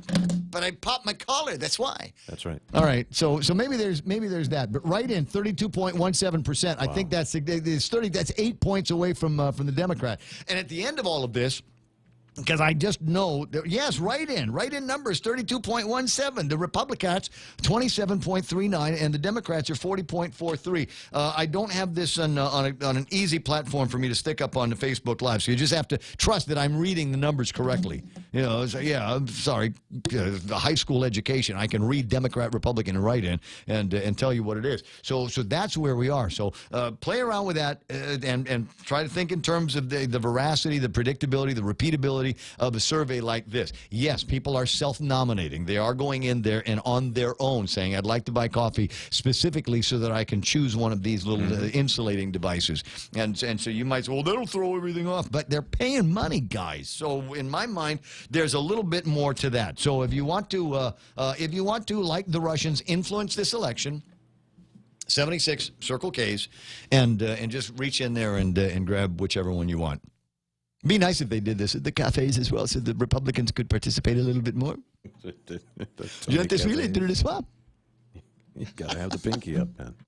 What? Maybe that could be it. It's just everybody's at Port of Mocha or Infusion or something like that, and the Democrats spend more time drinking gas station coffee. But it's good. Good gas station coffee. No, it's high. What is it? They're currently on the advertiser list, right? Okay, so it's all right. Talk about them every once in a while. I generally make coffee at the house before I retire. I'll set the fixings for the coffee. I get 4 cups of water in the machine and put out 4 scoops of coffee, and then when I wake up in the morning, before I do anything else, I press the button on the coffee maker. That way, by the time I'm done with the shower and all of the other prep that I do at the house, I'm ready to take the coffee with me. Right. It's a good thing to. Every once in a while, though, I will A, run out of coffee, B, run out of water, C, forget, and have to go to 76 Circle K and get the coffee. And those are good days, too. And I'll tell you why. Because I only make one kind of coffee at the house. At 76, there's like seven different flavors, right? Yeah. So you got the girly flavors. I'm not a girly flavor coffee guy, but they've got like 100% Colombian, and they've got the one that's extra caffeinated, and they got the pure Brazilian or whatever, and so I will kind of blend them in the cup, right? Oh, nice. Right? Nice. Yeah, you're allowed to do that. Anyway, so that's the thing. 9:55 in the morning. That's where those numbers are. Appreciate you giving me the permission to go ahead and throw that information out there on the actual radio. 888-8888. Lynn, Vince, Vorha, Polino talking about Saturday Varro's Duck Race over at the Hilton. Yeah, I was talking about that earlier. When I was talking with the guys in the Guam Running Club, they indicated that it's possible that there could be 4 or 5 5Ks this weekend. Yes, Kona Coffee at 76. I hear you, Neats. Independents stick to coffee shops, is what they're saying. Ismail, this is what we'll do. We'll do the class warfare. Republicans are either in the cafes or they've got their Keurig at the home. Yes, they've got the Keurig devices. They're so bad for the environment. You get the little K-cups. They're not biodegradable, for heaven's sakes. Bad for the environment. A little aluminum foil thing on the top. Where does that go? That's going to spend forever in the landfill. It'll kill turtles. That's what we got to do. I'm sorry, I'm just playing around because it's late in the show and I get punchy. You know how it is. 956-888-8888 is the telephone number. Email raygibsonshow@gmail.com on the World Wide Web, or WhatsApp it to me. I love hearing from you on the WhatsApps. 988-5874 for all of your funny meme processing needs.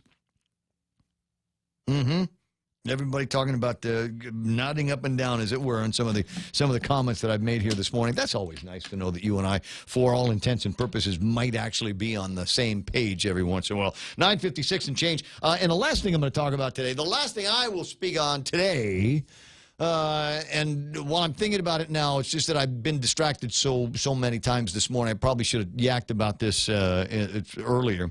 Guam Department of Education needs to find a company to help them keep the schools clean. 41 facilities, etc. And they went out for procurement, and like everything else in the government of Guam, this is why I always worry when they talk about DOE handling procurement for their construction. GDOE, there's a procurement protest. And they need to have somebody new in place end of month. It's this weekend, guys. And I'm not sure it's going to happen. So they're starting to talk about the idea that maybe the staff at the school will be made responsible for cleaning the school. And I wanted to spend a couple of minutes with John Fernandez this morning saying, no, you have it wrong. Not the staff. The teachers can supervise the work of the students. I'll say it again. The students should be able to supervise. The teacher should be able to supervise the work of the students. I don't believe there should be a thing called the free education. I think the kids ought to be able to chip in. And when the class, at the end of the day, there's some brooms and there's a dustpan over there, and we take all of the paper that gets picked up and put it in the trash can, and Johnny, take the trash out. And Sue and Linda sweep the floors. And Mike and Ray, you stand by over there with the dustpans and get ready to throw the dust out. And Kevin, you've been a bad kid all day, so you take the erasers and go bang them on the flagpole. And that's how we're going to keep the schools clean. And you just take that and you move it out into the hallways. You take the concept and you move it into the bathrooms. You take the concept and move it into places. I don't see why you need to have any kind of professional cleaning services in the school. We got all the manpower that the students ought to be able to provide in exchange for the great free education that they have. And it is also possible that a byproduct of this might be that the schools are not vandalized. The schools are kept cleaner because the kids are invested in this. That's not just a classroom. That's my classroom. And part of my responsibility is to keep it clean.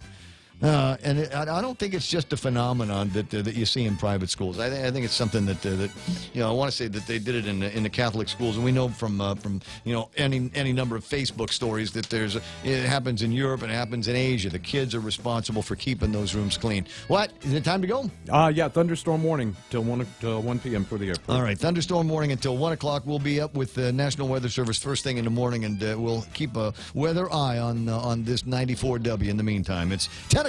We're KUSG Agana. President Trump standing by his Supreme Court nominee. I'm Rich Dennison, Fox News. Brett Kavanaugh now facing a new accusation of sexual misconduct days ahead of a hearing with his first accuser. There were hundreds of protesters lining the hallways and filling the rotunda in the Russell Senate office building, voicing opposition to confirming Judge Brett Kavanaugh to the Supreme Court. Senate Judiciary Committee Democrats want the nomination put on hold after a new accusation. This again points out the need for an investigation. And why the Republicans don't want something as basic as an investigation, we should all ask ourselves. Hawaii Democrat Mazie Hirono. The Judiciary Committee has set a Thursday hearing for Kavanaugh and an earlier accuser, Professor Christine Blasey Ford, to testify. Ford says she was sexually assaulted by Kavanaugh when both were in high school. Kavanaugh unequivocally denies that account. Fox's Jared Halpern on Capitol Hill. Deputy Attorney General Rod Rosenstein still has his job, at least for a few more days. The president confirming that he'll meet this Thursday with Rod Rosenstein following conflicting news reports that Rosenstein could soon be leaving his post. We'll be meeting at the White House and we'll be determining what's going on. We want to have transparency, we want to have openness, and I look forward to meeting with Rod at that time. The planned meeting comes just days after the publication of a New York Times story in which it claimed that Rosenstein talked last year of wearing a wire to secretly record the president and invoking the 25th Amendment to